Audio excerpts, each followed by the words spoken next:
world updates to Tago, some quality of life improvements for training mode, and a new Survivor Pass. All this and more as we dive into the Update 31.2 patch report. First up, we've made updates to some areas of Tago. The studio has been turned into an abandoned hospital, changing the layout, adding new buildings, and also a few more loot and cover spots. We also added a new bridge to the shipyard and improved the terrain around Hosan Prison, Songam, and Hosan to give you more strategic opportunities in this area. Next, training mode has been improved as well based on your feedback. Training mode now has infinite ammo, recommended attachments automatically on weapons, and the ability to save and import your personal weapon and gear settings. We also improved the sound training area to provide feedback when a wrong target is hit. This update also features a brand new Survivor Pass, map bug fixes, and more. So check out the patch notes for full details. Update 31.2 is here, so load up your training gear, grab the new Survivor Pass, and hot drop back into Tago. We'll see you on the battlegrounds.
dark lab. The noisy cannibals. Only they can stop them. The Hunger Busters!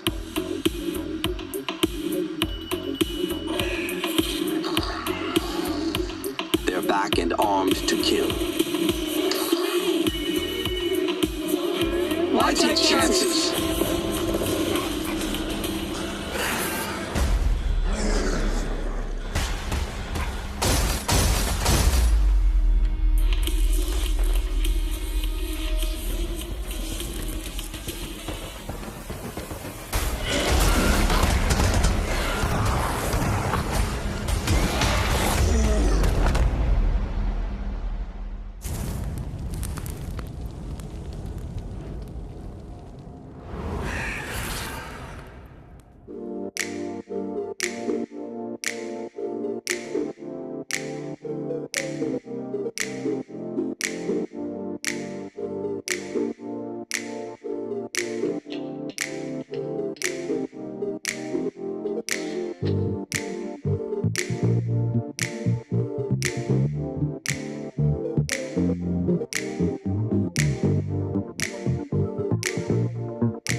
spot out Justice. King takes over heel here. Oh, yeah. Play backed up by Hikerman. Fox with the opener.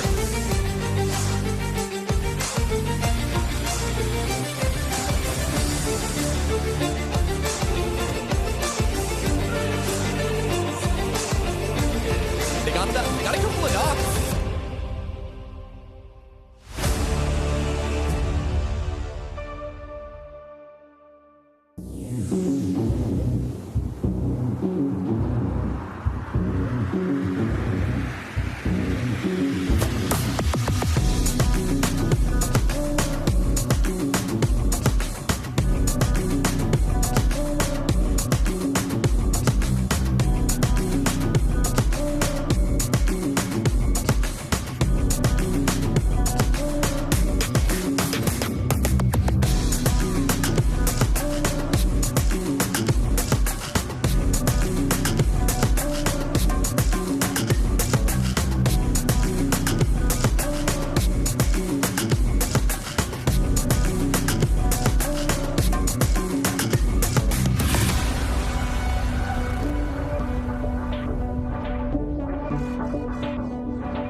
It's time for the highlights. Welcome back. It's PAS, and we're going to start the day by looking back at how some of our teams got here in the first place, Cameron.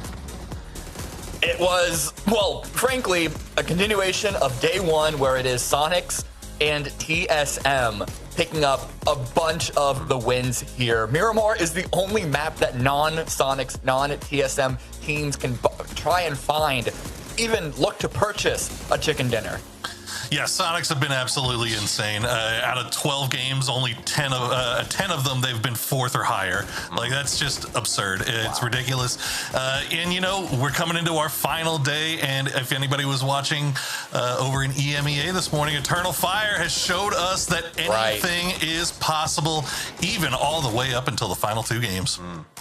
That is wild. And yet, and I think because of the way that this leaderboard is in the middle pack, we're going to talk more about that later, it is wide open for a lot of these teams, largely because of the ridiculous numbers that Sonics has put up. They've really, I mean, honestly, they've made this kind of a crapshoot for every other team in the race, right?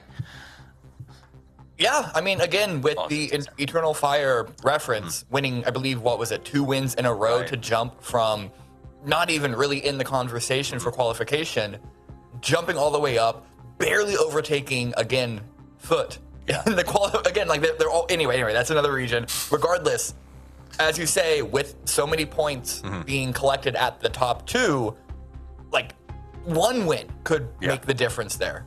Now, I'll tell you what's a big win. The desk. My name's Saviz. I got Mike Navarre, I got Cameron Davis, Cammy D. Porosaurus here. I like to get a win. I think we're going to have a great time today, and I know you guys are as well. But before we get into breaking down... Say what? What? I'm pumped up. I'm ready to go. Let's go. It's going to be hype. So I want to get through the housekeeping real quick. So if the 2 of you are cool with that, I'm going to burn through this so we can really talk about that race in the middle. Playoffs, it's over. Grand Finals, it's now. 16 top teams, they're playing. But how do they play? What are they working for? They want to get points. 1 point per kill, 10 points for first. It goes down from there. It's called the super system. Get used to it. We like it. We'll see if it changes in the future. But for now, this is what it's all about. Placement and kills when you can't get the placement. What are they playing for? Money. $12,000 for first, and it goes down from there. $50K in the prize pool, and PGC points on the line, which I think is going to become very, very important because 400 points for PAS4 is wild. Now, we're going to start the day by talking about the race to the top in general, okay? But what we're going to focus on, we are going to track for you all day long what PGC points would look like if the games ended where they were standing. So you will be able to keep up with that throughout the day. We'll track it for you, but I encourage you guys at home to have some fun with it. Keep each other updated. Let's make chat a little bit active as we track who might go to PGC. Because really quickly, this is a little crazy.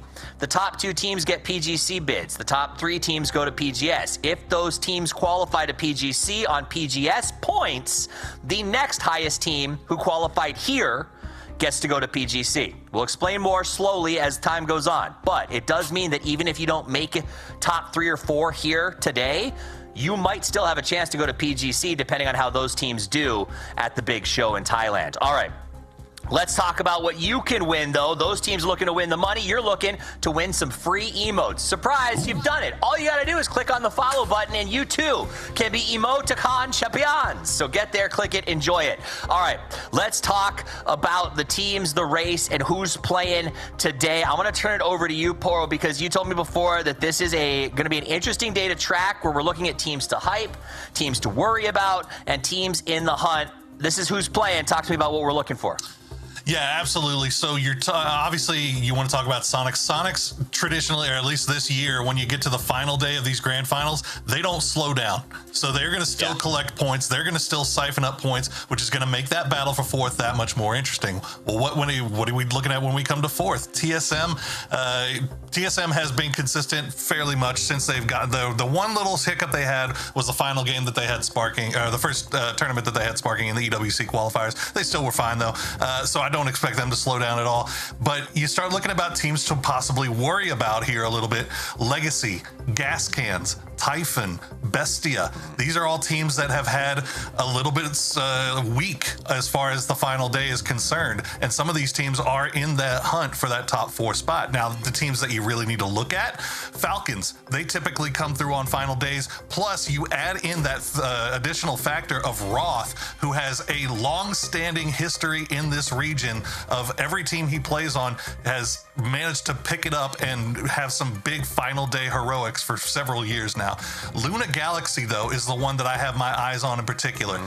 At PAS3 qualifiers, the last day of competition, they didn't finish lower than 4th. At EWC qualifiers, they went 4 of 6 games, they finished 4th or higher. They come through in a big, big way on the final day of these of any grand final qualifiers. So I wouldn't be surprised to see Luna continue that trend and make that jump up. Now, Pichau has also had some good days. In the old Mercy, if you want to keep an eye on Wuju too, they might make a jump as well, because we've seen Seifu and Sneak Attack, those teams that they've been on in the past, have had success on the final day. So there's a lot of things to keep eyes on as far as like what the numbers have looked like in the past. Nice. Also, just while it's up real quick, those PGC points on the left side, those will be tracked throughout the day. We'll keep them updated. We also have a couple of maps we're going to play today. We're starting out on Miramar, Dusty Dunes, and ending in the Grassy Patch with a little bit of Tago and Kondo in between. I can tell you it is going to be wild. We have hot drops potentially right out of the gate. Cameron, there's a chance that Miramar, again, we might see that gas cans go crazy. Yeah, and I mean, despite running away from Luna Galaxy on Erangel, they seem comfortable committing to that hot drop. Despite, I think they're positive on it, right? 3-1 in these grand finals, but it has continued to kind of punish them in the past. We've seen Rats, we've seen Wuju 2 try and follow up and get a couple of kills on the teams that they know are going to be stuck there in Power Grid. It also slows down rotations anyway. And for gas cans, they need to have a really good day today in order to qualify. So I don't know. It's a hard one. They don't seem to show that they want to leave, but there are many reasons for them to consider it. All right, let's step away from the hard discussions for a second and get to the fun discussions. We had a contest yesterday. We told you guys to go on Twitter and send us your best drawings. These are the 5 winners, so check your DMs for your prizes. We got the Phoenix M4. I mean, very nice. Spooky very nice season. I like that. I like the spooky season. Very clever, but I mean... Also like Fimmelton. I like Cute Tig, man. Cute Tig is something, so I'm into it. He's always cute. he tweeted it before anybody else even saw it. I was cracking up last night. All right, here's our contest for today. Show us your character's best fit. This is the catwalk. This is the contest. Go in-game, get a picture of what you think is your best fit, and win 5,000 G-Coin. Again, this is Clutch Group. Head over to Twitter. You'll get to post it on there, and we'll have all the things you need. So you can tweet it out. You have till the end of the show today to show us your best fit. So if you have that OG PGS, what was the original? You did it, Cameron. You're on the stage. Get off the stage. Get off. I wasn't there, so I forgot. So PGI the Reaper set. Yes. Maybe wear that, because that is cool if you've still got them. I heard Kylaris and Martin both already sold their sellouts. So Unbelievable. I did too. Didn't you? I think you did too. I got a Steam Deck. I'm not talking. Okay, so let's get back into the matches and who's playing today. Luna, I think, Mike, you said, did you already have a chance to break down Luna, or do you want to get into those guys as well? Yeah, I mean, we could do it a little bit more. Yeah, let's do it, because I think this is a huge hunt. Yeah, let me pull up the numbers real quick when it comes to Luna. So, like I said, when it comes to the final day of these tournaments, when we say that they had in PAS 3 qualifiers, grand final, the last day, they had 81 points overall. And that was after having kind of a forgettable first couple of days. And then you look at what they were able to put together at EWC qualifiers. It was 44 points, but again, never finished lower than 4th. So a little bit less in terms of kills, but 44 points in a day, especially in a day on a final day where you're trying to make sure that you secure that top spot, is absolutely huge. And then again, talking about Luna, all of these guys have so much experience, and they've got experience clutching this stuff out. Now, some of the teams that I was talking about that we might worry about a little bit, named case in point gas cans, you got to keep in mind that these were different rosters, right? So there have been some player changes since then, but for the most part, these are at bare minimum at least 50% the same. Right, so in the previous 2 final days, gas cans got 28 points and 24 points respectively. So, and then you throw in the fact now that they're still doing that hot drop with Mutt. Unless they've turned things around here in the first 2 opening games on Miramar, we might see the same thing happen again, Cam. Yeah, I'm looking over a lot of the qualifier points, the PGC regional points, because again, there are 2 tracks for qualification into PGC.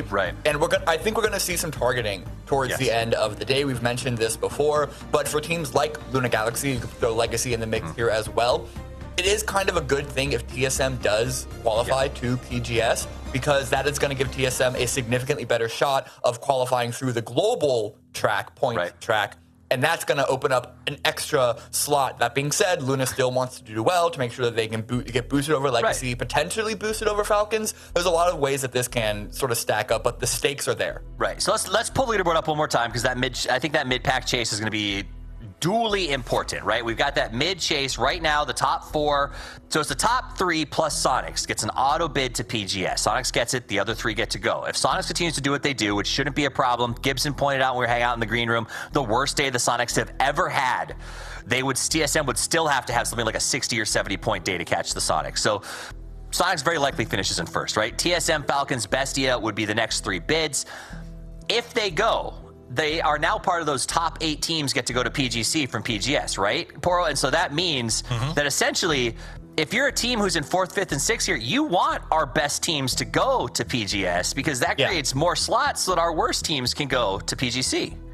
Yeah, I mean, I think they're probably not thinking about that just yet, right? Like you're still doing everything you can to make that top 4, because I mean, look, a good percentage of the lobby is still within shooting distance of that. So I think once the whole thing is done, that's when you start, really rooting for whoever makes it to PGS 5 and 6. But the other thing, I think Cam brought up a really good point with talking about how this is the final day, guys. So, like, we've seen what kind of shenanigans happen on the final day when the teams that are very secure start doing whatever the hell they want to do, and then the teams that are pretty much done, you're looking like from 12 to 16 have no hope of making it, what they decide to do, right? So we've seen that this thing can get really wheels off, and especially when we're finishing on Erangel, which traditionally, at least up to this point, Erangel has been absolutely wild in terms of like early fighting, and I think a lot of that has to do with the fact that we're playing it last, right? So I think that's all those things combined. I would not want to be needing to get an X amount of points in the final 2 games. I would like to have it secured and wrapped up before that, because there's going to be so many question marks about what's going to happen in those final 2 games. Don't leave it to the end. You don't want that little Riddler package waiting for you when you show up at the condo. So get out there, put in the points. In just a second, game number 1 is going to start. We're going to help you track information throughout the day, because we've got teams qualifying for PGC. At the end of today, 3 teams go to PGS, 2 teams go to PGC, 1 team walks away with $12,000 in their pockets and bragging rights with so much more. We're going to track it all. We want you to do it too in chat. We're going to have an awesome day, so make sure you're ready, because it is time for game number 1.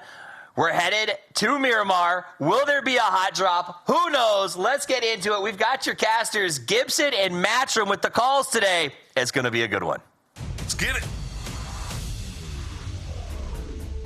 Thanks, guys. And yes, hot drops are going to be the topic of conversation off the get-go, as we have had a committal into Power Grid that had ramifications that rippled through, 5, 6 teams yesterday, Gibson? It was absolutely wild. So I'm of the mindset, hey, you're getting 4 points. Stick it. What do you think? Do you say maybe go to Power Grid even though you know there's a hot drop, or avoid it? I always feel that if you're the team with the higher expectations, the hot drop is something you want to avoid at all costs. Like, Mutt were going into it knowing that people favored gas cans more. Gas cans had so much to lose, but they kept sticking at it, and you kind of can tell, Matt, it's been throwaway games basically because of that fact. Like, in my opinion, the weekend started off really badly for gas cans because they lost that opening hot drop and they never really recovered. Yeah, yes and no, but there's also some benefit of a team that's not doing the best. I mean, whenever we're looking at gas cans, they're at 63-ish points, I think 64 points, something like that. And being able to just keep a decent points per game is vital. And if you can pick up at least 4 points off the start, sure, you would love to get closer to a 5 to a 6, especially if you want to climb going for 7 or 8. But at least being able to stabilize some in a situation where you should be able to win the firefight, as they have been, is not the worst. My question is, out of all the teams that felt like it went really bad for, Rats, who decided to camp the hot drop, kind of ended up in their own mixed bag. So I'm curious to see if they decide to kind of explore that area again. I just feel like Rats are playing to have fun. And their type of fun is kind of being, the heels, being the bad guys and ruining other people's games. So, you know what? We need a team like Rats to keep the entertainment factor going. But Matt, Flight Path will kick us off going from the southwest, just a little bit shy of northeast, and it's pretty south central. And I feel like for teams like TSM who need a big day, this is a good thing because they should not be too far away from that phase 1 circle. I'm just looking to see. I think that we only have Mutt that is going to power grid, so the chaos will calm down as gas cans are going to be, I think, our last team to jump out of the plane, and they're going around the Azahar, maybe truck stop area. They could bump into a couple of squads, but I think that this should be pretty open. With a southern plane path, there's might be a couple of secondary drops that could be clashed, but looks like everybody's kind of settled it in pretty comfy. Yeah, for the most part. Look, this will kick things off nicely. That first zone shift that we'll get in about 5 seconds' time gives us a little bit more of an idea of who's going to go where. But you can see Tig's already spotted out some of the members of Mutt, and he's just sending them some nice shots on their way. But the shift pops, it goes up towards Minas Generales, and with where gas cans have gone to El Azahar, I feel like they should be looting really quickly and playing this like Sonics do in circles that are very close to Picado. Loot quick, get prio spots very early. I really like the concept of the circle and a lot of the things that you can get inside of it, most notably the locations, the trains. Minas Generales, I think, is a crazy fun spot for a lot of the very interesting, like, last-minute, like, in-game circles. I think a lot of really cool stuff can happen around that. But a big factor, though, is early-game tactics, and Typhon has some that they want to break down for us right now. Like, in our team, we try to get late on safe with a bunch of loot, like put a lot of loot on jeeps and try to be strong to get into fights with a lot of chilies, you know? I think that's the most important tactic that we use. Nossa tática de early é usar muito utilitário, né? Então a gente sempre prioriza os jeeps para ter bala e utility, para chegar no late game e tentar amassar desse jeito, e é a melhor forma para mim.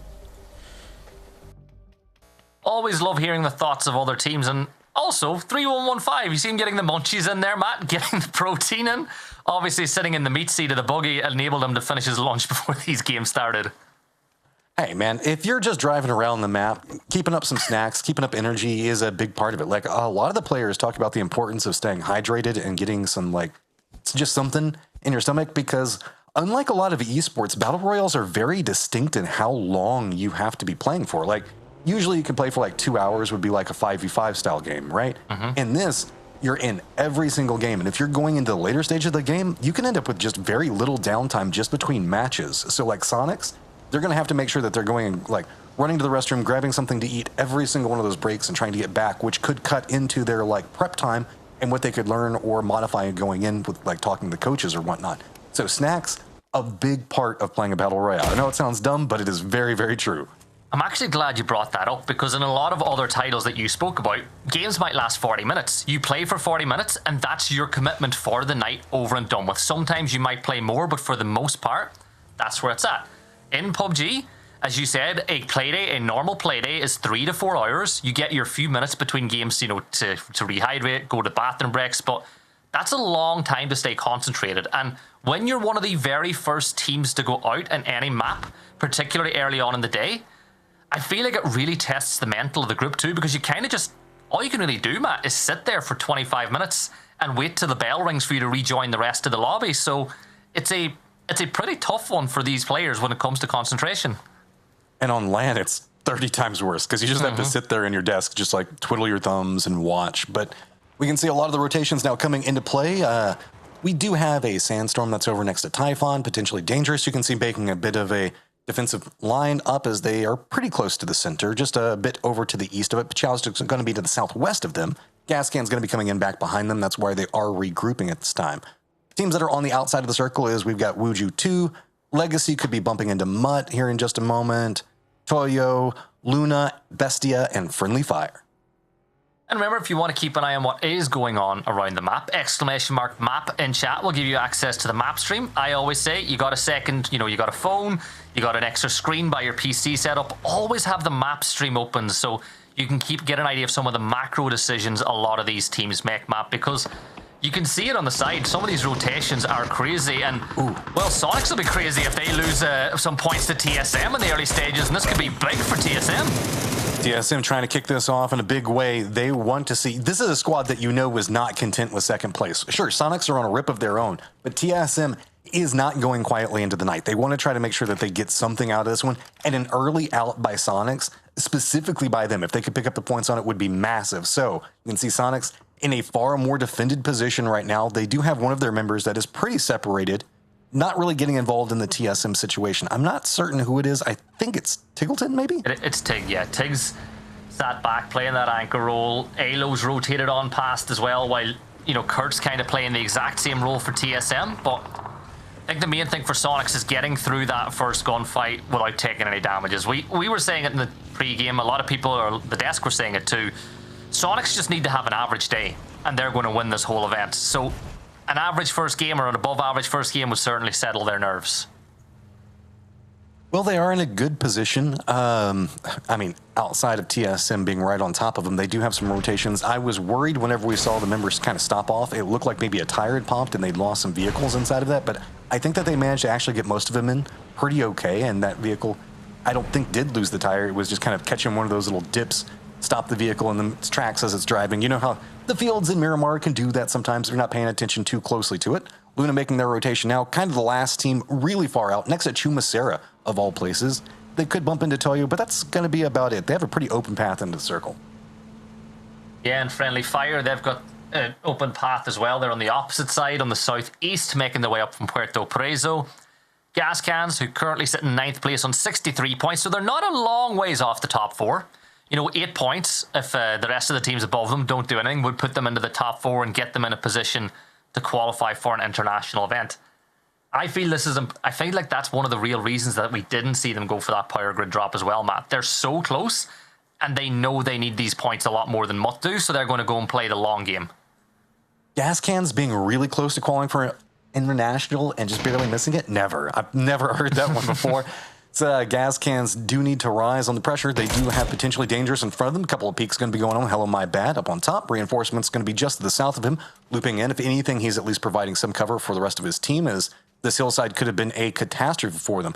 Bizzler is also pretty far up to the northeast, as you can see on the mini-map there. Seeing if maybe he can set up an angle. And looks like he is feeding over information. Bizzler did get the knock, so that could open up a much heftier push. Hello, my bad, just trying to make sure he moves right into the positional on this one. You can see Ross is already having to move down, just get into cover. Big shots coming out. He can't even manage to get away from the car. He has to stop exactly where he's at. Can the nade connect? That's going to be a Hail Mary of a toss, but it's just going to be the bullets that do the work.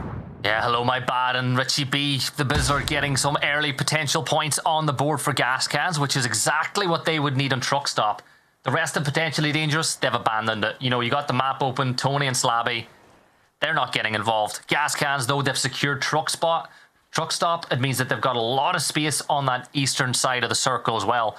It was so important for them to start things off the right way as well. Well, I mean, this was a pretty clean setup.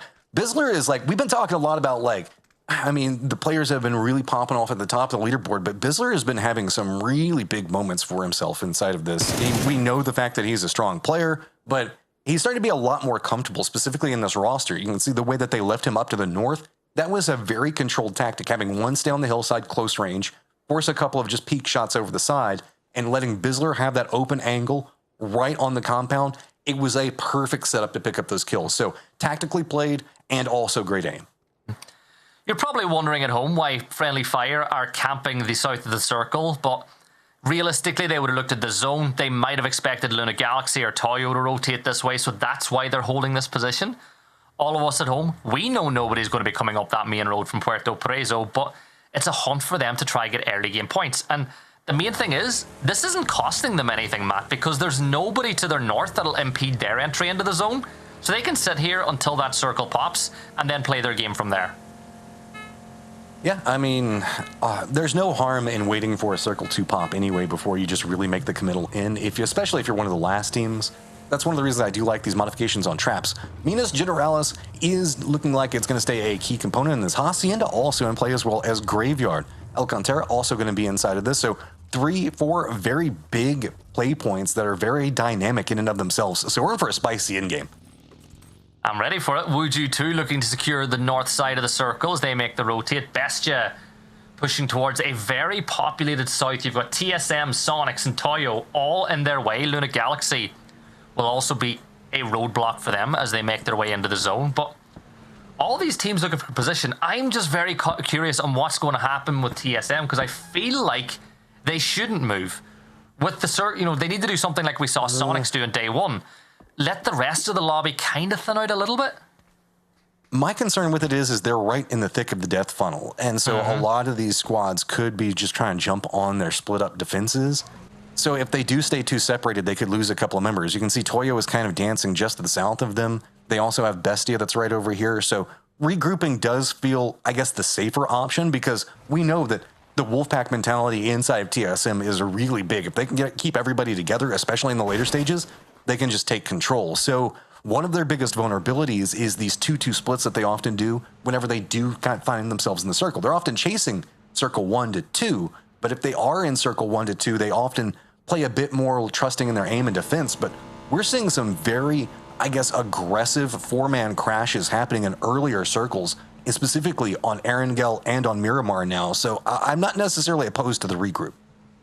Erangel's been a pretty strange paced game over the course of the weekend. I've seen more fights in the early stages than ever before.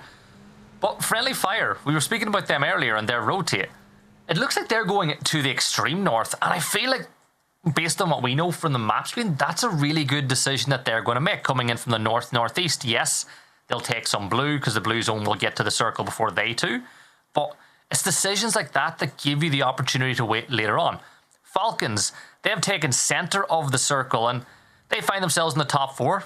Day one wasn't really what they would have wanted from a points perspective, but, 90 points, they're not a million miles off of TSM, but at the same time, they're not a million miles away, or, they're not far away from 4th, 5th, and 6th too. They need to just keep putting points on the board today as well. I mean, is that not just Falcons quietly climbing the leaderboard? It's not going to be the spiciest, coolest play you've ever seen until it gets into the in-game setups. It's just consistency. They are a very smart team. They know how to navigate circles. They're good at defensive and territory control. So they're so good at it that it often feels like they're not fighting a lot until we see them at like circle 6 or 7.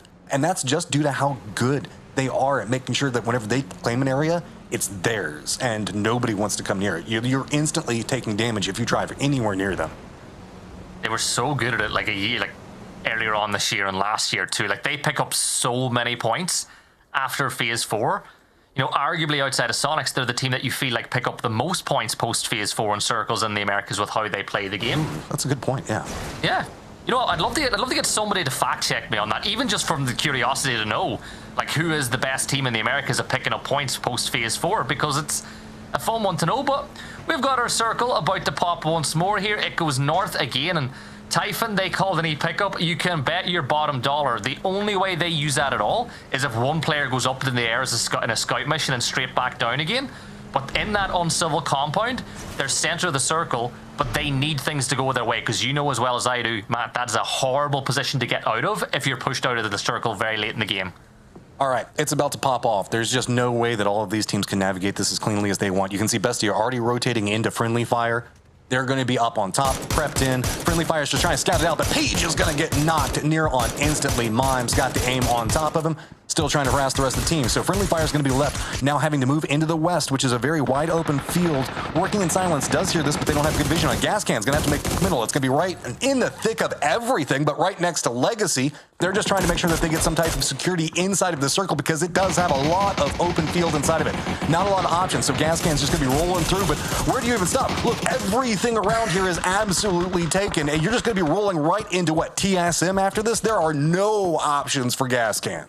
Well, that escalated quickly. The kill feed erupting in the flames. Gas Cans with a send. Here comes Friendly Fire. Michael arriving on the scene. Underhand nade from Hello My Bad, looking to dispel his fellow European. Fox will find the kill on the Shinboy. BL, look at that. He's going to get that one confirmed as well. But Penta's there to get the trade the other way onto Vox, leaving Hello My Bad all by himself. He gets one. He rushes to flush that one out, and it's all going wrong for both of these sides in the middle of the shed, in the fields. Michael throwing an 8 inside. Gizera gets the kill, but Friendly Fire go down in a blaze of glory as well. 14 teams, 54 players. Wow. Nobody wins that one. Gas Cans and Friendly Fire, both just out. No options to be had, and that's just... This was all you could do. You just had to send it into this territory, but look at how many teams are so close at this stage. Then one of the few remaining teams that still needs to make a move is going to be Toyo on the outside. They at least already have a foothold, so they should be able to regroup. Bestia, who kind of kicked off this whole thing. Remember, these are the guys that took the shots at friendly fire and forced them to go over to the west, that kind of forced them into the full committal send. They've kind of got the field area to the north under control. It's them and working in silence, but they're having to deal with rats that are pretty far down to the southeast of them. That's how come they're having to stick so much over into this western side of it. Yeah, and then you look elsewhere around the circle, up towards the north, Wuju 2, they've got monster scouting inside of Minas Generales. You have Biel, Moncalmo, and Andy pushing towards the last two members of Potentially Dangerous. Biel, I think a player who does not get enough flowers at all. He's one of my favorite players to watch in the Americas, and I feel like they don't know where Potentially Dangerous are, but they're very cautious of the fact that this area should not be free. There should be players somewhere inside of Minas, so as you can see, they're just clearing it step by step, checking their corners. They're doing what you need to do in this situation. And it's so complex. It's so hard to work around. You can see Potentially Dangerous don't want to stick too long. Smoke is going to be back behind them, deny any vision. They're just going to go ahead and cut out New Circle as it pops. So they're going to be kind of the front runners inside of this, claim some territory. This is going to be a pretty open area. You can see what we're looking at inside the circle. This is the in-game circles that we're going to be going out from here on out. It's left all of the key points. Really, it's just going to be Typhon's compound, and I don't blame Potentially Dangerous for this at all. This is about the best that you're going to find in here. It's pretty centered. It's not comfortable, but if you're a duo, it's the best you can find. You know what? They might survive another phase or two. It's one of those positions where you don't want to crash because, as you pointed out, it's a last case or worst case scenario. Snakers with the mortar strikes going to land one onto Luke 12 from TSM. Does he have any more shells, though, that he can fire that way to add on a little bit of misery towards TSM, who find themselves in the hills, that little dip just outside of the Uncivil compound that Typhon are playing in right now. But I feel like Typhon are pretty lucky. They're locked in for the long haul now. Yeah, and they've managed to avoid most of the crashes. They do have Luna Galaxy to the north that's kind of defending them, and then they also have TSM to the west that's kind of defending them. So they're pretty comfortable inside of this. A lot of these teams, though, are going to probably have to make some committals into some firefights, or at least deal with some drive-by situations, because there's just not a lot of good territory to claim inside of this. See Bestia rolling in, realizing, okay, Legacy might be the option. Legacy isn't a 2-2 split, so if you're going to catch anybody, this could be the way it's going to work. Just goes, rolls right in. Silzen hits some of these shots. Peeks back around. Well played by Silzen's going to get the instant knock on. Legacy trying to defend up, but they're having to deal also with working in silence that's going to be right up on top of them. Rats also kind of pathing into this, at least holding back working in silence for right now. Mime and Sharpshot, they're all alone now. Silzen and Draft King are down, so Sharpshot's just going to give himself some cover to the fields. VHC swings around the corner, and Sharp was ready. Another point should be confirmed now for Bestia. Mime will fall in the midst of the madness now too, and here comes LFP. He's looking to get some revenge for his fallen comrades. A little damage dealt onto Sharp, and he's going to get shot down inside the mist. Legacy will clean that up, but it's all down to Gizera and LFP. But now they go level with Bestia in points. And they are super weakened. We can see Mutt also getting caught up with Toya right now. Mutt's going to go ahead and go down. Not a lot of options in rotation. Just on top of this is going to be working in silence. You can see Sonics are going to be in front of them on the pathing option. Sonics also right next to TSM. Sonics not inside the circle, so they're going to have to deal with that firefight in just one moment. So we've got a Rats working in silence firefight. Sonics, TSM, Toyo already going to have to make some type of move, and they're moving into the Sonics line. They see that this is the opportunity. There's a ton of smoke down. Are they going to stop up over here? Are they just trying to go for some damage? Sweet Swap just trying to stay alive, but they're now going to be rotating right into the Falcon sight line. This isn't going to be that much better. They can at least stop over for now, but I don't think that hillside's going to stay in cover. They're going to have to walk into an open area. Now, a lot of work to do. Emmy will get a knock on to Shrimsy as Sonic's just finding it a little bit difficult on the edge of the circle. H1 will rock up onto Alo territory as Alo seat swaps across as H1 looking to find the knock and the kill for Sonics against their rivals. Tiggleton is down. Shrimsy is down as well. H1 gets the off angle, managed to get the knock. And what in the name? He got Sparking and Kurt with one spray, and it's Luke 12 working on the other side. H1 will see Kick fall in the midst of all this as well. Alo will flush out the kill, and it is a rush against time now to get your teammates back up. Sonics down though. We said their worst day was 21 points in a PAS this year, in the grand finals that is at least. Well, TSM, they've dealt with Sonics. Now they got to get a move on. This is big. TSM has a capability to try to pick up some more points. They've got to get those reses. Luckily, they are pretty safe for the time being. Wuju 2 is a bit more focused on what's happening with Luna very close to them, so they can't really focus in on what's happening down below. You can see that not the most pathing options for Wuju to kind of deal with inside this, so just having to navigate, see if maybe they can cling into some stuff. But we do have a code drop down at the bottom right for you, so you guys go ahead and pick that one up. Oh, be careful with that flash. Self-flash at the worst time. That could be a benefit for Wuju too, at least to get some time for meds. Is there ever a good time to self-flash? Self-flash, I guess, is the right question to ask Vinny. Keeping an eye, making sure that Monster doesn't get close enough. Cowboy, the Monster in the mist. As we wait for the next phase of this fight to kick on off, you can see Kraken fall, so Vinny will need to fall back to get the res, leaving the rest of Luna Galaxy to deal with Wuju 2. And the timing could not have been worse. Haven gets caught out, Cowboy will get Posa as well. This has all gone wrong. You fell back to get the res on one teammate, leaving your other two come to the Wolves. They fall. Rats get eliminated in 10th place now as well. We're into a top 9, and the numbers keep on falling as Pichao will find Fana. Oh, dude, Vinny, you have nowhere to go. Now you're just moving back over here as Legacy is trying to regroup. This is a massive problem, so Legacy on the hunt for more points, already sitting at 7 right now. They already know what's going to be up. Vinny, though, at least has the stairwell, trying to work around, goes for the spray. He is going to go down, so Legacy going to be rewarded for that. And Wuju, too, now going to be trying to survive, but Legacy has vision, shoos them away from that Neuron instantaneously. He says, nope, I want nothing to do with it. While this firefighting has been going on, we also do have one of the TSM members that is down, Typhon and Falcons, both looking to see if they can kind of vulture up something in it, as you can see Rello kind of peeking over, doesn't want to overcommit into TSM, but wants to see if he can stall out anything. Rello pushed very aggressively up over that ridge line after you saw the knock coming to TSM. They know that they're there for the taking. Sparking, bleeding out, looks going for the res, but Kurt will get caught out by Rello with the 4x on the AUG.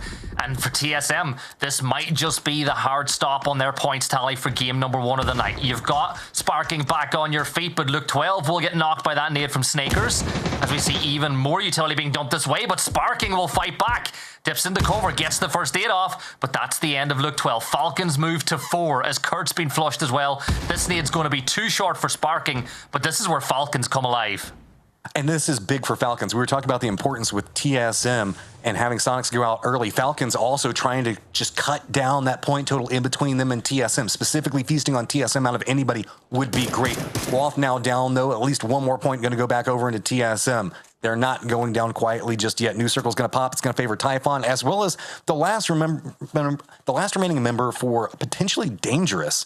So Falcons also in a gatekeeping position for TSM. Curious to see if they respond by going violent, or if maybe this could be a stage that TSM could feed over the blue zone. To the north, though, we do see a reposition coming out from Legacy, trying to use that hillside to keep Wuju 2 in between them, but they have to cross a road, and that is no cover and very dangerous with Typhon waiting on the other side.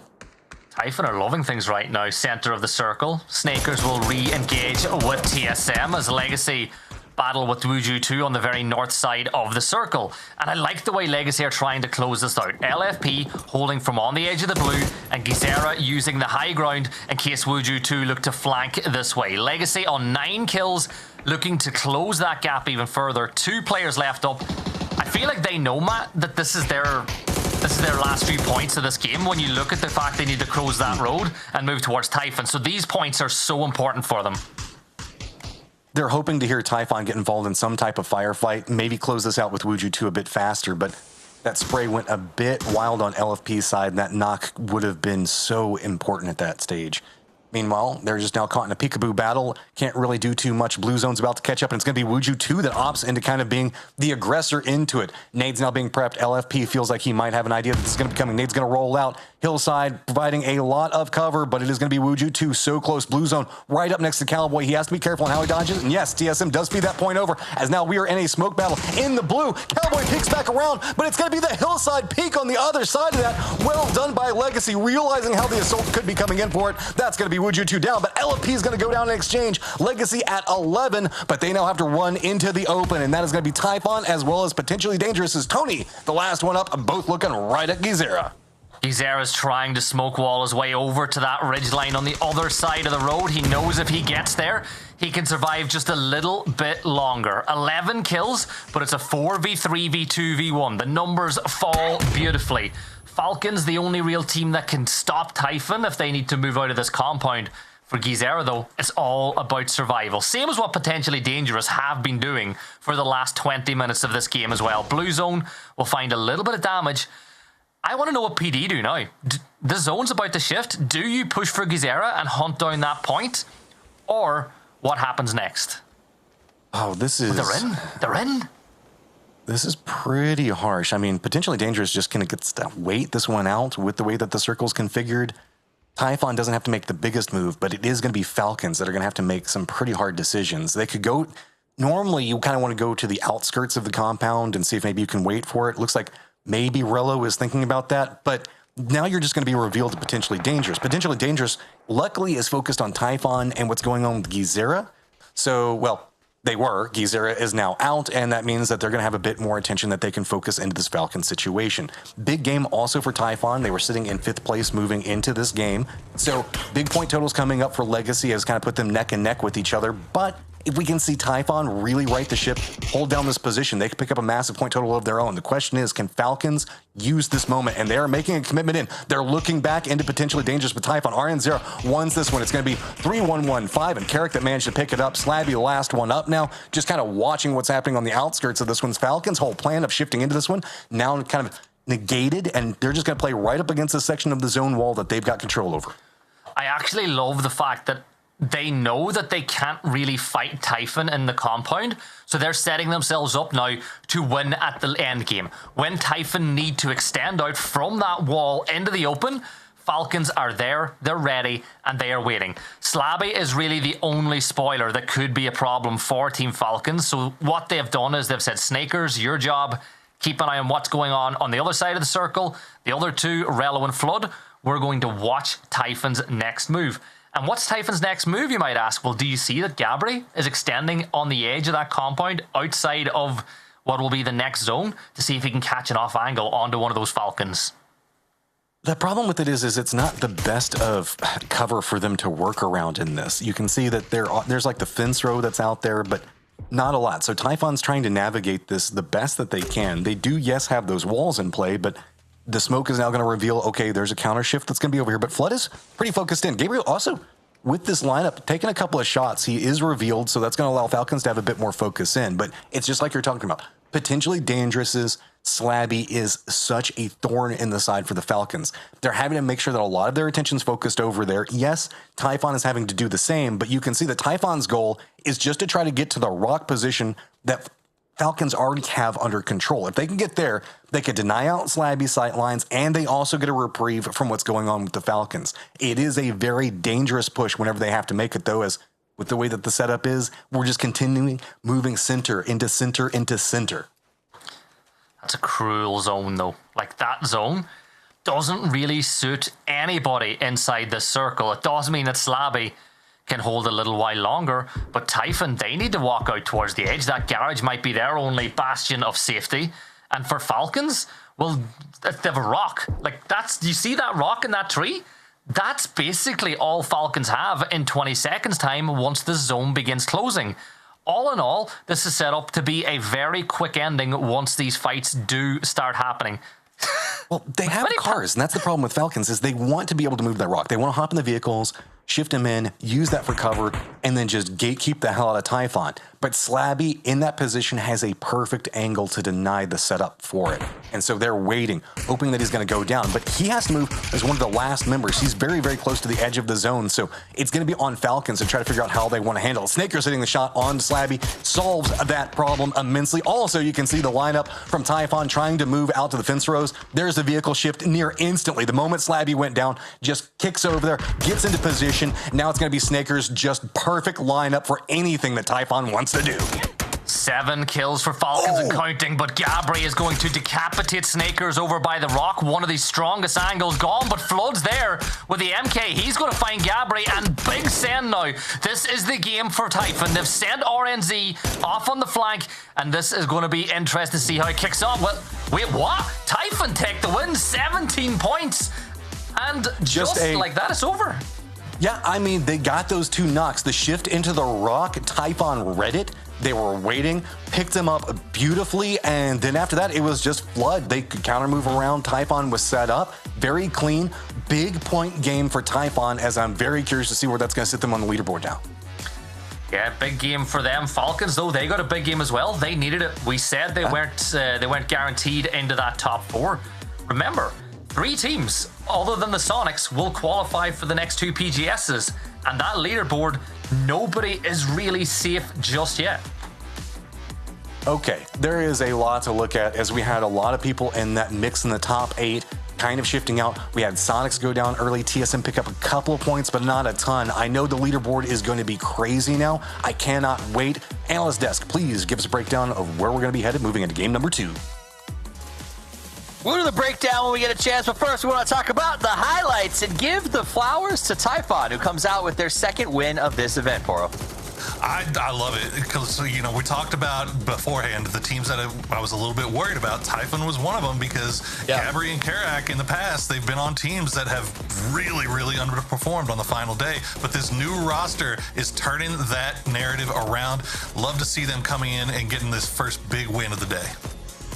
Yeah, and a number of other teams doing kind of what they needed to do. Legacy, they're waking up. And for Gas Cans, to their credit, they didn't go for the hot drop. They had an okay game, not too many points, still only with 4. So quite a long shot for them, I'd say. But Legacy actually outscoring Falcons because of all those kills they were getting. They were a wrecking ball in this round. That's what you do when you don't get the placement. You go for the kills. They did it great. I want to say this for Typhon, though, because it's a great win for them. This team has been kind of a wild watch, though, gentlemen. Like, if we go over their last couple of games, it was 12th place, 7th place, 16th place, 2nd place, 10th place, 1st place, 11th. You know, like, it's really back roller and forth. coasters? It is my son would love this roller coaster. They haven't gone upside down yet, but I'm sure it's on the way. Let's talk about the grand final, though. Poro, why don't you walk me through what we're looking at? Keep me updated on our race. Like, I mean, we're talking about the fact that it's most likely going to be a race for 4th, given that TSM and Falcons usually perform very well on the final day. Falcons coming in big in that first game as well, so that's proving to be the same point. So Typhon now, with that win, will take control of that 4th place spot by 4 points only. So the job is far from done here for Typhon, but big for Legacy, big for Bestia. Gas Cans, it felt like it was setting up to be a good game for them, and they end up going out pretty early. So still some and of they the did teams, a hot drop. Yeah, and they managed to avoid the hot drop too. So there's still, you know, a lot of question marks, and it still just goes to show that anything can happen in this lobby. Anything it is still only a 20-point gap between Gas Cans and whoever was in 4th place. Typhon, right? Mm-hmm. So if they can build off of this, it's the start potentially of a comeback. It's the start of a comeback, but I think for me, it's the fact that middle is just so gosh darn compacted. And it's now expanding because Falcons has kind of slipped a little bit of a disc here, and I think is sliding down. So maybe it is 3-4 that's up for grabs. In fact, we can talk a little more about that maybe, because I know we're doing team focus. Cameron, if I'm correct, you got the Falcons for this one. Yeah, I don't know what slip disc you're looking at, because the second place with a good number of kills is still good, right? So they got, to be honest, a really good Circle 1. Yes. Playing out of Minas, it's centered up around them, and they love, as any Minas team does, to play off of Hollywood Sign, aka the high ground directly north of Minas. They extended to the west to the secondary Minas position, and they just kind of played pretty conservative. Falcons, at the moment, their best games are ones where they can sort of set up shop, center-ish, high ground-ish, and extend out from there. And then once they were able to put some pressure down this slope, it's not the easiest thing to do. They failed doing similar moves like this in the past, but they broke through Toyo. Roth doing a really good job, in my opinion, of being that forward entry player. He does go down in a little bit when they have to extend this fight up against TSM, but they're doing the moves they need to do where they bound forward. One player pushes forward, the rest follow up from behind. Snakers floating in between the rock anchor of Flood, and the forward aggressive plays of both Roth and Rello. From this point on, they did get shifted against Slabby. Potential nuisance there, but they had a nice final, 3v3 against Typhon once they took that first player down. The problem is Gabri dominated with virtually instant double knocks. Flood had a quick opportunity, it looked like, on the player in the vehicle rotating out on the side, but made the decision at the end when he wasn't able to go for that knock, put it into a 1 versus 1 to deny, because they know that Typhon are right on their heels on that leaderboard, and that 1 point could make a difference at the end of the day. I will briefly just say this regarding the disc, which, by the way, is probably the worst turn of phrase metaphor I've ever come up with, but it's a thing where we live now. The slip is only because I don't expect Falcons, when coming into this event, to be defending third. I expect them to be fighting for first.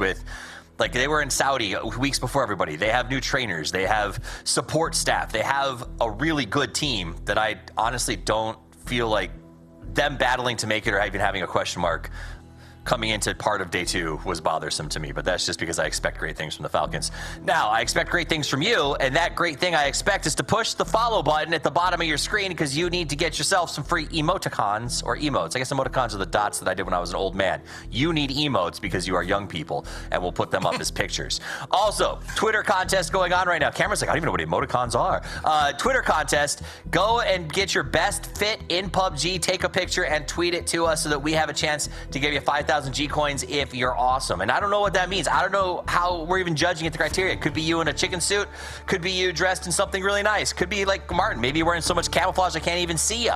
But either way, we're headed to Miramar next. There are only 5 games left till we crown a champion. It's going to get crazy. The end is near. When we come back, it's game number 2 of day 3.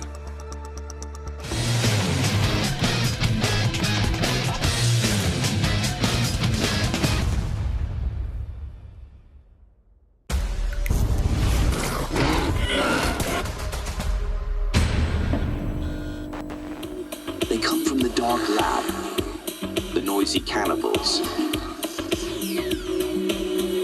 Only they can stop them. The Hunger Busters!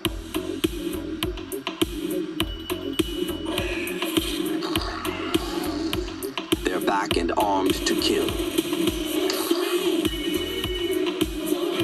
Why take chances?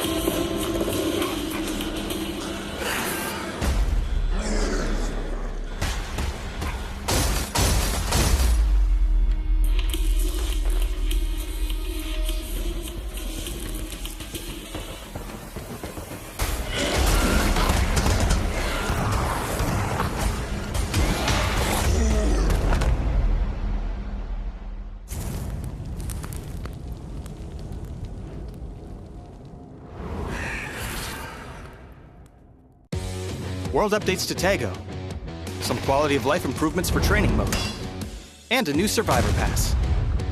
All this and more as we dive into the update 31.2 patch report. First up, we've made updates to some areas of Tago.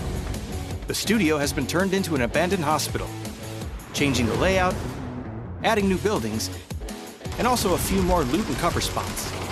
We also added a new bridge to the shipyard and improved the terrain around Hosan Prison, Songam, and Hosan to give you more strategic opportunities in this area. Next, training mode has been improved as well based on your feedback. Training mode now has infinite ammo, recommended attachments automatically on weapons, and the ability to save and import your personal weapon and gear settings. We also improved the sound training area to provide feedback when a wrong target is hit. This update also features a brand new survivor pass, map bug fixes, and more. So check out the patch notes for full details. Update 31.2 is here, so load up your training gear, grab the new survivor pass, and hot drop back into Tago. We'll see you on the battlegrounds.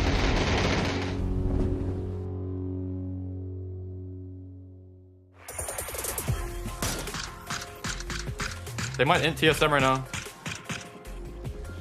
Look at TSM. They're in the wide open. TSM running in the wide open. Look on green. Shoot the... Sí, sí, hay uno conmigo, Remata el mío. Estoy curando. Solo uno. Solo uno. No sé. Ya creo. No lo veo. Murió de uno, murió. Gana, tiro de lejos. Acá, perdón. Aquí es Sonic acá. Okay, that's fine. You have all the angles, I knocked one in the ball, guys. Kill the yellow guy, Rolo. Trees 1 HP, nice. Another one on the ball. On blue. Prone on yellow, prone on yellow. One's on the rock and orange. I also have 4 nades for this, I'm running close. He's prone in the car on orange. Nade the dead tree, Rolo, if you can. I don't have any more nades, I have 4, I'm getting close right now. 120 HP on blue, 1 HP on blue. One turn left of the esports Dacia. Which one did you knock? Orange? Esports Dacia. There's one on the rock. You knocked Nice. him.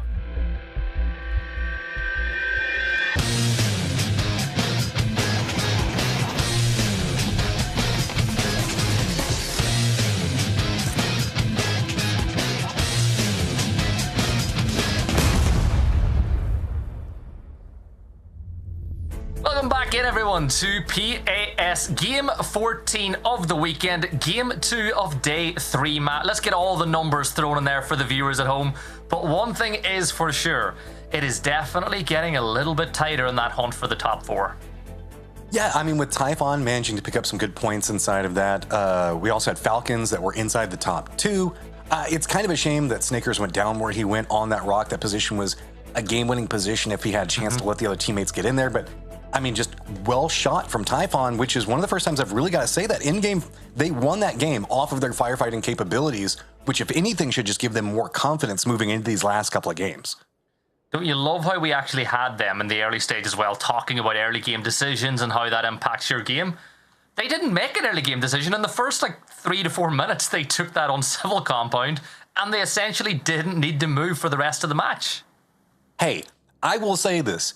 Good picks and early rotation in location is a good decision. I know that there's the whole circle luck and blah, blah, blah, blah, blah. But in order to get circle luck, you got to make the call early and right. Now, if you drop somewhere, you loot there, and you never have to leave, all right, now you got circle luck. I'm not going to argue that at all. Does happen sometimes. And you know what? The hot drop's going to start.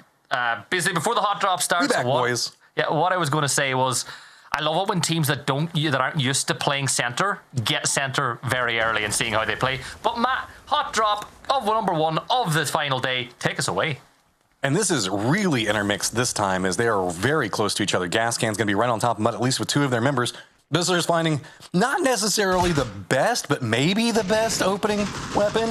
You can see that it's going to be Mutt trying to at least find some armor, get some utility prepped up for this one. Vox kind of dancing around on the outside of this, drawing a lot of attention, some shots as well. That's going to be big, but Hikerman is going to spot out Trisk. That's going to be big. He's got a nice angle into it, waiting to see if anybody's going to run over, try to go for a res. You can see that is he just can't relent off of this. Meanwhile, a nice reposition coming back from Bizzler is if anybody sneaks around the back, they're going to have to deal with a boltsy to the head. Yeah, a reposition without a helmet and a K9 at the ready to hold off the flank. This is not a case of strong teams going to war, but I like it. I like the aggression coming this way. Vector Spray Vox finds some damage, but takes 25 in return. The longer these few Mutton players can keep the rest of Gascan's, busy, the more in play it brings the flank that you can just see happening from Plents on the opposite side, who will be pretty well kitted out. I love this positioning coming up from Hikerman. It is so defended. It's got a great contain on. Yeah, T-Plants can try to make something big happen there, but it is looking like Gascans are trying to reestablish some looting. They're probably worried due to how long this has gone on that maybe Mutt has gotten their gear in a bit of a better position, so it looks like that's why Bizzler is coming back. He now has himself something other than just a bolty off the start, so that should give him something, but T-Plants doesn't have a lot to work with. I mean, he's got himself a mini, he's got an AKM, not much ammo, but does have a helmet and armor already prepped. So if you're going to have a flank, this is going to be the best one that you could potentially have in the loot situation. I'm just very curious to see is now we're starting to get back into a better gun meta. We still have Vox on an SMG, and we still have FCZ on one as well. So those aren't the worst in how close range these skirmishes are going to be. I'm not going to lie, though, I feel like Mutt have the better position in this fight. They've got all the ground. You've got Gascans locked into position in that warehouse, and the longer this goes on, the more I think it favours MUT. Now, even more importantly than that, we've seen this weekend already, if this gunfight takes forever and you start seeing knocks, you'll see Wuju 2 pushing this way. Yeah, that's a lot of gear. That's a good building to have. What would you take? If you were in there right now, which of those weapons on the floor are you picking up? Bro, armor, and then I couldn't see the weapons specifically, but I love the fact that we're at least getting a... I would almost just lean into an AKM, and I just lean to ARs, man. Use the AKM as like a SMG. Just let that thing rip if anybody gets close. Let it bounce around. Aim for the chest, let the recoil do the rest, right? The bullets will figure out where they need to go after that. Yeah. Vox still playing by the containers with the Vector, but as you can see, Trisk still holding the angle. No meds for him to get his HP back up to a more respectable level. And Bizzler's going to smoke off the line of sight for FCZ, and that will allow Richie B to peek across, but Mug is there to get the knock on to Vox. He's going to pick up that knock and flush almost instantly, and it was another big flank coming around the side because gas cans were just too patient. Yeah, they had the tempo under control at the start, but these two side flanks have been really, really big. Toyo, though, looks like they might be venturing this direction. There's a crate that just landed to the south of this. Toyo's gotten pretty close. So this outskirts play that Mud is using now is great for this. But yesterday, you have to remember, we had rats. We had like 3 teams that were involved in just trying to corral this firefight. If that had happened again, Mutt would have been in a world of trouble. So they had to scout that out. And the amount of time that gas cans gave them to really make sure that nobody else was out there to let these side flanks really pop off is the whole problem in this situation. I agree. I do feel like the initial setup, gas cans kind of had it, but it's almost like they got in their own head and then suffered from decision paralysis after that. You know what it is, Matt? It's an EMEA tempoed hot drop. It's gone lukewarm at this point.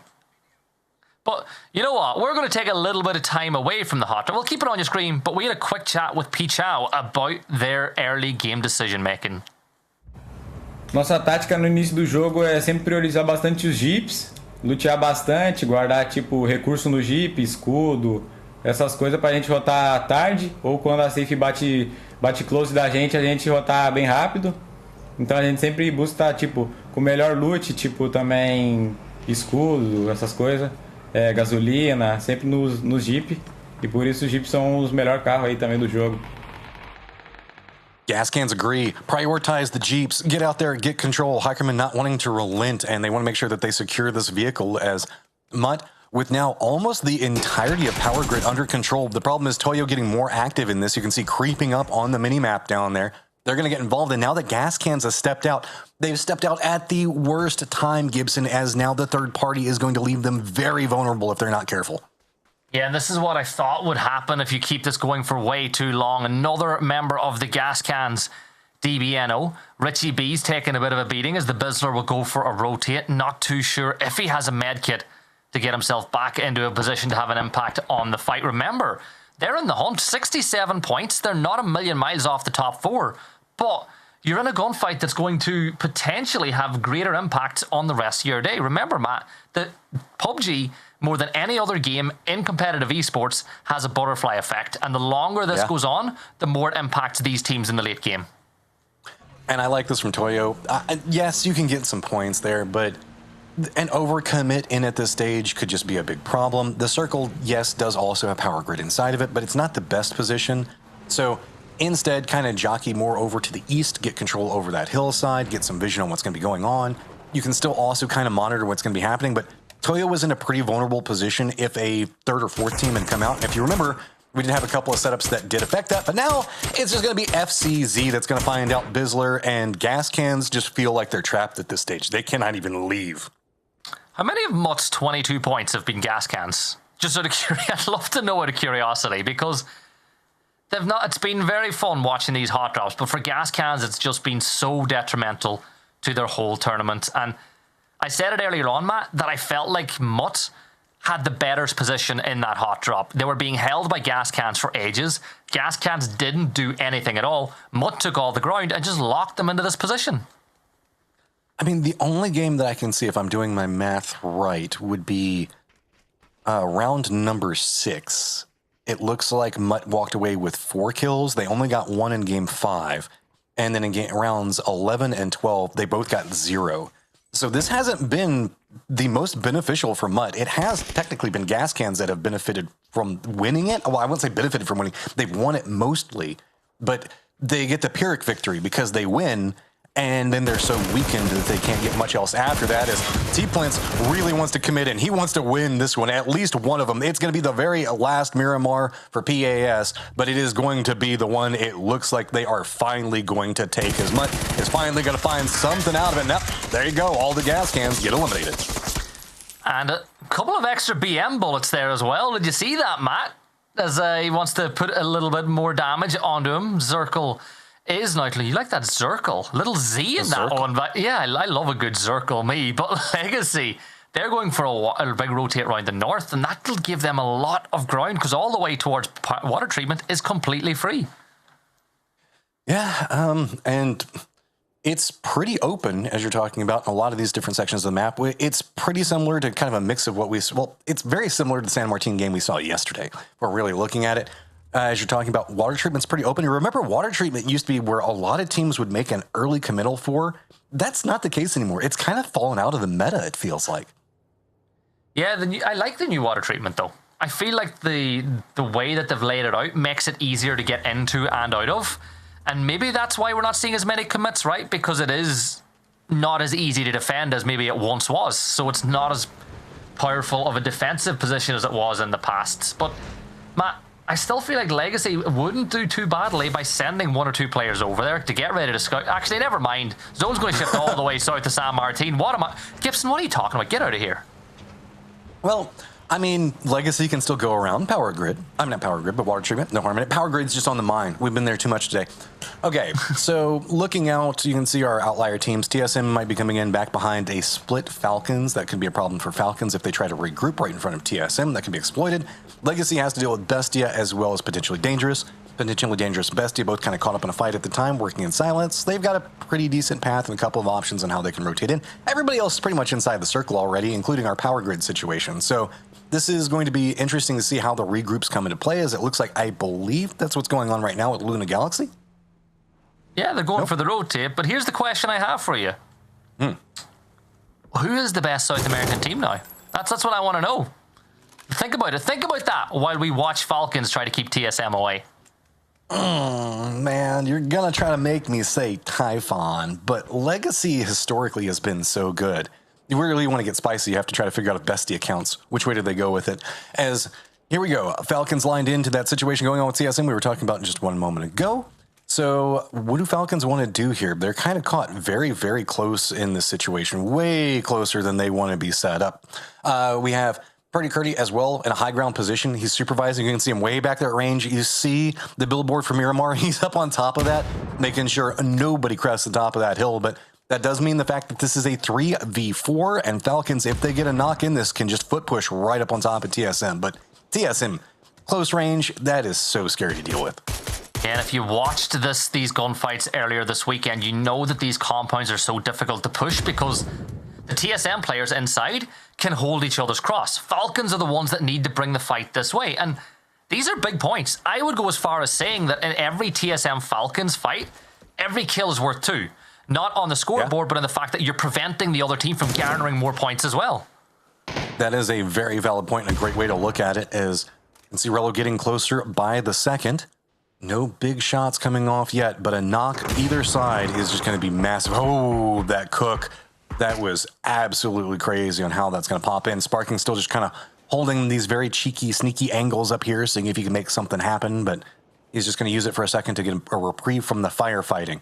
Flood still just trying to keep an eye on that angle. You know where Purdy is at, but you don't want to let him come down off of that high ground. He's kind of beneficial up there. Rats have also sent Despoon into the thick in between both of them. So he's kind of gatekeeping out Kurt, but also not getting involved. So, yep, okay, the Spoon's going to just get caught there, and he's going to go down, and that's about the freest point TSM's going to find. Also, Sparking is the boogeyman confirmed. He lives in your walls. Look, he's literally living in the walls. He's in the attic. Yeah.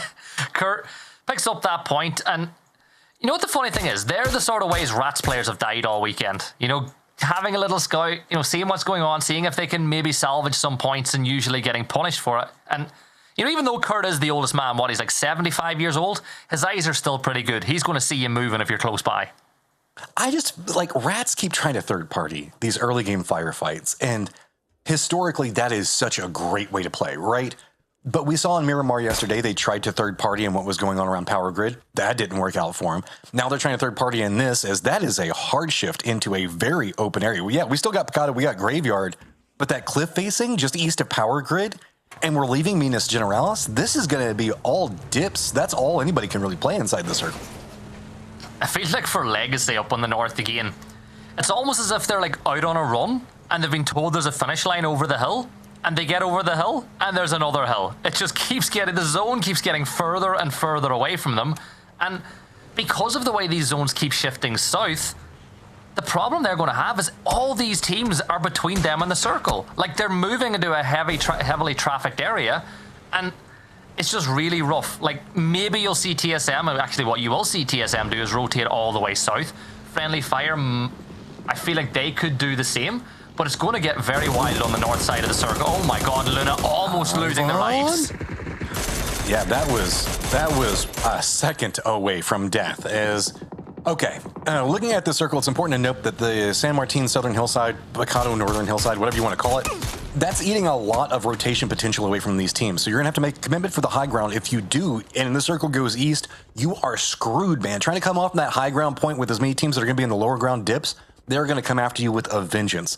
Falcons did shift very heavily into the south, and that was just kind of mirroring on the other side of that was TSM. That's why we saw the exchange of bullets, but it is going to be Falcons playing much further to the south, as TSM is going to find a compound just to the north of them. The Snakers and Kurt both kind of left behind in the old firefight and kind of stuck there. Snakers is now going to have to bypass right next to TSM, so it's going to be really on the Falcons to defend him. Yeah, Rello took some damage from Alo as he was looking to provide some cover for his rotating teammate, but Snakers should get there, right? Sonics don't have an angle. Pichao won't have an angle. You just got to intersect the two teams beautifully. Legacy will lose one as they were rotating through, is potentially dangerous, picked up the kill, which because of that gunfight, Glock was the only player who managed to get up inside the sky. Now with that, BL spots him, 18 damage straight away. He's a long way to go to hit the deck. This is going to be very... He's trying to go for right in the center, dude. Pachao's got a crossfire right where he's trying to land at. Okay, a ton of scouting information that was going to get fed over is, yeah, Glock is not touching the ground, dude. So they at least now know where a couple of setups are. Legacy looks like they're going to have to path in. Again, just that hillside really cutting through the center of the circle is going to make this a lot more problematic. They don't have a lot of good options. They can rotate right along the edge, but they now have potentially dangerous behind them. That's its own potential threat in and of itself. And then we have what's going on top of the hillside, which is Wuju 2, Mutt, Typhon, and Toyo all just right on top of each other, fighting it out as Mutt just cannot seem to find a way to get inside the circle. It's just rough. Like, it really is rough for these teams. Like, the zone has just shifted south again as well, by the way. Legacy just cannot catch a break. Potentially dangerous. Slabby's in the blue. He's looking to just ruin Legacy's game. He's going to happily sit here taking plenty of damage. Gizera on the move. You can see he took a little bit more, but for Legacy, a team in the hunt for those international spots for PGS, it's just going from bad to worse. And it's unrelenting, potentially dangerous, seeing opportunity upon opportunity. Gizera trying to hit some shots. Tony just rolling right in close range. Now smoke's going to be the cover. It's all going to be on the footsteps, but no, teammate's going to go ahead and secure that one. Legacy is going to survive now with just 2, but they have now... I mean, this is just going to be a massive task. They're going to have to deal with Sonics in front of them, TSM and Bestia all. Here's the top of the hillside is we do have Wuju 2, Typhon, and Toyo all now looking around. The circle popped and it left this top high ground position. So these guys are just out for blood. They know that these are the points they have to get before they move into a terrible situation trying to cross down this hill.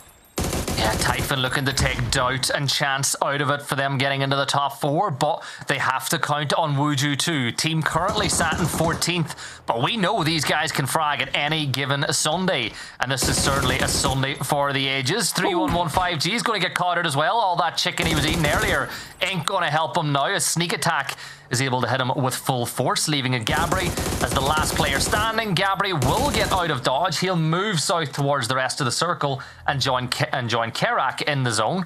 But Typhon, no. Having lost 2 players, this game is all about damage limitation now. But let's look at this. Falcons, they have TSM going by, and Luna pretty close by too. I mean, Typhon's going to have to deal with Toyo as a new threat right on top of him. Luna is going to have to deal with Falcons in a situation. TSM used the distraction that Falcons was having to deal with Luna. They just bypassed, sent it straight into the circle. That's going to be its own problem as they're taking a lot of casualties. High ground defense, yet again, on a much smaller scale. This time it's going to be what we can see popping off over here. We have a kind of a vengeance match that's going to be happening as Bestia and Sonics have been rolling right next to each other in a graveyard. Bestia was trying to go for a leapfrog position to try to gatekeep out Sonics, but good defense slowed down, and now Sonics trying to make sure that they catch out Bestia before they can make it to the circle. Nades are going to connect. Spray also just going to come up in a big way. Sonics going to go ahead and find a ton of kills. Bestia can't even leave their dip. I love Kick, man. He is nuts. He is insane. Luna Galaxy Bringing the fight now to Falcons up on top of the ridgeline. Rello is out. Snakers is down. Flood and Roth, the last two players standing. We said this earlier too. We're waiting on Flood to have his big moment in this PAS, but he's just not had the impact he's had in previous tournaments. Luna Galaxy currently sat in 7th. They need every point they can get to climb the table, and that engine starting from Roth will be the signal to go full up. But are they baiting? Have they left Roth? Have they tried to make Luna think that they're getting out of there?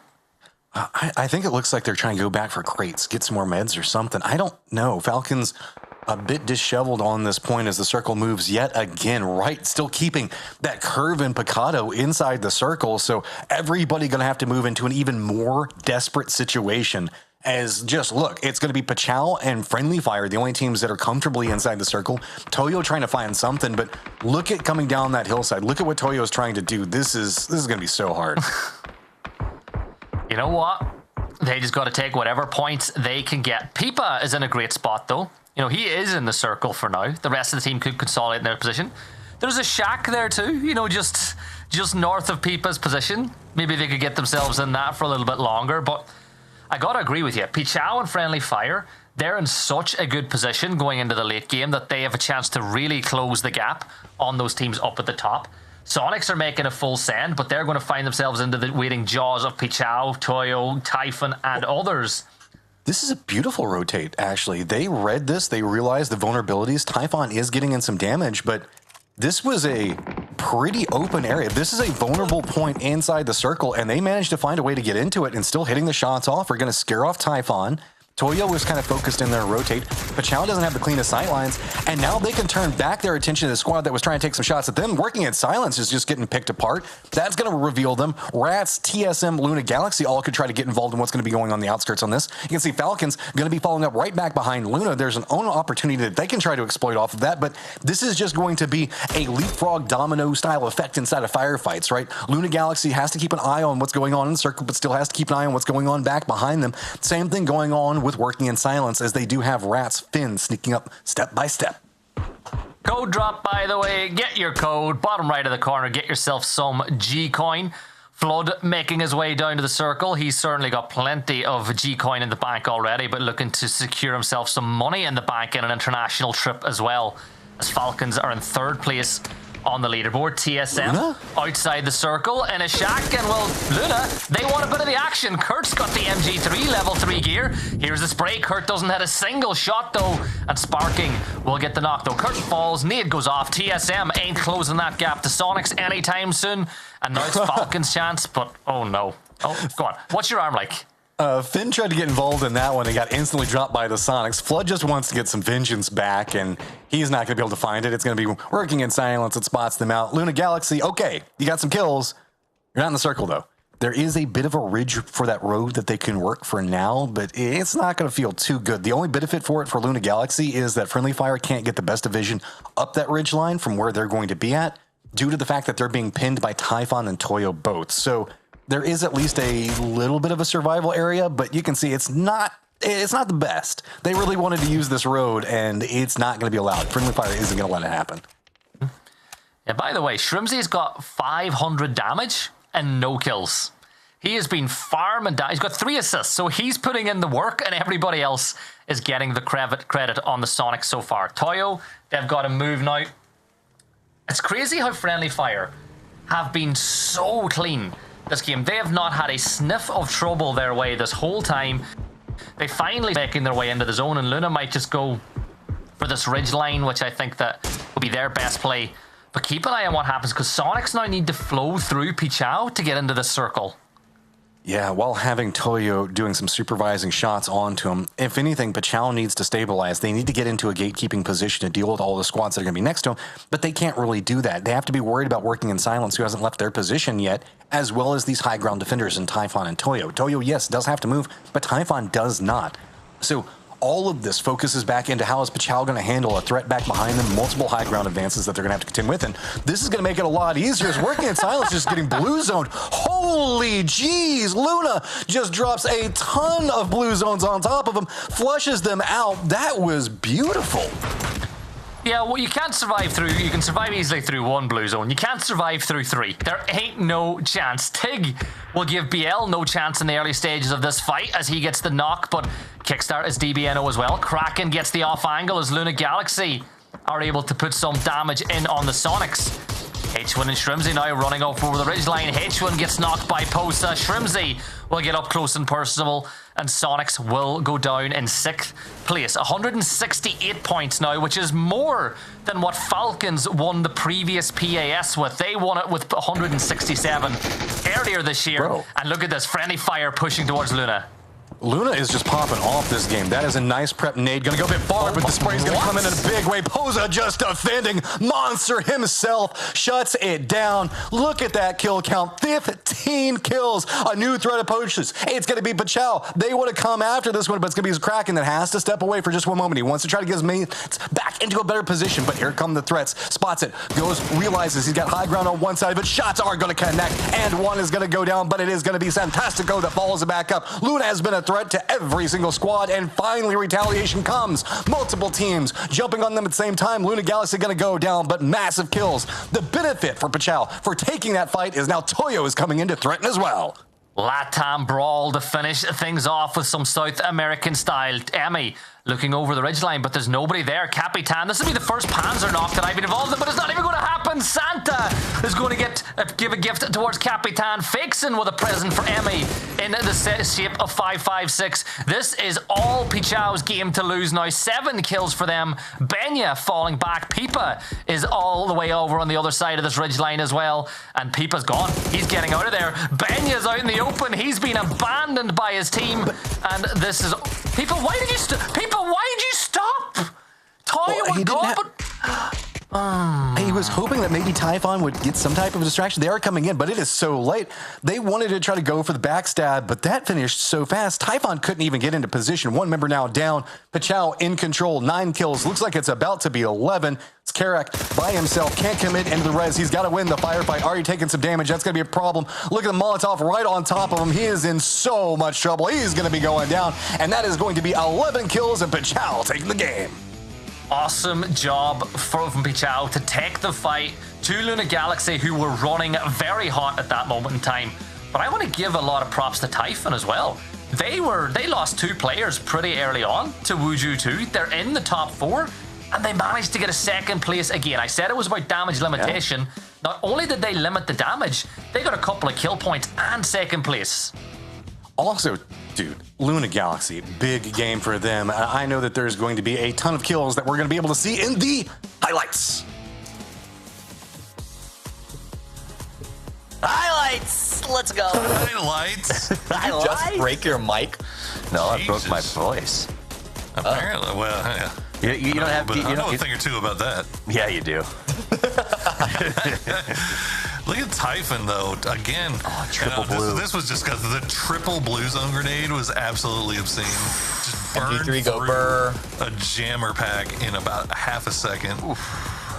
This is such a hectic highlights because there was a lot of action. Yeah, Luna Galaxy, Pichow also getting 8 kills, coming out with the win.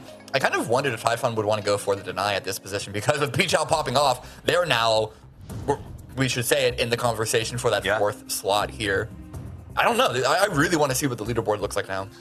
Right, well, I think that's it. As you see 21 points going the way of Pachow. Luna, you said they were going to do well. On the last day, Poro, they are stepping up and playing very well with 19.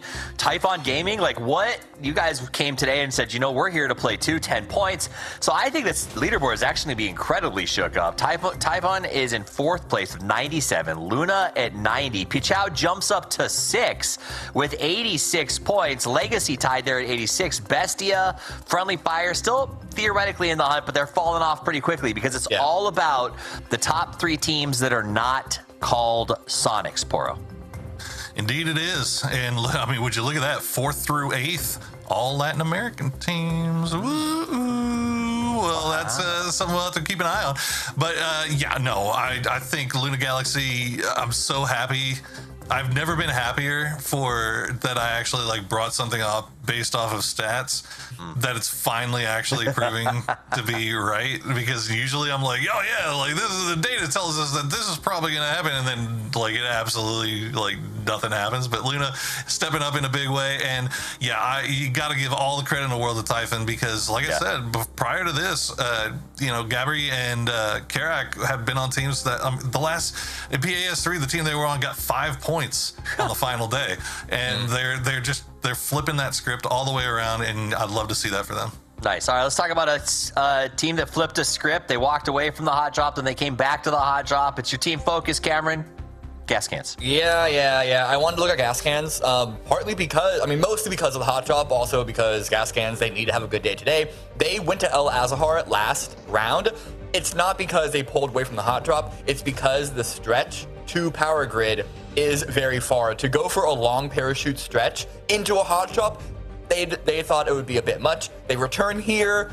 Unfortunately, they get shut down because of a really nice opening flank by Mug, and then in a little bit, we're going to see Bizzler go down afterwards. It was an extended fight. That's the problem. But when you're in a hot drop situation like this, and the other team is getting a surround position, it's shepherding you into a single set spot. It's a very, very difficult. The arrival of Toyo didn't help either. And yeah, here it is. Bizzler does get caught up with their pants down, but like there was nothing really for gas cans to do. The hot drop in a lot of scenarios gets decided within like the first 30 seconds for who has the upper hand, and from that point on, sure, Mutt wanted to finish it, but they can't throw the whole thing away. But they had the advantage basically for this entire almost 10-minute segment based off of the positioning alone. So gas cans, unfortunately, they fall out of the top 8. Still a chance, right? But it would basically need to be a win on the next map to really be back in that sort of bubble conversation. Yeah, I will say that I appreciated the patience that Mutt had at the end of that to go and find that blue zone grenade instead of sort of pushing the defensive position and making the play the right way. Are they still in 16th? Yeah, probably. But, at least they played that really, really well. Poro, we're going to take a short break in a minute, but first I do want to ask you, anything stand out to you from that game? Are there any teams besides Luna that are living up to what you expected or surprising you? Well, I think Pachao, that's Pachao and Toyo were 2 teams from Latin America that we were coming into this event really expecting great things out of, and we've seen flashes, and now we're starting to see the final day is here. Pachao especially, that was the way that they pushed into Toyo to make sure that they kind of secured that hillside and they finished that fight quickly was awesome. Like that's exactly what you want to see. And on Toyo's part, a little bit, I didn't like the way they kind of ran away from everything there, right. And were trying to reposition when they knew they were getting pushed on. But decisions that you make in the moment, and that's kind of you just kind of reset off of that. But still looking at those 2 to see if they maybe make a run here late. And I'm looking at all of you guys to go ahead and hit that follow button on the stream so that you can unlock the new emotes that we just put in. So go ahead and hit that button right now. Also a reminder that we are doing a contest over on Twitter. We want to see your best in-game fit, and we're going to give 5,000 G coins away. Check. We did it for 5 people yesterday. We're going to do some more today. So send those DMs in. When we come back, we got game 3 as we are prepared to watch things get crazier and crazier. I should say match 15 of the event, but the third one that we're playing today as we head to Tago. The wheels are going to start coming off as we hit this 15th, 16th, and 17th. They're definitely wobbly, and the middle of this pack gets ever tighter. So don't go anywhere. We're back in just a couple of minutes with match 15 on day 3 of the PUBG Americas Series 4.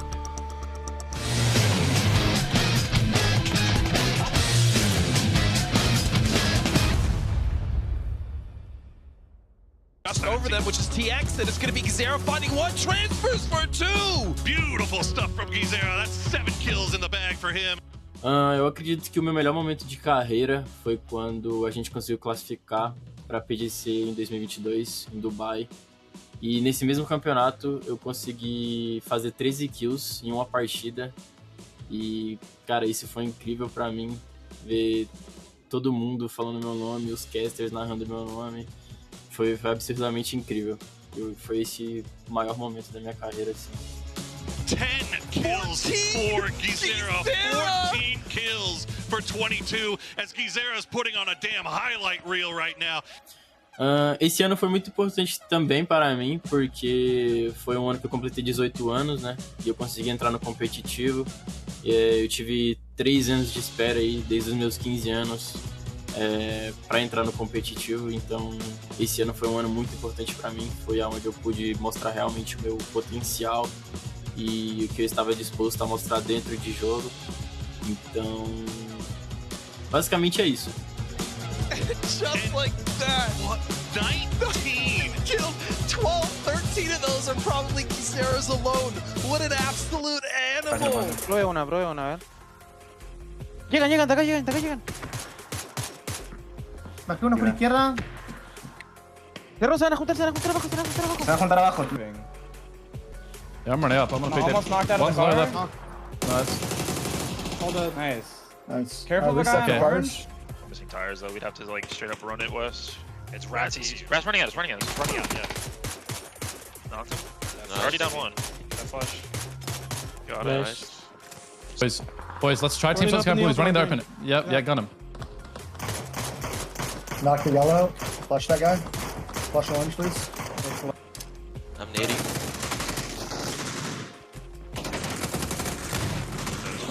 Nade inside. Another nade. Behind the left long building. We have to run it down middle. I have 2 more nades here, boys. Drop it for me, drop it. I'm gonna run it down. I'm running it down, Adrian. I'm 1 HP. Oh, fuck. No.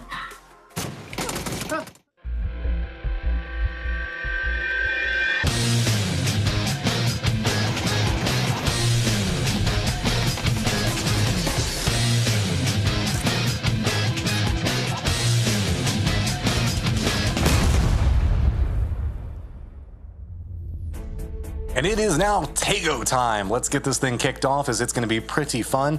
We've been seeing, I guess, the 3rd through 6th place get a lot of action in these last 2 rounds. Can they keep up the consistency, as now we're going to move into our newer maps, as no more hot, well, I wanted to say no more hot drops, Gibson, but it is also Tago. It is also going to be Rondo. They could happen there too. Let's be honest. On the final day, you can get hot drops anywhere. Maybe, like, let's not mess about. We've seen hot drops in some of these strangest places on these maps all the way through PAS. Now, I know we don't have Donkey Destroyers, so some teams aren't going to be going, you know, looking like this every time they drop to make sure that the Donkey Destroyers aren't coming. But Matt, we're getting to the point where some of these teams have to up their aggression. One of these teams between, say, 10th and 2nd is going to have to make a decision now that they want to make this their event, and they want to, you know, kind of take doubt out of it. I mean, you could even say in some factors that's what Mutt has been trying to do. It hasn't always been working, but I love the fact that they're trying to be proactive. I will always take a team that is trying to be proactive and not accomplishing their goals, rather than somebody that is just being reactive and then just hoping the fact that they can get the circle, right? So this is exactly what you're talking about. These are the 2 maps where if you're going to try to move into that very proactive stage, this is where you do it. You try to exploit the changes in the map. You try to make sure that, like, maybe somebody might not be as familiar with a firefighting location as you are. You try to make something big happen off of that. We do have a couple of late drops, as it does look like Pachow, Working in Silence, and Friendly Fire are all going to be kind of moving next to each other. Not the biggest of problems. Toyo, though, also over there next to 2 members of Luna Galaxy. But Luna Galaxy is just going to be grabbing some vehicles to steal those away and try to regroup with their other side. I think that it looks pretty calm outside of that. Yeah, it does. And a lot of these teams now will be getting... Oh, never mind. Rats are going to hunt down Bestia, as Gats will take a ton of damage from that nade from Mime. And look, we know Mime. He is prime time. And all right on cue. He catches Gats. Iron sight, by the way. Iron sight, by the way, from Mime. No problem at all. Give me that point. You know he wants that when he's like, nah, that was too beautiful of a shot. You can't take this one from me. Rats being shooed away, as it's just going to be 11 bullets to say, no, I want you out of here. I do not want that to ever happen again. And Bill Frost, 3, 2, 2. Is it going to be enough? Okay, Mime's got some. There we go. There you go. Draft King is going to find it. Now Mime gets his secured kill, and he's going to feel good about that.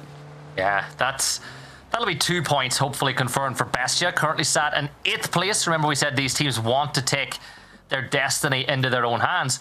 When that was going on, by the way, what a shift we have just been given. You know, the gods, the PUBG gods are like, yeah, we love our players. We're going to give them a nice, friendly shift, right? This is such a weird circle. 60%, I mean, not something you want to deal with between water and 40% probably unplayable on water. I mean, Pachao in a beautiful spot off the get-go. Is we do have ourselves a beautiful scenic view of a very fun section of the map with Wuju 2 hanging out about there as they find themselves in a beautiful early game position. Let's hear about their early game tactics.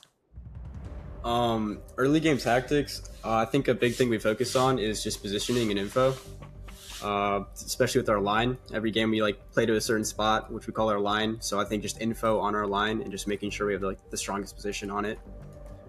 If we need to get aggressive, we'll do that in order to get max info. Wuju2 telling us what to do in the early game. It's not really been going well for them, right? 49 points. This is the core of the roster of Mercy, the previous stage, which threatened, the core of this roster threatened to upset the balance inside the Americas. And, you go ahead and get Cowboy, who was one of the best players on SSG, one of the up-and-comers. You add Monster into the mix. I thought that they were going to be a lot better this weekend, Matt. I really did. Yeah. Especially with the firing capabilities of Seifu. But if you look at the map right now and you have the map feed open, they're in a 2-1-1 around Studio with Seifu probably about a good 600-700 meters away, maybe even more than that. He was kind of doing his own thing. Not expecting the circle to go down here, and then it did. So he's kind of away from the rest of the squad, looking for a chance to maybe regroup. He could have a foothold position, but it looks like the rest of the squad's kind of moving into their own territory. A lot of early rotations are going to be big here, as this is one of those circles. When you see it hard shift very far away, I should always encourage players in your own games, or even whenever you're watching this, realizing moving early to get position is massive, because real estate is going to be so fought over. You're going to end up with so many edge firefights, getting into a very strong position, very center, realizing how it's going to shift away from water and everything else like that is extremely beneficial. On the opposing side of that, you can rotate late, wait for circle 2 to pop, and lane into an emergency pickup, which maybe some of our more northern teams might be doing at this stage, but early rotation's always going to be so useful. Yeah, and something I like to say about this circle in particular is, even though there's not a river and it's not two separate islands, I like to think of it as a circle which is two separate sections. You've got the section now that you see Bestia moving into with school, and then you've got the other section over by Studio, because to the south of the circle, there's no rotating. That mountain is instant death. Well, you get a couple of seconds, but it's instant death if you go onto it. And then you've got that cover road in the middle, which you'll have teams cover, and one of them teams being, I believe, potentially dangerous. Now, Fana will catch out DraftKing as they rotate on by, but I feel like some of these teams, Matt, need to make a decision on which side they want to play on. Do you want to play on the east side, or do you want to play on the west side? Because if you pick the wrong side, as you just seen kind of below, you're in a spot of trouble. You know who else is in trouble? Maybe gas cans. Yeah, they're in the thick of Toyo right now. It's going to be Toyo going down. Bizzler being big, putting in that work, bringing the business of his own. 2 kills in what looked like it could be a problem suddenly looks like it is a massive benefit. Another member down. Capitan just running over everyone. Hikerman, you're supposed to be hiking. You're not supposed to be running over everybody, but hey, if it works, it works. Emmy just running for the hills because that's all he's got left. Toyo, all the dreams and hopes on him. He's mowing the lawn. He's just out there mowing the lawn. Picking weeds. Yeah, Bizzler mows them down and Hikerman cleans them up. But it's kind of what I was saying, right? The circle, just before we were so rudely interrupted by that gunfight, was if you're on the wrong side, if you're on the east and this goes west, or you're on the west and this goes east, it is one damn hard rotate across. Well, with the way that the circle is in the unplayable land, you kind of have to assume it's going to shift north to northwest, right? There's just not a lot of territory, so sooner or later it has to go that direction. That's why you see a big committal from a lot of our teams playing just a bit north or northwest of Songham. We do have TSM, Pachao already playing over there, Friendly Fire, also in a very strong position for that.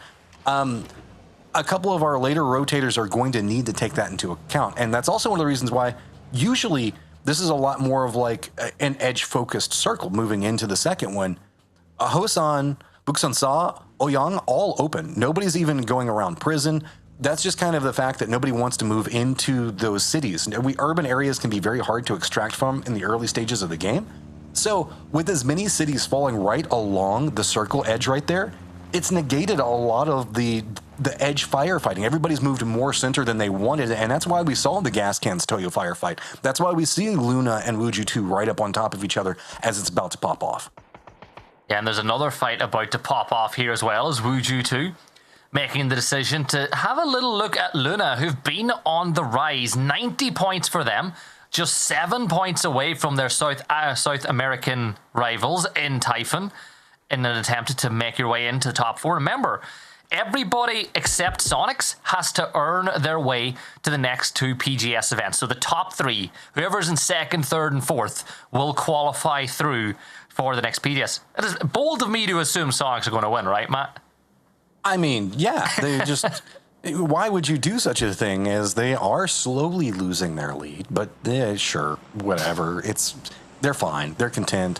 It's nice of Sonics right now to let everybody else finally get some points and maybe try to climb the leaderboard, as Wuju 2 slowly watching what's going on here. They can't let that one go. They've got to go for the spray in, and yeah, that's going to be Kraken just barely getting away from that in time. Monster couldn't quite connect, but he's now going to be on the tail end of a big problem, as Wuju 2 looks like they're pretty hungry. Realize that there is an opportunity, and Cowboy just going to go ahead and go make the run over for it. Sneak attack is not quite there. Mutt is coming up back behind this, and that could be a firefight brewing. I hope so. I hope so. Mutt have been the sort of team that have shown that they like to third party when the option arises, so why not this one? Posa, though. Posa has been him, posting up big numbers so far for Luna, and he is on the edge looking in. Vinny's on his way in here as well, but this fight has now kicked off. Kraken needs to stay alive. His whole job is to just not peek and wait for the reinforcements to come. If he falls, we might see the rest of Luna fall back, but he's stayed alive long enough, and Monster will get that knock, but the rest of Luna are in a position to get involved, and Sneak's in trouble. And you can see that last moment he at least manages to jump over the top of it, and yes, sneak attack is going to go down. Luna's going to try to use this hillside, but it's going to be roughly the same time that Mutt's going to be showing up. Are they going to third party into this one? Hello, my bad. Gas Can's also trying to get involved. This has turned into a massive firefight on the top of this hillside. Mutt's even having to try to regroup. They're so close to this. They were spreading out trying to look for territory. They're bringing the rest of their members back in. Gas Cans looks like this might be a bit heavier than they were expecting it. I don't know if they'll make the full committal in. Hello, my bad. Looks like he's just kind of hanging out in the cover for right now and going to try to regroup using the smoke, use his teammates, but this got way spicier than I think anybody was expecting for an early game firefight. Yeah, and the rest of the lobby will be a little bit disappointed they didn't get invites. Oh, bro, my words. Oh, what is this? Right, get me out. Nah, this is not right. This is the grand finals of PAS, and teams are trying to play for their lives, and we get a circle like that.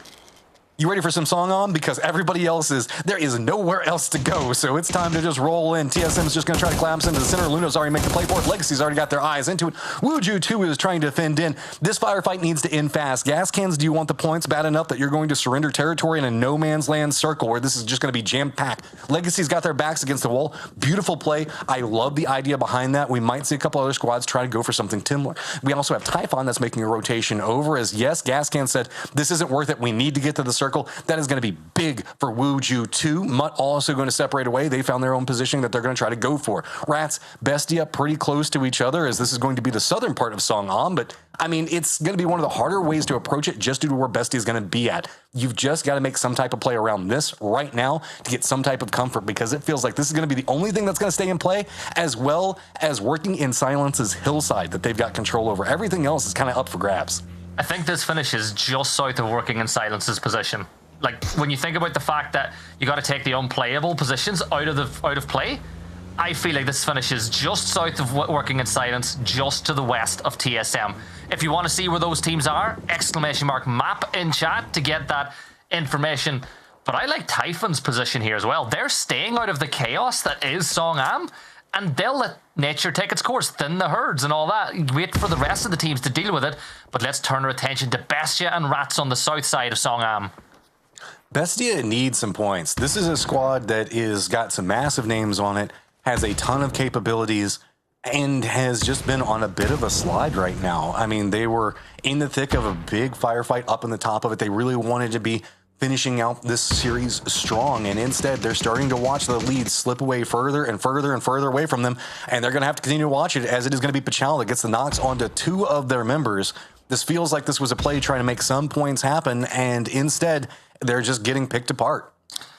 And these teams are on the border of being in contention as we get into the halfway point of our final day. And not only that, the halfway point of this map, and Bestia are eliminated. Pichao, they get those points. They step one bit closer to the top 4. And Pichao, with the south side of Songam almost in control, will be feeling pretty confident going forward. But look, another team I love about their position. Look at Falcons. Another team that are like, we know that Songam is going to be the focal point of the chaos. We know the zone should go closer to us next time around, if not keeping where we're at in that next phase. Falcons have made a really smart move here, as have Working in Silence. And that's one of the reasons we see Falcons so often end up in those late game positions that are so strong. They're reading the circle, trying to figure out how it's going to move. But Chow doing a great job, though, on Songam just to get control over it. And he wants to try to find some safety. He's not going to find it. That's going to be the last member for Toyo getting eliminated. Sonic's going to be on the outskirts of this one. Not a lot of good options to work for from now. It's going to be Friendly Fire. They're taking pot shots into them as they're trying to get their reses back up. Luckily, gas cans are still chasing Wuju 2 just to the east, so we're not going to see too much more firefight. We also do have potentially Dangerous that's shooting at Sonics from a different angle, so they should be able to get the res. This doesn't feel good, so I wouldn't be surprised if we see Sonics try to find something a bit more defendable, but they really can't. There's too many people alive. 50 alive in this circle is insane, and it's because so many teams are in Songam right now, as even Legacy is making the committed in. They're making a run in. They found some open complexes. There's a ton of cars out here, and they are just going to roll right into an open area. I reckon we should get paid a rate-based like car parking. How many cars are parked inside Songam? We'd make a small fortune, Matt, with the way this is going. Potentially Dangerous, they're on the edge of all this as well, but Luna Galaxy, they're going to spot out Gizera. He finds 27 damage on the poster though. Luna, remember, 2 players up, having lost some earlier to Wuju 2. And the best thing about urban environments, Matt, is if you do get into a gunfight and you don't like it, you just find another building. But this building's taken, there's Finna! Downside of that is getting to the other building, right? As that is going to be Heaven getting spotted out. So Haven's going to go ahead and go down there. That nade should be able to do it. Yep, there we go. Rats clinging to life with their one member, trying to get as many points as possible. I mean, they do have a lead over Mutt right now, but trying to catch up to Wuju 2 is going to be hard. Except for the fact that Wuju 2 is in their own trouble as gas cans are still hunting them down on the outside of this one. But we're going to stay caught up in what's going on with Songam as Finn is going to move away from it. Pichao, who had so much control over the circle with Legacy coming in, has had to slow down and had to try to regroup. It looked like Pichao was just going to take over the entirety of the city, except for where TSM was. Yeah, and it feels like 9 teams in this lobby are in imminent danger of other teams causing them a problem right now with the way things are set up. Monster will move to that position where we've seen Toyo get into a little bit of trouble earlier, and well, he's going to get to the same result. Same end result. That's the kill confirmed. Shrimsy is going to get knocked by Slabby from potentially Dangerous, but again, this is the problem for the rest of the lobby with Sonic's position. You can knock them all you like, but because they're in a natural bowl, once the player gets into and down onto his hands and knees, you're not going to get a line of sight onto them. Yeah, but they're losing a lot of armor and meds, especially now that gas cans is done with Wuju 2. They don't have really good firing lines into Sonic's position, but if Sonics tries to go for a move, they can really kind of put their foot down on that and make it more problematic. I do like the fact that Sonics has more rotation options than Songam itself, but the hillside that's just going to be to the west of Songam has been kind of abandoned. Everybody doesn't really want to play around it because the profiling that was coming out was just getting punished so heavily from Songam, and that's given Falcons a massive amount of control over in the west, the same way that Gas Cans has a ton of control in the north. Yeah, Falcons, as you said, control in the west. Friendly Fire might be a problem for Gas Cans a little bit later, but still, next shift, this is going to make or break this game for all of these teams. If this goes back to Songam, those teams that made the early gamble are going to get paid off, but it goes... Matt, isn't this exactly where I said it was going to go? South of Working in Silence, a little bit towards the west of TSM. That is the center of the zone. Working in Silence and Falcons are loving life, but see in about 5 minutes from now, 4 minutes from now, there is going to be bloodshed and chaos as these teams try to leave Songam. Yeah, I mean, you can hold out for now. The problem is the edges are going to get more defended as we go. Gas Can's going to do a heavy wrap. They're going to have to deal with Friendly Fire, who is pretty focused in on what's going on with Sonics. Sonics do have, like, I guess 2 feet of their little dip that's still going to be in play, so I wouldn't be surprised if they don't stay for that. Friendly Fire is also going to be regrouping right as Gas Cans are going to be passing. That's a big benefit. Next problem, though, for Gas Cans is going to be Working in Silence. They're going to get some vision on this tail end. going to start getting harassed. They do have this hillside that they can stop at for now. That's going to be about as far as they can go. After this, it's going to be predominantly Falcons and working in silence with so much control in the circle. Meanwhile, we've got Potentially Dangerous. Going to try to go for a stop off of their own. You can see that they were kind of thinking about stopping at that hillside, but Typhon really wants it. They're going to go ahead and shoo away that defended position. Force Potentially Dangerous a bit further into the circle. But also going for a wrap pretty similar to this. Looks like they wanted to go into Song and that's going to be a big problem for Posa as he's going to find some company real quick. Yeah, Gizera and Legacy need to move. They've got to be careful too, and this could be free pickings here for Legacy, but not just yet. Yep. Why even shoot the tires of the Dacia at this point? Nobody is going to get a vehicle through Songam at this point, but you know what? I've been wrong before. I probably will be wrong again. Posa getting ready. He can hear that engine starting. Is he going to get an angle? Oh, Mug. Oh, Posa. That is not typical for Posa. That wasn't very Posa of him. So he's now revealed himself, but Mutt had to continue their rotation. They weren't quite inside the circle yet, so they do finally get a compound that's going to be right there. Mug does also find another building, so secured for now. Legacy, you've got a road in front of you, and you've got all of Songam that you've pissed off by taking shots at him. Where do you go? You hop in vehicles. Are you going to rotate to the south? Because now Mutt could probably gatekeep out from there. We've got Typhon that could gatekeep out. And even if you manage to make it past them, it's going to be Potentially Dangerous and Falcons. This is a setup firm gauntlet that Legacy is going to have to break through, and I don't know if they're going to be able to do it. They're going to take so many casualties in it. LFP's already had to stop over. Gizera already taking some damage. It's just Mutt firing right now. Typhon, inside their vehicles, are trying to regroup at roughly the same time. That's the only reason Legacy is as much trouble as they could be. Where are Legacy going? They're in the blue zone, and they're just taking damage. Yes, it is phase 4, but that is starting to be a big problem. Gizera continuing on his path. VHG had to stop, and now he's just going to have to rotate the entirety of all around Typhon and going to be by Falcons himself. What do? It's open over here. There's no path. He's still, what, 150 meters away? Yeah, and you're... Oh my god, Gizera. Why are you so good? Just gets the kill from the blue. Everybody else will be focused on metting. Everybody else will be focused on getting in the vehicle and pushing in. And all Gizera can think about is the thirst for points. That trap that he finds himself in time and time again. VHC almost made it into cover. But T-Flats... Man, what, a pixel? Was he a pixel away from being in cover there? That hurts the soul. He was so close. Okay, new circle pops. Songam loses most of it. So guess what? Everybody's going to be moving into those hills.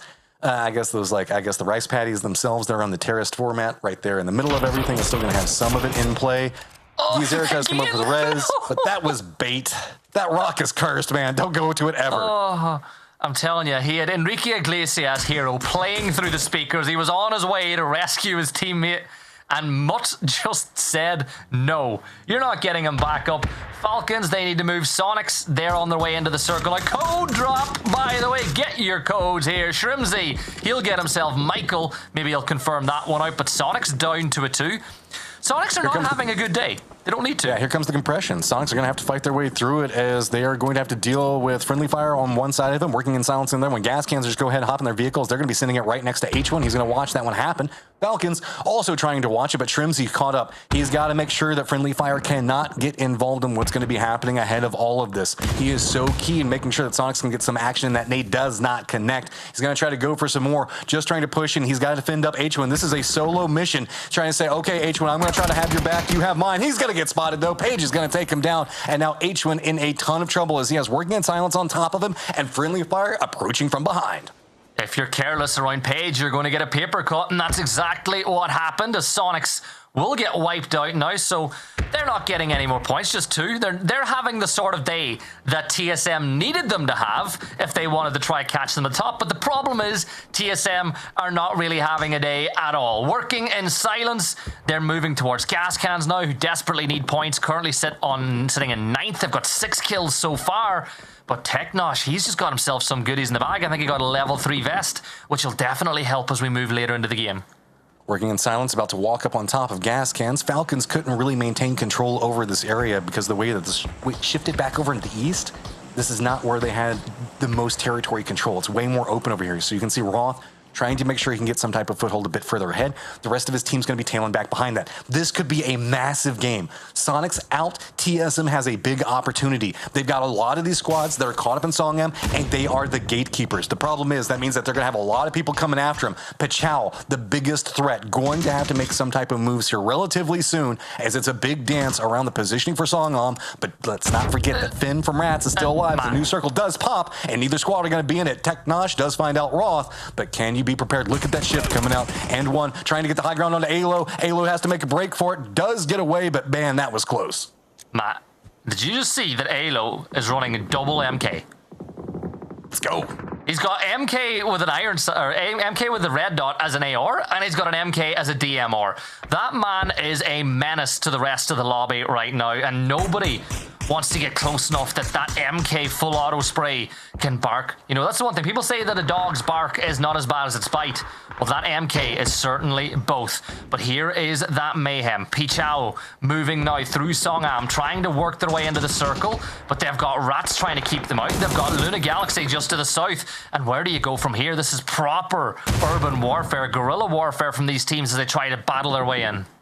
Two solos trying to hold back a full 4-man squad while Mud is going after potentially dangerous. TSM going for territory control. Friendly Fire trying to make a push into working silence. But with this going on, Gascan's getting a bit more active. Falcon's also coming and trying to backstab this, but this ends so fast. Working in silence, polish that off so quickly. Now Falcons finds himself in a much more vulnerable position. They shifted up here. Typhon shifted in back behind them. That is a big problem. Gascan's, luckily for Falcons, that was going to be drawing the attention of working in silence as they're going to shift back into that. Typhon was taking some shots at them. So Falcons kind of sneakily holding out for the time being, have a second to try to figure out, regroup, and see what they're going to do. And if you want a glimpse into the darkness, into the ether, all you had to do was look through the sights as working in silence looked towards the center of the circle.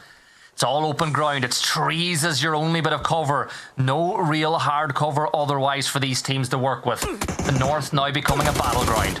Blood stepping across. He finds Teknosh, who did have that level 3 armor. Remember, he picked it up earlier. That certainly helped him with staying alive, but ain't going to help against that nade. It's not a flakjack. It's Snakers will take down Teknosh. The rest of working in silence need to clean this up as soon as possible. But I love this. Falcons slowed it. It's getting crazy, man. And let's see how we're going to have to navigate. Falcons are trying to figure out a way to make their move through this one, but working in silence, can't regroup. Gascan's positioning too big for them, Gibson. No, they definitely can't, but will Falcons get rid of this cleanly? Flood will get his kill confirmed on the Teknosh, and Zito gets another one, Matt, and it's all down to Snakers, and he's about to fall. Just trying to use tree for cover. That's not going to work too well. Too many things to try to deal with them. Working in silence, going to go ahead and pick that up. But TSM, here's the firefight. They're using the opportunity to try to shift in. Pachao also caught up. It's going to be Finn still holding them back. That's allowing so much movement for TSM. That would have been a big problem. Mutt, here's that firefight. They're trying to shift in. Working in silence, still has to contend up with TSM's positioning, though. This is a beautiful flank back around. It's going to be Sparking that spots out Panda, gets an opening knock into it. He's going to go down. It's going to be sold in retaliation, but here comes Alo. He's got a ton of tools, most notably that same one lined in, ready to go. TSM, new circle pops. They're right on the edge of it. Gascan's tried to step into this. They take a massive amount of casualties. TSM just continuing the roll. Only at 2 kills, now at 3. An opportunity for more as they're going to get control of a beautiful position. Luke lines that in, picks them up, and TSM on a roll.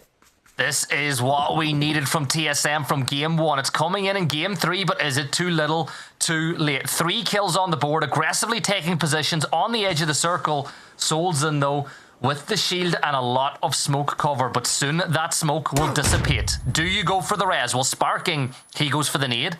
Will find 38 damage, but Souls, he's moving away, and the problem is he's moving towards the gas cans, and they're going to spot out Souls. They do a ton of damage. This is just a rock and a hard place.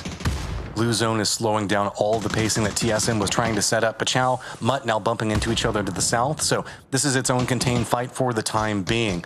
Souls trying to use that cover that he's got set up, realizing that the bigger threat for him right now is going to be gas cans. There's an opportunity to be had. Working inside, sitting at 11 kills. Big game for them. Tries to make it a cover. Narrowly does get there, but it's going to be right in front of Bizzler. Goes for the spray and gets some damage. It is going to be assistance coming in from Mutt's T-Plints. Gets the knock. Keeps Souls alive. TSM trying to come up back behind it, but there you go. Picks it up. Gets some more pacing at least. So position points going to be big as we're now in our top 4. Working in silence, sitting at 1. TSM moving forward, but the new threat in Pachao might be a distraction. You can see TSM realize they still have Souls behind them. They don't know exactly how they want to navigate this. Souls being that threat, trying to go for some sprays in, trying to make sure that nobody in TSM can get comfortable as Pachal shifting their attention to the backside of TSM. Big problem. Souls now taking a ton of damage, forces him away from it, but Mutt is going to pounce right up on top of Pachal at roughly the same time. Blue zone's there for Souls as well. He's swimming upstream without a paddle. Alo catches him out in the open with the MK, and he finds the kill. Reloads once more. Turn your attention towards the south. It's a 3v3v4 of standing players. Santa looking to get the res, but is Andy going to be a threat right now? You can see he's so close to Kurt. Kurt has no clue. He's got a nade ready. Andy is the snake in the grass at some point. Andy, oh, Kurt, he's there. He's right there. Andy's going to get it, but he's instantly traded back by Alo. 1-2 punch. Kill confirmed. Now cresting in the hillside, where the fact that they have control over this area, they know that there's going to be another close range threat. Going to spot out Pachal. It's going to be Mutt as the circle pops with most of the control over it. Going to be FCZ that gets some more damage back into Pachal as well. TSM going to be walking into pretty open area. Mutt at 10 kills, having a big game for themselves. See if they can manage to close this one out. It's going to be a massive threat with TSM, though, trying to navigate all of the smoke that is set up. Mugged down, bleeding out right now. Pachal has had to slow down. They only have one member up, but trying to stop out anything that TSM is trying to go for. This entire angle has been shut up. T-Plants going to be going for a play on the outside of it. Trisk, the big man for Mutt right now. Can he make the plays whenever it becomes important? Rez is trying to come up onto Mug as this is going to be a reset with Bellissimo still alive. Look what Mutt can do when they're not focused on hot drops in the early game, when they play the long con. Alo, though, will find T-Plants and puts plenty of 7.62 into him to get the kill. FCZ still with 90. That level 3 helmet will certainly protect himself, but BL is close by. Well, BL was close by because FCZ says goodnight. It's a 3v4. TSM on 7 kills, looking to make it 10 for the win. And look, 12 might just get an angle. Look at the way TSM repositioned. They realized that Mutt was going after the kills. They then took the team that had control over the circle in Mutt, let them go after the kills, and now TSM is taking control of the circle. 3 members high, in control of the north, and then they've got Luke down to the south. Perfect contain, and now Mutt, who had all the tempo and control of the circle, finds themselves backs against the wall. But things will go quiet for just a moment as MUT will rotate to try to get an angle to get themselves back in the fight. Remember, when there's a P90 in play, it ain't over. It's nearly all crate weapons for all the players inside the circle. Alo still looting, Sparking doing the same. Why not try find yourself an extra vest or an extra toy that can help you get the win later on? He's desperately hunting for a vest, but what he will find is P90 spray coming his way. Alo goes down to 1 HP, but he gets mugged. And now the retaliation shots come back. FCZ, the last man up. All of TSM just making the move. They know that they've got the numbers. They're just trying to make sure that if they have to go for a trade, they can get it. No trade needed. TSM, 10 kills. Big victory on a game where Sonics didn't find a ton of points. Oh, is it too little, too late? They had opportunities earlier, Matt. I'm just gonna say, TSM, great, big for you. Now trying to creep up against the Sonics, but I mean, Mutt, dude, Mutt, that is a big game. For your last shot, that is one hell of a last statement, as we still got a couple of games to go through. Do you think it's replicable, though? Can they do it again? They can. TSM have shown us. Look at yesterday. It was basically the TSM Sonic show. They just needed to be a Sonic or a TSM show from now till the end of the night, Matt. Okay, well, we are going to start getting everything set up. 3 games left, and you know what it's time for? You're all wrong. Highlights, baby. I don't even know how much of that got picked up, but we're none. Not much. Talk about it, Poro. Too much hype. Too much hype. But, hey, TSM, they find the win column once again as, oh my God, C2 was about as brutal as you're going to find. They're 50% playable, so, I mean, they were just kind of forced to play out of the city, and TSM kind of making the most of that, I guess. Yeah, I mean, TSM, again, they are super strong when they are rapping and taking fights, back to back, bunch of kills. 10 is, I want to say, a little low for the way that TSM played this one out, but that's because I think a lot of the fighting on the north side was already done between Falcons, Gas Cans, Working in Silence, who themselves had a really good game. But I don't know, we're coming to the end of the line. Do we think that it's too late for Working in Silence? Do we think that it's too late for, I mean, it's probably too late for MUT as well. Okay, so yes, yeah, it is. Okay, I was trying to come up with a scenario. Okay, let's look at the scoreboard and let's come up with a scenario for this Poro where maybe they're in it. Because right now, Sonics looks dominant. TSM is in a great position. They don't really need to do much if they don't want to. They're going to PGS, Team Falcons. Typhon, I mean, Falcons is no longer safe, right? Like, this is now two teams that are really under threat. Working in silence, I think if they do well on Rondo, they are. But that goes for Bestia, Gas Cans, and maybe even Friendly Fire, too. But it has to be Rondo, right? I mean, yeah, there's not a lot of time left for these guys to do anything. And honestly, like, looking at their leaderboard up until that, I mean, they haven't really done anything since the first two games, right? They got the Working in Silence, got the win in round number 2, and then it's just kind of been a lot of middling since then. So, you know, that's not to say that you can't, you know, a one good performance can't snowball into 2 or into 3 or into 4, but, you know, Rondo, obviously, will have to be a big performance for them, but you also got to expect that, you know, TSM is going to slow down, Sonic's going to slow down. I mean, I don't know. It feels like Latin America has definitely come to play today, though. That's for sure. For sure. And remember, we're only 3 games away from this thing coming to an end, which means in those last 2 games, when we get to the grassy pastures, there's teams can choose who to keep away from PGS. Like, this is not the place where you want to be sort of on the chase. You want to be locked in. Falcons, in particular, I think need to do well in this Rondo match, because if there is a team that those teams would like to keep out of PGS, it would be the Falcons. So I could see them having some trouble in those last games if they're not careful. But let's talk about our focus. Cameron, I believe we're getting into Luna, is that correct? Yeah, nailed it. Luna Galaxy, yeah. So they're one of the teams that are kind of on the hunt, as Poro has established. They are really, really good, especially on final days of events.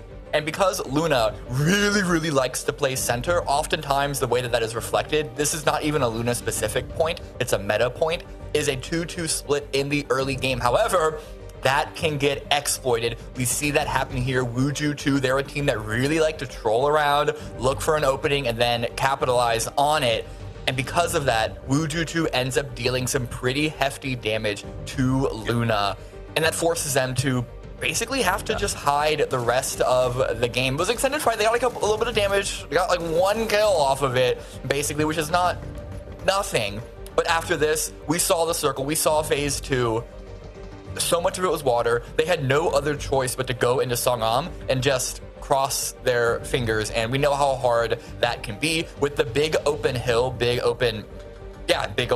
from the west of Songam that we saw. Everyone was in this city, despite it being so small. So surviving here, not the easiest thing. And at this point, they were hoping for maybe 1 or 2 extra kills, but Peach House seemed to have their number. Yeah, I think, and despite the fact that they had a little bit of a tough performance in this one, I think when you look at how the game played out in the circle that you saw, you almost got to look at this as a wash and just say, like, you know, whatever points we can get out of this, we're going to be happy with. Hopefully we get more than 1, but you know, in the end, it is what it is, right? It's so hard to really like plan and prep for zones like that, especially in parts of the map like that are maybe a little bit more unfamiliar with. So I think a lot of the teams really were going into that thinking, okay, well, let's just get whatever we can off of this and then go next. All right, speaking of go next, I want you to go next to the bottom of your screen and click that follow button, because we got some emojis for you guys that you can only get while we are live, particularly that PAS and the GG pan that is colored red to match the event. So get those right now. Also, there is a contest going on Twitter, 5,000 G-Coin giveaway for whoever's got the best in-game fit. You only got 3 games left to get that into us. Now, let's talk about what we're going to see next. When we come back, we are going to go to match 16 on our final day here in the electrifying expanse of Rondo. But before we go there, we're going to take a quick break. Not quick, maybe a little bit of a longer break, because we got a chance to send Godspeed down to chat one-on-one with Shrimzy. So check this out.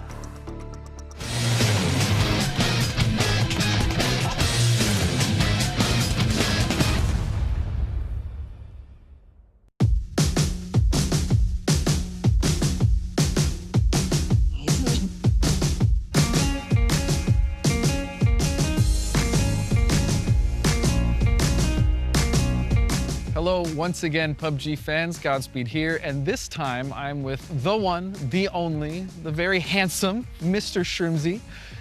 We are here in LA doing just a little bit of a casual walk and talk, and we're gonna dive into the man, the myth, the legend himself. And you know what, Shrimzy?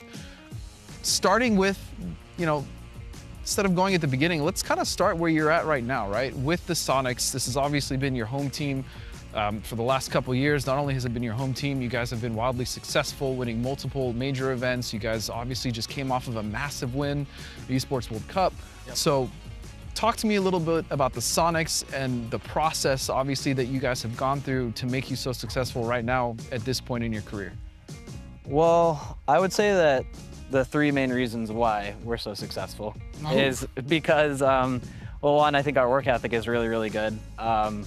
Whenever you have Tig streaming 8 to 10 hours a day, it's really easy to just, want to follow his lead and work as hard as him. So, you don't want to be the guy that's slacking behind, Not only will you be made fun of, but you'll feel bad. So number one, work ethic. Number two, I think our leadership and maturity is really good. I think H1 has built a very good environment for us. He does a fantastic job at leading us and making sure that we're prepared. Yep. And then three, I think we're just really good friends inside the game, outside the game, and we enjoy each other's company. Yeah, and I think a lot of people kind of undervalue that last one, right? It's just when you're comfortable with someone, obviously in a professional environment, it can cause issues, but at the same time, it also has a lot of benefits, right? Like if you make a mistake, or if Hunter, or if Tig makes a mistake, if Kick makes a mistake, you guys can talk about it. You guys can be mature about it, be like, look, we're friends. Let's make this work. What's the issue? And then, I think something that you were mentioning to me even when we were kind of driving up here is just putting the ego aside, right? Yeah. Not having that get in the way.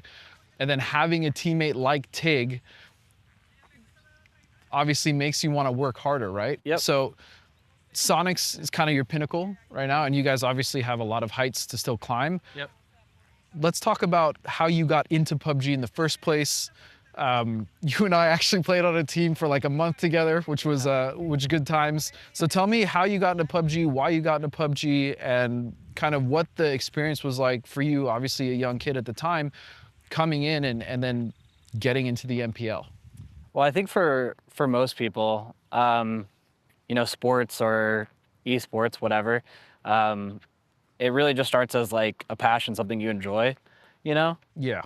So I know the so like most people, I just bought the game because I thought it was really cool. I enjoyed it, and it was a cool new thing that I had never seen before.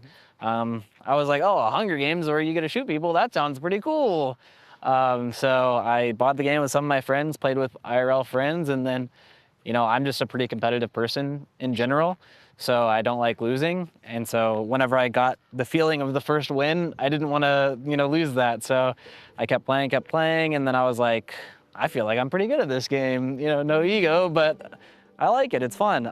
So I looked up how to, contact teams and get involved with people. So got into Discords. I, joined random teams, scrimmed with them, and then, as you get better and better, people will notice that, and then eventually you get called up onto a bigger team, and then, you end up on a pretty decent team. So that's how it happened to me.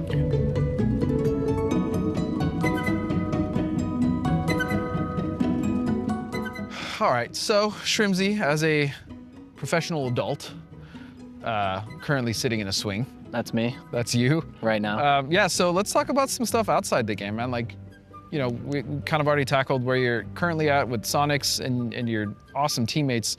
What are some of the things you like to do when you're not necessarily streaming PUBG or grinding or practicing or competing? So the main thing I like to do whenever I'm not playing the game right now is hanging out with my girlfriend, for sure. Because she's pretty awesome. Literally the best person I've ever met, and I love her very much. So write that down. No, but yeah, I like love spending time with her. And then if I'm by myself, like watching shows, and I'm really big into wrestling and Brazilian Jiu-Jitsu. Oh yeah. Unfortunately, I haven't done wrestling or Brazilian Jiu-Jitsu in quite a long time. too long, I would say. But I'm a very big fan of it, and I really want to get back into it. I pretty much watch all the international wrestling stuff, and then I don't really keep up with Brazilian Jiu-Jitsu much, but I love doing it, and I hope I can start doing it sometime soon again. That's sweet, man. So what exactly got you started into BJJ and wrestling? Like what was the kind of impetus that threw you into that world? Yeah, so my stepdad was in the Navy, and he was a workout freak. He was a really big BJJ fan because he used to watch the UFC, and when the first UFC came out, it was style versus style. Yep. So Brazilian Jiu-Jitsu ended up winning with Royce Gracie. So he really got into it, and he never did it himself, but he wanted me to do it. Okay. So yeah, why not? We went to a Brazilian Jiu-Jitsu gym right down the street from us. So I would walk there every day whenever I was like 8 or 9, and it was like a 1/10 of a mile, so it was a very short walk. I would walk there. I lived in San Diego. Beautiful day out. Would walk there. I would work out there. I would roll, and it would be very enjoyable. I mean, very good culture, very good. It's just very respectful. Everyone's so nice. Everyone wants you to learn. It's really just a good thing to do. It's a good workout, and I really do love the culture that they have there. And so I did that, and then whenever I was going into high school, I wanted to play basketball because my brother played basketball, and he is one of my favorite people to ever exist. So I wanted to be just like him, which is a little fun fact. My name is Shrimsy. His name was Shrims, and then I added a Y to it because I thought it sounded cooler. Okay, there we go. So that's how my name came around.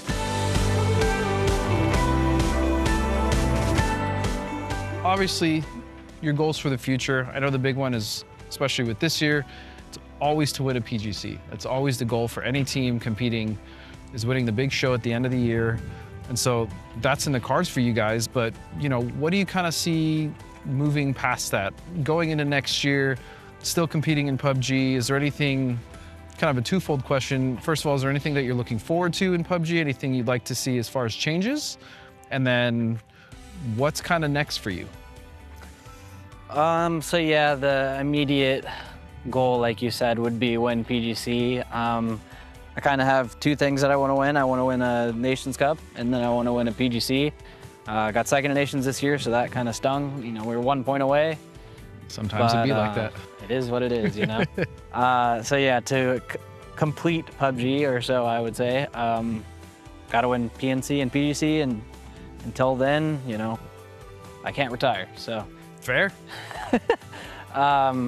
Hopefully I could do that, and then what's next? I don't really know. I'm kind of like a day-to-day guy. Take it as it comes. Yeah, I didn't know I was going to be a professional PUBG player, and that's working out pretty well. But I don't know what's next. I have a few ideas. Maybe I work for Sonics. Maybe I manage teams. Maybe I get rid of coaching, casting. Maybe I get out of esports completely and go back to school, have a degree for like network engineering or something.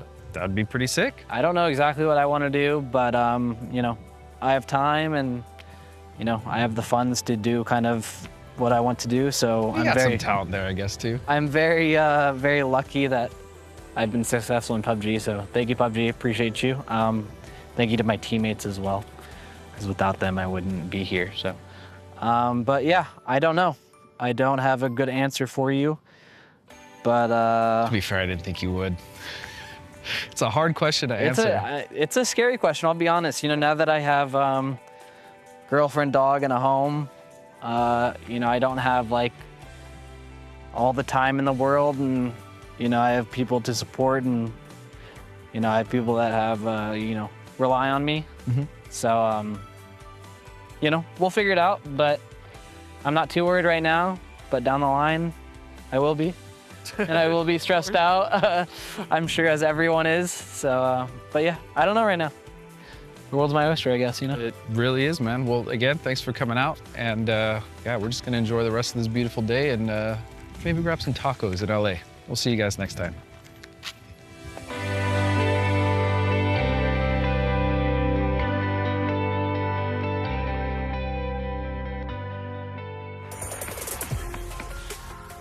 FF guy in front of you. There's a guy by that shack, right? No. Yeah, one guy in They're on the orange. north of it. No one's in the shack, I don't think. They're nading me again. You might make green line. Don't drive straight to Trimsy. You're giving him away. I knocked that FF guy. Yep.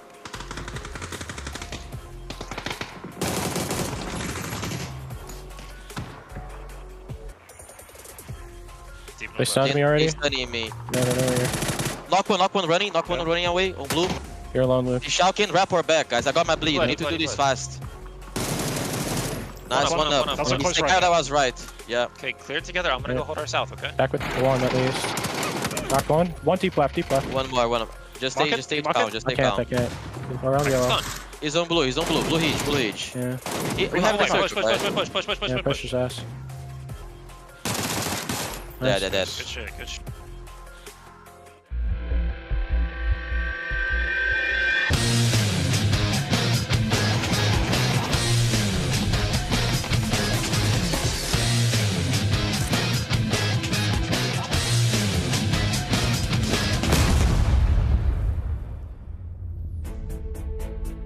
Matt, where was our invite to go get on a swing with Shrimsy? What's that about? I'm annoyed. I don't know. It was so sad too. Like they look like two. Like I mean, it's a great interview. I'm gonna say that. But like the emotions, because they were talking about so much heavy stuff. I just had like the Naruto swing vibe. If you've ever watched Naruto, it's just like I wanted the Naruto back music playing while it was happening. But I love these interviews that Godspeed's doing with everybody. It's just getting those insights and everything else and what's going on with the players is one of the things I love to see happening in this game. Hear me out. Here's what we should do for the next content piece. You and I should meet in New York. I'll fly across the water. We hire a car and we drive coast to coast and meet random players on the way and have a chat. I'll be down. I'm available. I'm down. I always love road trips, dude. I think that they're always fun. That's the Americana, right? Is you have to go for the drive down Route 66 and do all that other fun stuff. Is we don't get a chance to talk about that. No more Americana, as we are now making our way into Rondo. Plane path going through the thick of it. Just one plane, so everything going to be pretty comfy with that one. Is okay. Every single time I said, maybe we'll not see a hot drop, we'll still get one. So I'm just going to be quiet. Don't be quiet. Then I have to talk by myself for half an hour, and nobody wants that, right? It's like, why? But okay, well, I've already broken it. Never mind. It's against the rules. So you asked me to talk, and I talk. This is our job to talk. So you say it, and I can't stop. Okay. Do we have anything interesting that's going to be going on off the drops? It doesn't look like anything too terribly spicy just quite yet. We do have potentially dangerous Wuju 2 on a similar pathing, but everybody else has pretty much gotten some separation out. yeah, and it's the Sunday of grand finals. You're not going to find a fight on the map unless you want to have a fight on the map because you know where everybody's going to be. But that potentially dangerous Wuju 2 conflict could kick off way down in the south. That's one to keep an eye on. You know what? I love this part of the map. I just think it looks so nice. It's one of the really visual nice parts of the map. You've obviously got the we're going to call it the restaurant on the boat. You know, that's what we're going to say it is. We know it is. We're going to say it's a restaurant. But honestly, I like this part of the map. You don't see too many hot drops here, and I'm here for it. This whole map is just very, very scenic. I love specifically when we get somebody in the high ground positions on like the jutting rock mountains. I don't know what you want to call them, but they are very, very pretty whenever we get up there and see everything. Wuju 2, yes, does have potentially dangerous right next to them, but they do also, for potentially dangerous, have Glock that's to the north. There's not a lot that's going to be going on. The circle, though, goes heftily north. I'm talking right up against the wall to the north, not quite touching the edge of the map itself, but man, it is as close as you can get. It's a big old shift. That's a long way to go if you're these teams towards the south. And what I love about this section of the map is it's night and day with a terrain. So south of the river where stadium is, it's very green. You know, there's loads of trees, there's loads of place to hide. When you go north of that, it's almost like you're on a mini Miramar where things get a little bit more terrain focused, a little bit heavy. So I want to know what these teams do, right? It's not like other maps where crossing the river is incredibly difficult. This one's easy to get over. But we've got a video. You know, you wanted to take some time to not speak. People don't want to listen to me. Let's hear Gas Cans have a little chat. I think the most important thing on Rondo is it offers new weaponry. We've seen the QBU be meta on that map for a long time since it came out. We also have the JS9, which is an interesting pickup if you don't find a good AR early game, if you have to rotate early. Rondo also has the same kind of, high spire rocks that are unplayable, so the circles are really predictable, and I think that's really good for PUBG. It promotes consistency, and I'm really excited that map's in the map pool. I like it a lot. So many different aspects of Rondo that you really have to take into. Oh, well, Glock was the only one that wasn't next to anybody. It's potentially dangerous, had him playing to the north, and now he's got everybody. He's got himself a sneaky little spot to hide at for now, but he's pretty trapped. Does look like Wuju 2 is aware of it, and they just jump out directly after him. They're going to go ahead and pick him up pretty clean, pretty easy. You were making a comparison at the start of this to kind of like Miramar in the north. For everybody that's going to be watching, though, keep in mind, it's kind of like Erangel whenever you get a northern Erangel circle. With that river cutting through it, yeah, there are pathing options to get across it, but it does slow down the rotation. It's kind of like that river that comes out of Georgia Pool and bisects so far north, you have to be very, very cautious. And I would say most teams are going to be opting to playing the south, but it could lead to some interesting shifts if it goes north. I hope that one or two teams just keep a player on the other side of the river. They have an insurance policy. I feel like Bestia are really well positioned to do that, but let's look at potentially dangerous stats. Tony has been awesome. 19 kills so far over the course of the weekend. I think maybe you'd like to see the other team. Shinboy? Okay, here we go. Souls is in a bit of trouble. Here comes Shinboy, and he's going to get caught out by Zito. He was baited so hard. Yeah, it can happen like that. And Zito's been putting in some work, man. I've seen a lot of the big successes come off of his flanked positions and just stellar performances. He reads the map well, knows how to defend his teammates, got faith in his aim. Souls has been drawing a lot of attention with his big kill counts in some of these games, but I'll say Nzito feels like kind of the workhorse and the engine behind a lot of what's going to be going on. Yeah, and I feel like you heard them talk last weekend in the LCQs and player interviews. I love it. Nzito, I'm a fan. That interview with Nzito got me on Team Nzito all day long. He was like, yeah, we played a bit on console. This is our first kind of experience, but we know how to play these big lobbies. We know what to do. And you know what? They're sitting in the top 8. They're 11 points. Sorry, 21 points off of the top 4. They have a real chance of qualifying for an international event at the first try. And it's been a long, long time since we have seen a team do that.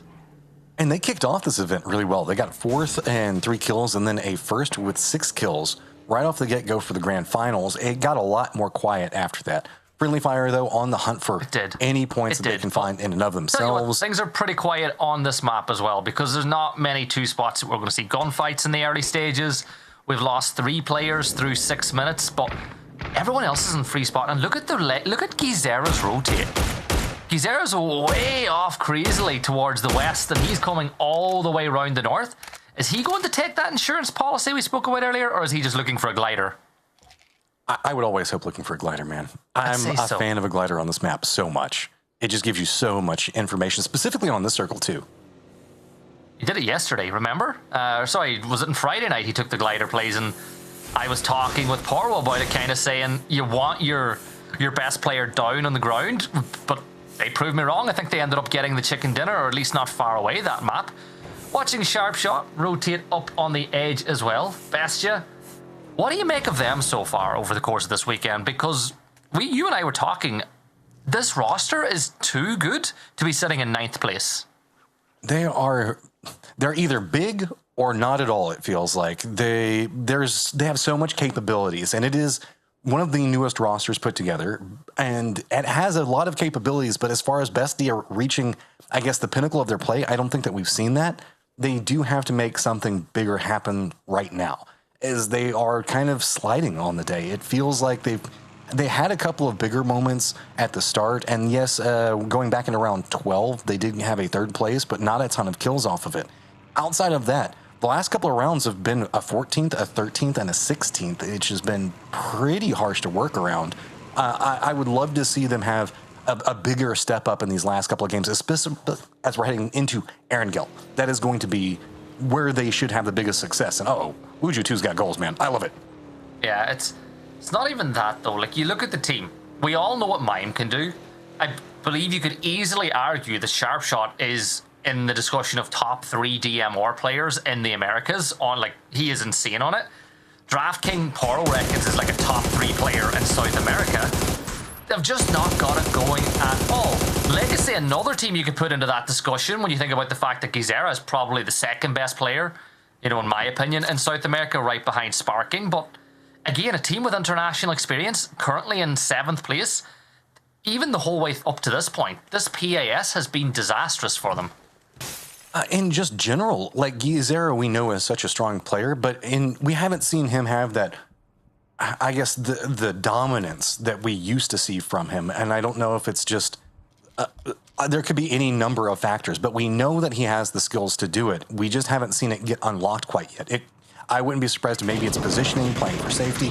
Who knows? But we know whenever Gizera goes full on beast mode, he can demolish a lobby. So I cannot wait for that. Potentially dangerous, though. He's got their own thing that's been brewing for a while. They're 51 points right now, so they're doing well. But also newer faces, finding some successes. I would love to see it continue to work up, working in silence with a good position. Now starting to get a bit more control in the circle, as well as they do have a couple of friends next to them. MUT is going to be the closest squad to them at the directed time after a big come-up game that last time around. I'm waiting to see if maybe Mutt's going to have a bit more confidence in this.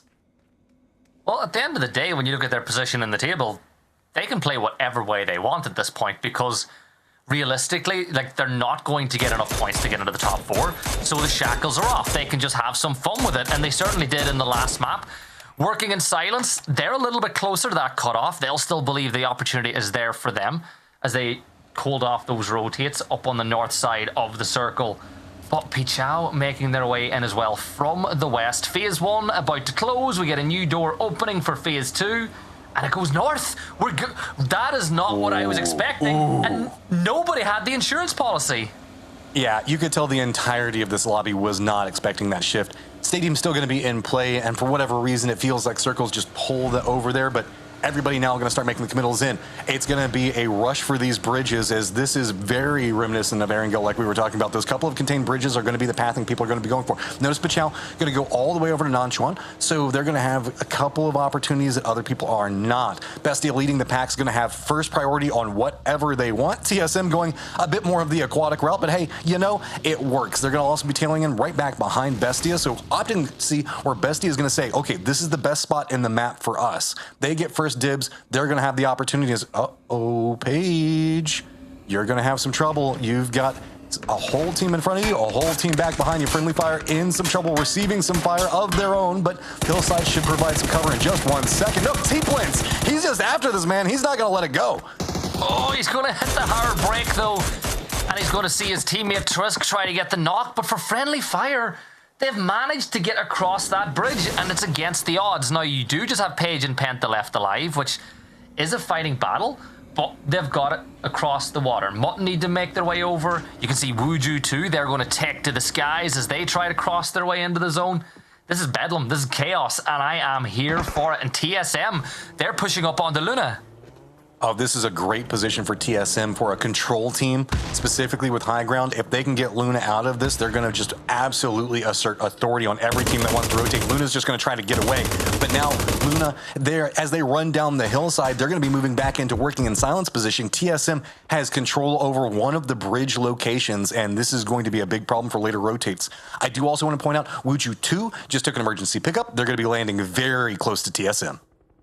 I love TSM's position, though. Like, you look at the ground that they have at the top and the angles they have on the rest of the lobby, and you kind of get that scenario where if you knock someone from TSM, it's a very difficult flush because of the way the terrain is laid out. You get the knock, you're not going to have a natural angle to flush it without pushing aggressively towards them. Yeah, here's...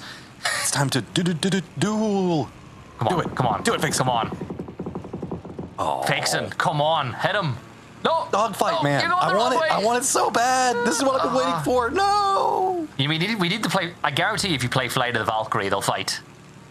You know, you get that song going, they have to fight. I mean, it's smarter to not, but I can dream. Watching Flight Simulator now. What's this? Give me more dogfighting here. Gizera soaring through the sky, but you know what? He is getting so much information for the rest of the Legacy as to what's going on around him. Yeah, okay, so let's look at what we've got going on in some of the harder locations. You sound so disappointed. I know. Well, at least, you can see, look, Fakesin's at least going to map for the rotate. And it's interesting that they're moving over next to Raihan. I'm kind of shocked by that. The positioning on edge to shift to another edge position, they're going to move away from that. That's no surprise.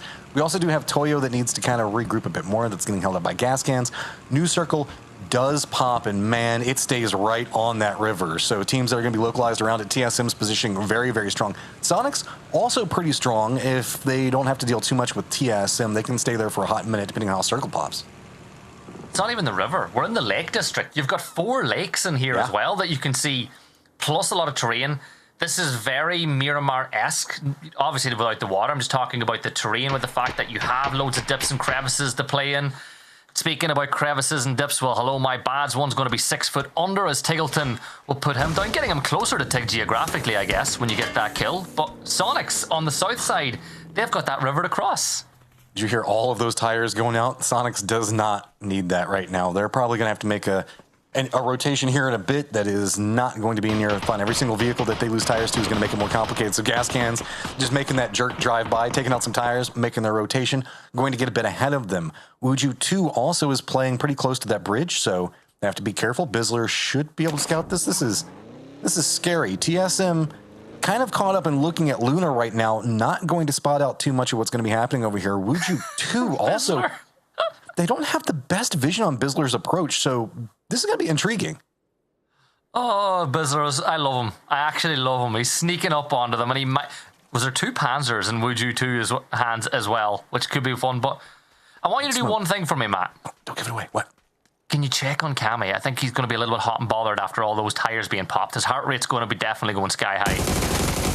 Oh, Bizzler! Unstoppable right now, but there is a Panzerfaust on the opposing side of it. He has to be careful. He's kind of by his lonesome. Teammates finally going to go ahead and make a fall right on top of this one. It looks like the Panzerfaust, I think, went off. Maybe a nade back behind it, but no, Monster still got it. He's going to go in, step in, full-on aggression. This could be a big problem. Goes a bit wide. So Monster makes a desperation play. Now in some trouble. It's just going to be him and Sneak Attack and Gas Cans just trying to rally around the position. You can see Monster on no life, having to just hunker down. Bizzler does go down inside of all of these exchanges, but Gas Cans has to take a second to regroup. It's all going to be on the box, making sure he can secure out, but it's going to be Sneak Attack doing a great job on defense.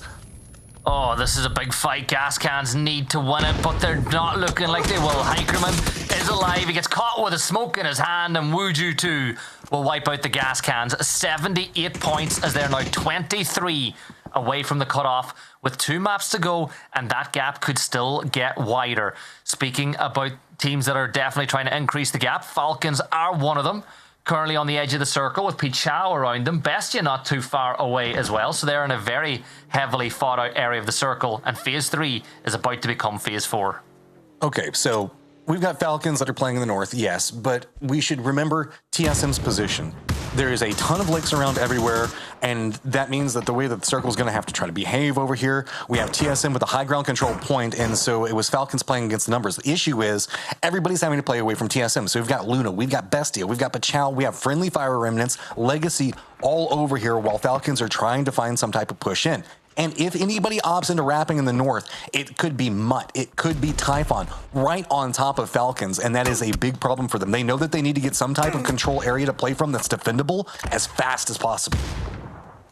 Snakers closing that angle, nades being thrown, but it's going to bounce off of the, as Mark likes to call them, those Doritos of cover that are in there. But Falcons will not slow down. We're seeing more deployable cover being put in. Rello is going to drop to 70. BL? What have you just done to Fakeson? What has he done to you to be pancaked? While that's going on, Typhon are chasing down the rest of the Falcons, but Roth fights back. He's got to defend. He needs to give the rest of the team some time to work around. Also, while this is going on, Bestia is starting to get a bit more information of what's happening here. They're taking some shots into what's going to be going on with Typhon in their rotate, at least providing something for Falcons to work around right now. While Snaker is down, you can see there's just a target-rich environment. Which way do you try to focus in? You need to make sure that your teammates get some type of cover. Flood has to focus in. He's got to try to make something happen here. Now it's just going to be Roth. They go, okay, there is nothing else to do. We've just got to go for a commit. Jumps in. He gets picked out of the vehicle. This is turning catastrophic. Flood, the last one up for the Falcons, full on pinched. He needs to get some more out of it. He wants to get some more points. He's got Typhon nipping at his heels. Out of all of the squads to backstab Falcons, it's the squad that's chasing them. Which fight does Flood want to take, though, when he's all by himself? As Typhon will send one player away. I believe that's Gabri moving to another position. Pichao still keeping an eye on what's going on. Flood peeks around the side, and Karak gets the kill. Falcons fall in 14th place. TSM now, just a few more points will secure them that spot in second, and maybe, just maybe, if the stars align, there's a chance of first. But Sonics are pushing the Rats. H1 got a knock on to Finna. But look at this, Pichao and Typhon. So, is he using these as a weapon? Is Gabri throwing those in there, trying to pancake people?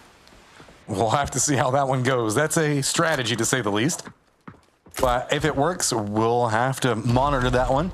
I don't see anything happening with it, but you can see what's going on with Rats down in the bottom right-hand corner.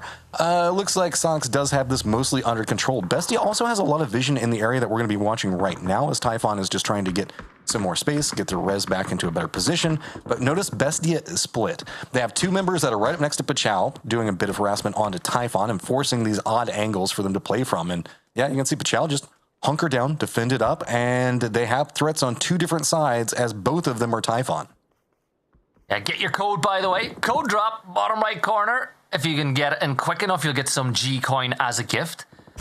We've got RNZ peeking around the edge. Pichao still playing in their dip, which is just about inside the circle as friendly fire will fall. 71 points for them. Their task into the into PGS becoming even more difficult at this point. But this is the thing, Matt.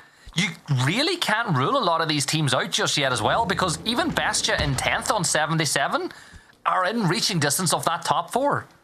There we go. Push coming out. Typhon on the hunt for those extra points.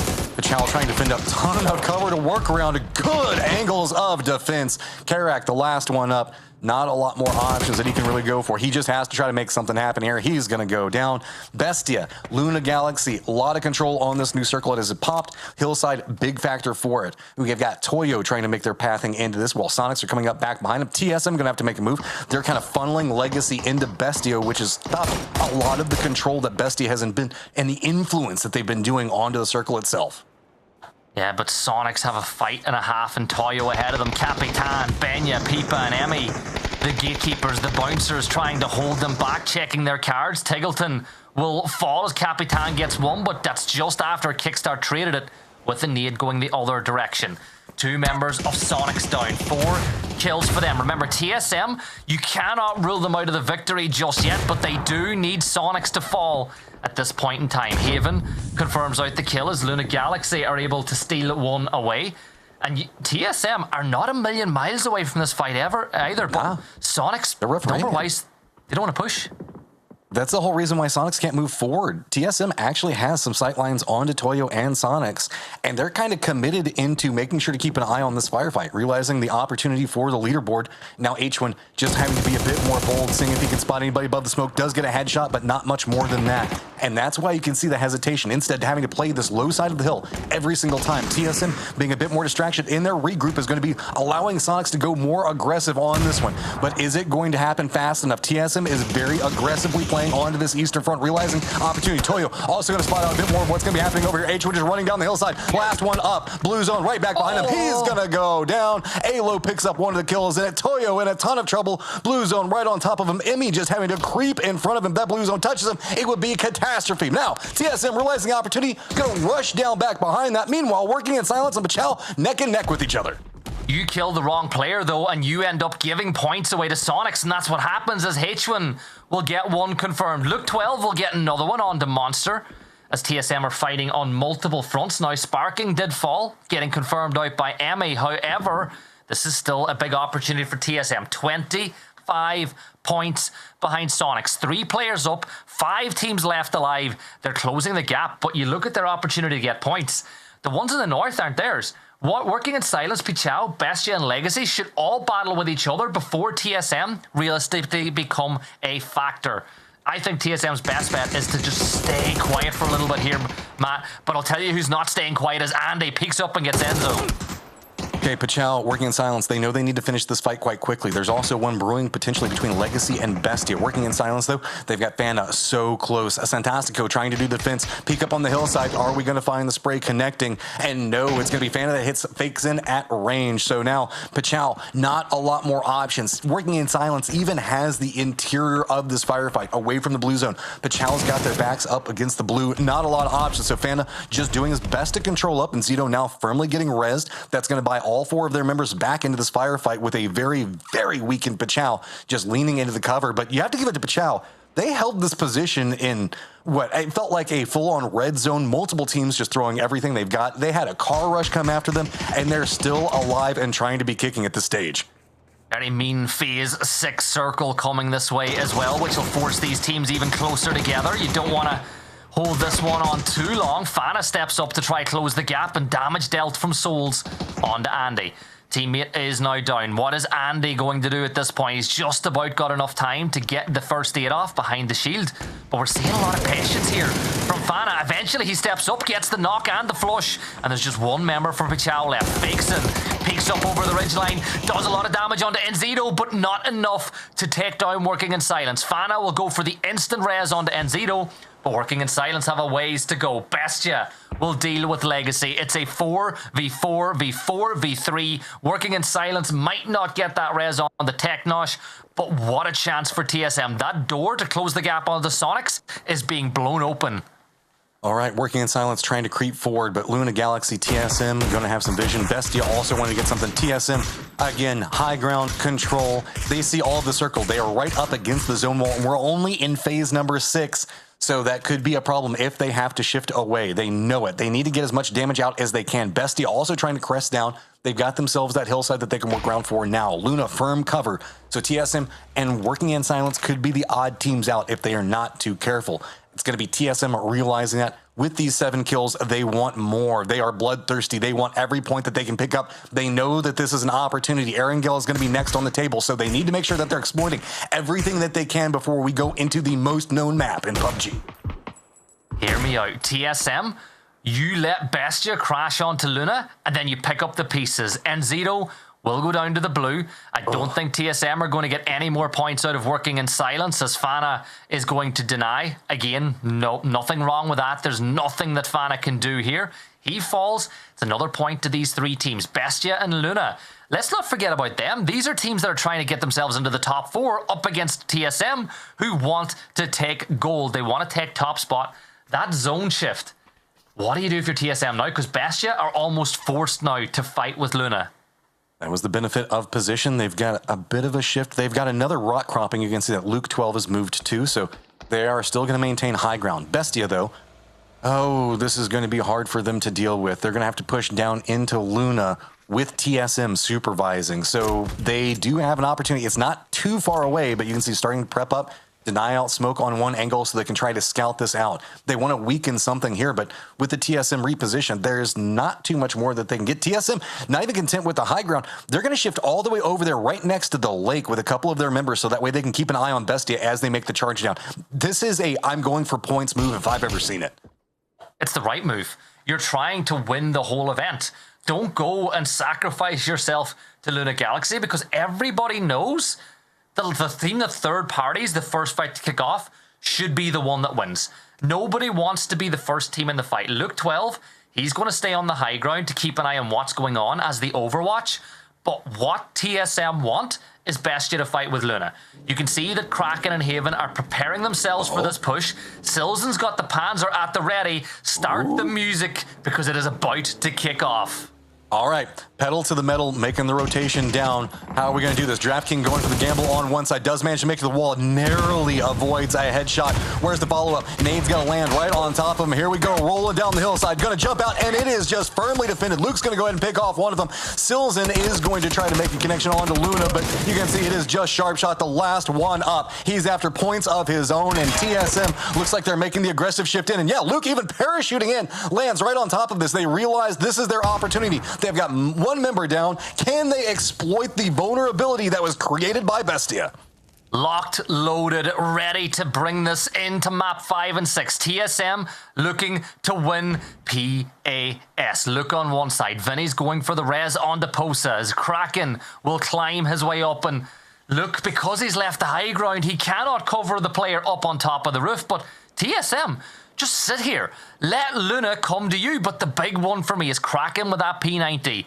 That thing shreds. And if he gets an off angle on the TSM, you can bet Luna Galaxy will force their way out.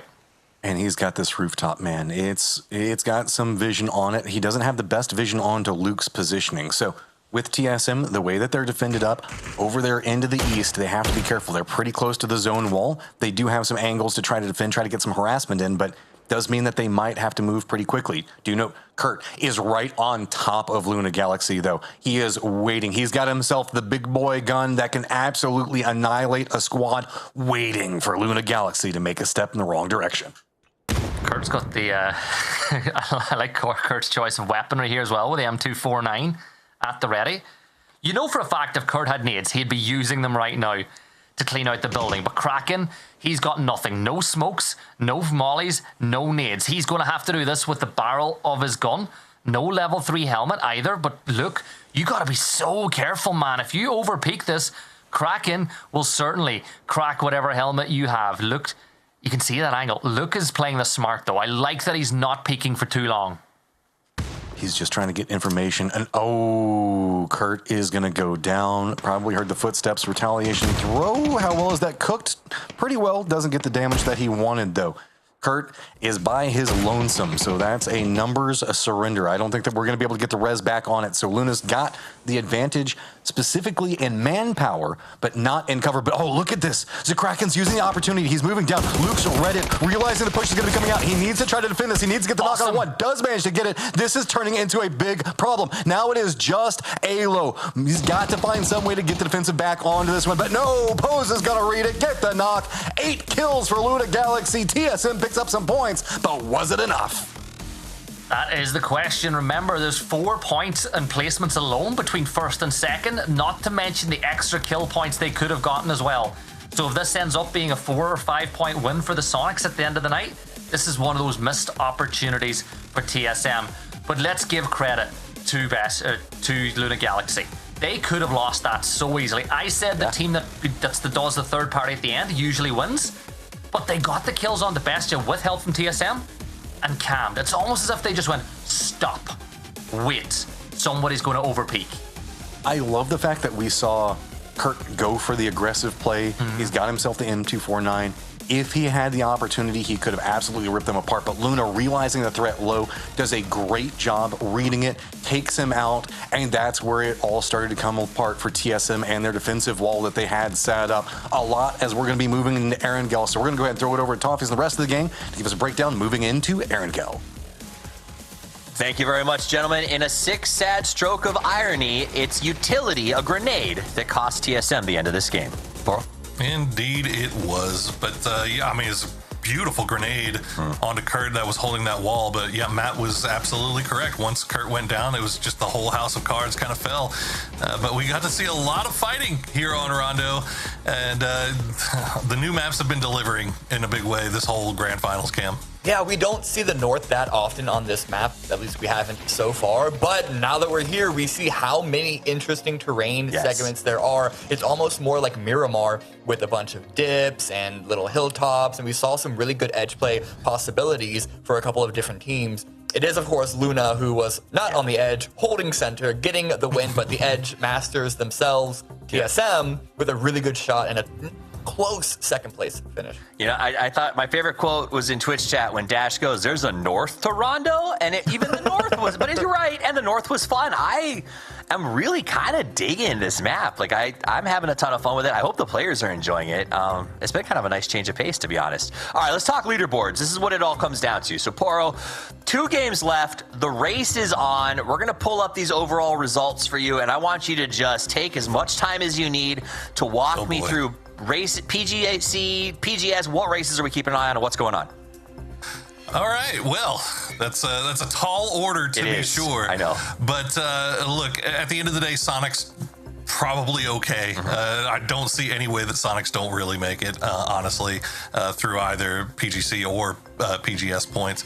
Now, Falcons currently were coming into this event were sitting in second overall. They currently, actually coming into today, we're sitting in second overall, and they look like they currently still are with 680. But TSM is making a run, and then if Luna Galaxy keeps having the day that they're having, which I don't see any signs of them slowing down just yet, they're still going to be catching up there. Legacy has been kind of up and down a little bit, but if they can find their footing here on the last 2 games on Erangel, they could be making a jump as well. But then you also have to worry, now we are in, we said the wheels were wobbling earlier. Now we're in the final 2 games of the day. The wheels might completely come off, and that's when you have teams like Working in Silence who've been having a good day, Typhon who's been having a day, or any of the teams really that are in that lower section of the leaderboard that are just ready to go out there and get whatever they can in terms of placement to try to get whatever they can in terms of points for PGS points or America's points. It's anything could. I don't want to say it. I don't want to say it. I'm not going to say anything. Just say it. But Say it. What could happen, Portal? What could happen? Anything can happen. Anything. He said it. I will point this out. One of the races I do want to keep an eye on is gas cans, and this is crazy, right? Because gas cans are on the bottom of the board. We haven't really talked about them very much, but if you look at their PGC points count right now by where they're sitting, remember, if those top teams go to PGS and they qualify through as the top 8, the next highest PGC point holders get to go from the Americas region.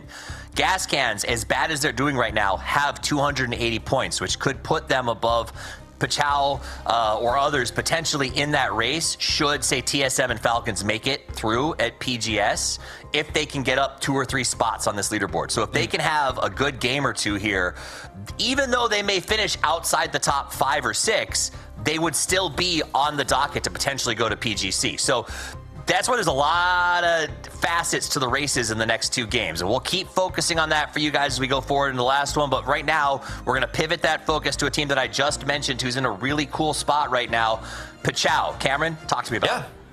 Pachau is a really hard team, at least for me, hard for me to kind of nail down their identity, and part of that is because they're not flashy. However, they are really good on Rondo and any other map on finding a solid position to do good damage, get good points from. One way they did that is avoiding early game fights.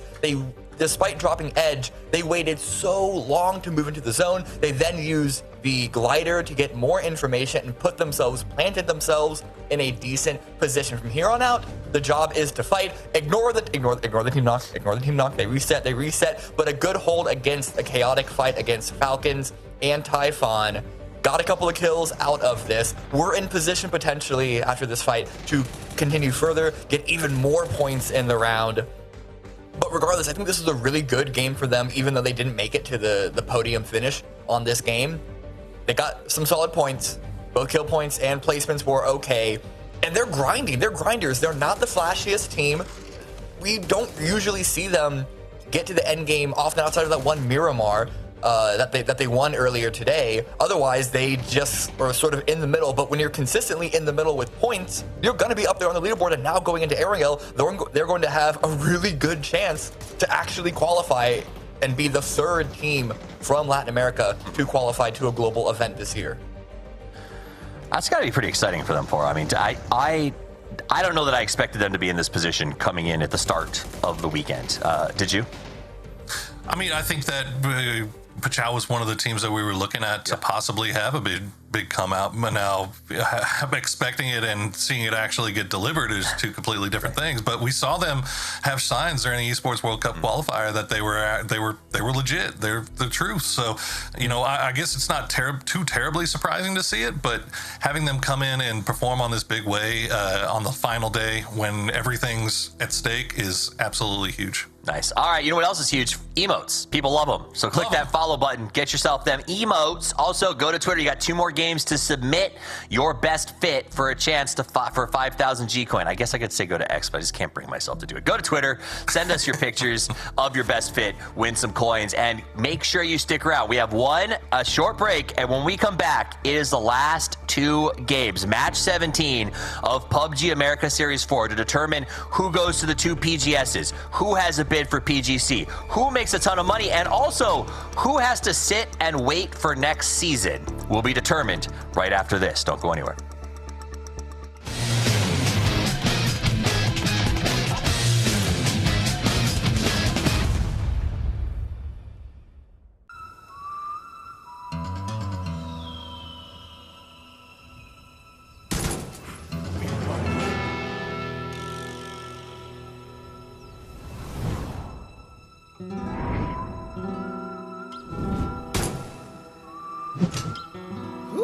Okay.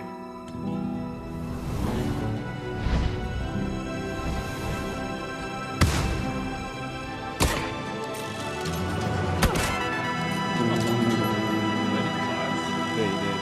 In the rest.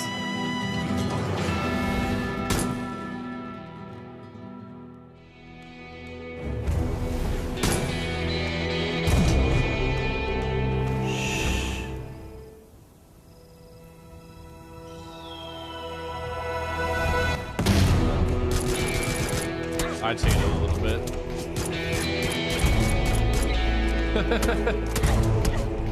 Oh. I cheated. I turned around when the Panzer shot, not when it blew up. I still lost.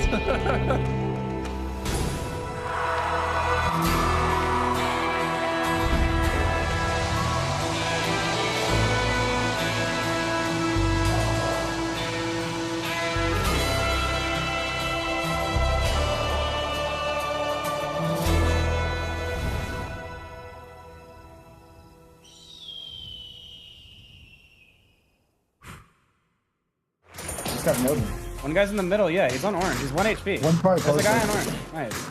I think they lost one early. There might be 3. Flushing. Flushed. That might have been why they were driving back and forth. Because they're Here comes. He's on the triangle. Close triangle. Yeah, I'm mauling it. I'm holding. Careful Back our left, and bro. best. Yeah. Our left. Yo, come left. Your with left me. is We can free. peek from this Blue mark. valley. Yeah, no one. Yeah, you I'm guys betting. ready? Yeah, I did. Heading and then ready. Can't help you. Go. Nade in that smoke. I'm knocked. You just have to go. H1. There's 2 on the low right. One's low. One more right behind him. Thanks, Flushes if you can. Nice try. He's crawling in the open on yellow. We can flush that. Free flush. I got it. I'm landing green. I'm landing orange. Yeah. Kill him. I'm gonna hold with mine. Yeah. We need to fight that. Maybe alligator low left. One of you. On me, sharp on the wall again. P90. NT. NT. Sure.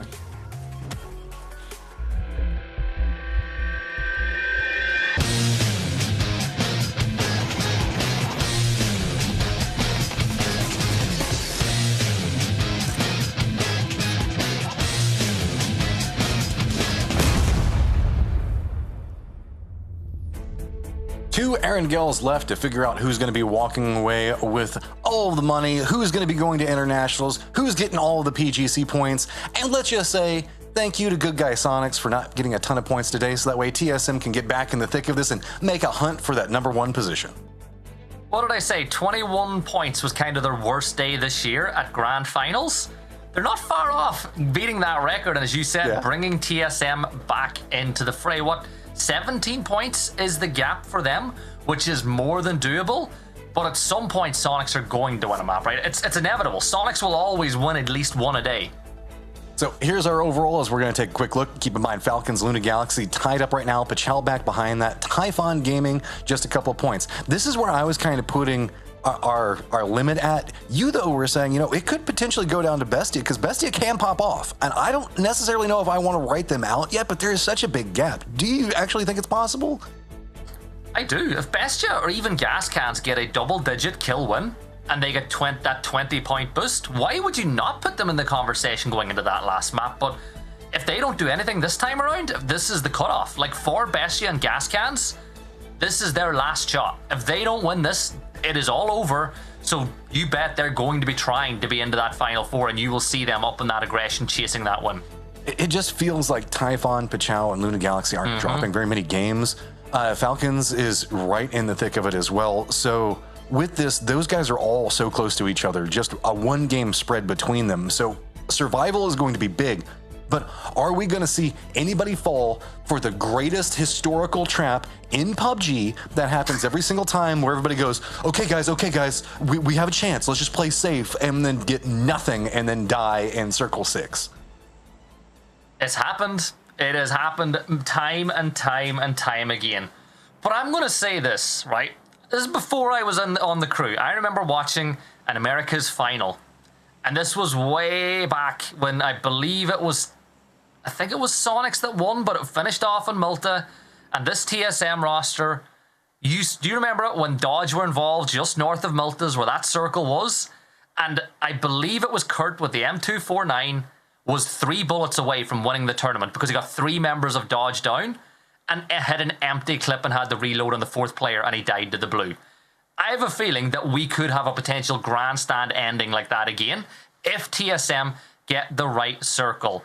And they have to take their alt drop here because they're not going to make it to George. They're dropping in Millie. If this is a Millie circle, this is huge for TSM. And remember yesterday, we did see some gatekeeping around that western bridge, so have to see how that's going to be brewing, waiting to see how the circle is going to pop, and where we're going to be headed to is looking through everybody coming into this one pretty calm. And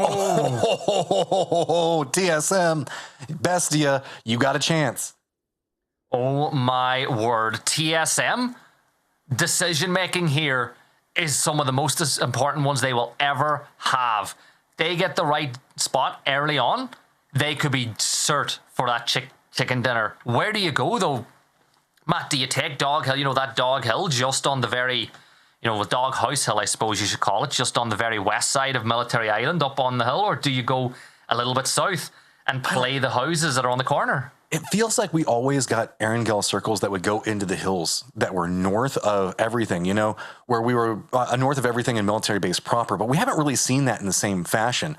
As we're moving into this last couple of Erangels, we've got potentially dangerous, talking about the benefits of playing on Erangel. I think, like, we playing Erangel, we gotta figure out where to have it on our front, you know, like, get some third parties. It's so good on Erangel. And that's it.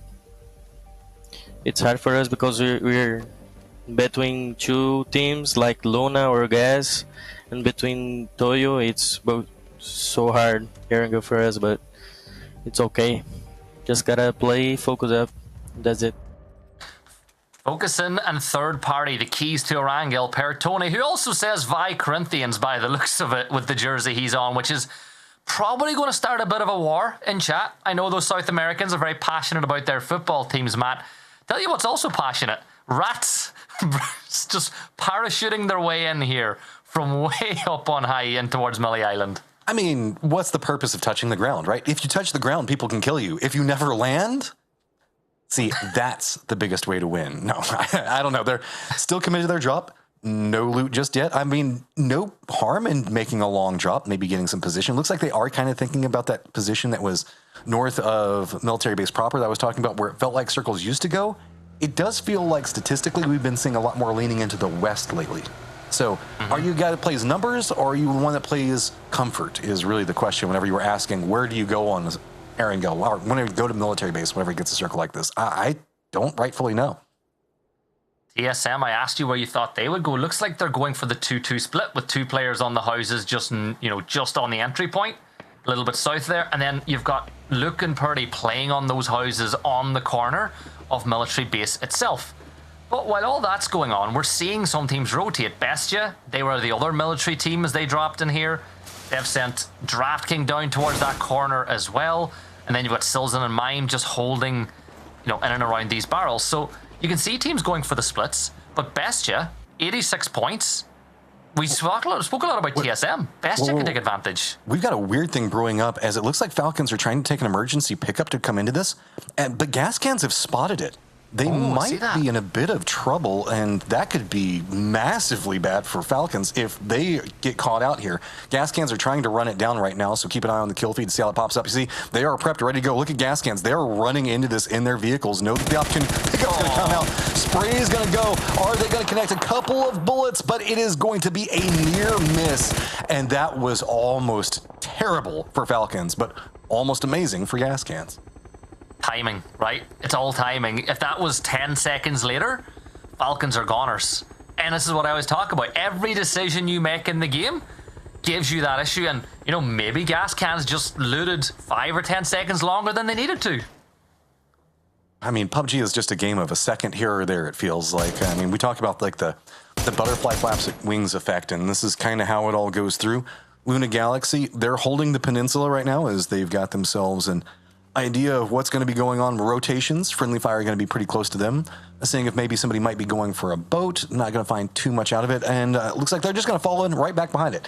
The Sonics coming in from the west, we did see that Typhon already kind of made a move of their own. They kind of shifted down to the southwest, so bridge is going to be open. East bridge also open. No harm in being a bit safe, though. I genuinely feel like this is really bad news for TSM. Just Sonics getting across that bridge without any real problems at all causes huge problems, because getting onto the military island is kind of the hard part for a lot of these teams. So Sonics should be able to build a decent game from this position, and they've got here early enough too, right? 6 minutes in with a flight path we have arriving in military. The timing's not bad at all. Who else is taking him? Is that another emergency pickup that's queued in? But I don't see who it would be. Was it maybe Luna trying to bait one? I don't know. Falcons, though, going to try to make landfall. They have to be pretty careful. Looks like they've got their eyes set pretty close to where Legacy is going to be. TSM on another point. Typhon as well. So the area that they're trying to scout out in some trouble. While they did manage to take off, the landing's a bit more dangerous. Remember, they got a couple of ticks of damage coming into this one, and they're going to have to land just hot, heavy, and in some trouble. LP trying to line it in. Rello, though, just dodging the bullets in the air, going to make landfall. RBN going to be coming up back behind it. Rello does get a read on it, makes a spin back around, and that is going to be Falcons at least getting inside the compound for now. Well, a couple of them, as Roth is just trying to use the hillside for cover. Yeah, I think Falcons just had to bail wherever you were, and Roth is doing more than bailing here. He could be bailing out his team, getting that knock onto RBN, which will open the door for Falcons to really assert their dominance in this fight. RBN out in the open. Legacy with a 2-2 split. Gizera is rotating away, but the question is, does he rotate to consolidate with the rest of his team, or does he rotate to help out RBN? It looks like with the gunfight, he's going to have to go really wide, and Snaker's almost taking his head off. But if he goes too wide, he's going to just put himself in a sight line for another squad. It is going to be Bestia that does hear this. They're going to have a bit of vision into it. Let's not forget about TSM as well. We know that they've got some range on them, so with this, it looks like he's just going to have to stop off. Sharpshot, we just saw Sharpshot win a shootout against Tiggleton, so we know that this could be some trouble. Falcons are buying this push through blood, man. This was the riskiest play I've seen. From emergency pickup, getting shot as they're taking off, getting shot as they're landing, but they are slowly and steadily turning it back around in landfall, in cover, and now getting in control. I love it. Falcons, they know that they can almost secure their spot in the top 4 with a really good game, but you can't sleep on Legacy. VHZ will get the knock onto Snakers, and that will give an opportunity for LFP to get that little bit closer. Now, here's the thing, and I know I'm changing the tone here just a second, as Kerak will get the knock onto LFP, but I hate having to cast Snakers because people make fun of me, Matt. They make fun of me with how I say his name with my Irish accent. I feel assaulted sometimes. Why? I mean, if anything, everybody always picks on Snakers about being a snake, so you're fine. You can't be anywhere near as bad as he gets it. They think I'm calling him what Americans call runners. They think I'm saying sneakers because of the Irish accent. Oh, okay. Or they think I'm calling him a snack, like a snacker. I mean, he is kind of a snack, so I'm not going to argue it. Facts. You're speaking facts right now. Legacy. The fact is, for them, if they don't get anything else out of this and VHZ doesn't put many points on the board, they could be caught adrift at the end of this one, and their PAS could essentially be over. Well, Friendly Fire, you got yourself a problem as Wuju 2 reads this. They're being patient, man.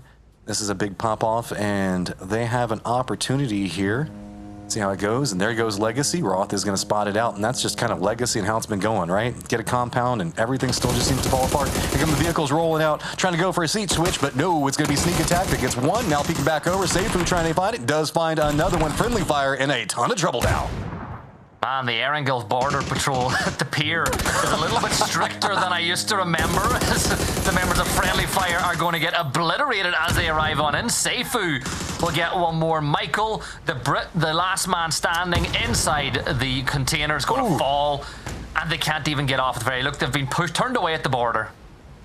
That is problematic, but respect for staying with it. That's a blue zone situation. We also have gas cans getting caught into a firefight in Milta with potentially dangerous. They're going to go down. See that over there. Now they're going to have to deal with a bridge camp as MUT is firmly defending in the east. Circle pops, though, and it moves heavily west. I guess statistics are going to be what wins the day today. Remember I asked you earlier, should you take the doghouse compound for TSM, or do you take the corner of Military Island? Sonics have taken the doghouse compound, and that's looking pretty tasty right now, Matt. Like, Sonics are getting points this game. They've already got 1. They're going to potentially get at least 5 to 10 points, and that's me being on the very conservative side. Like, I think they're getting double digits. That puts even more pressure on TSM.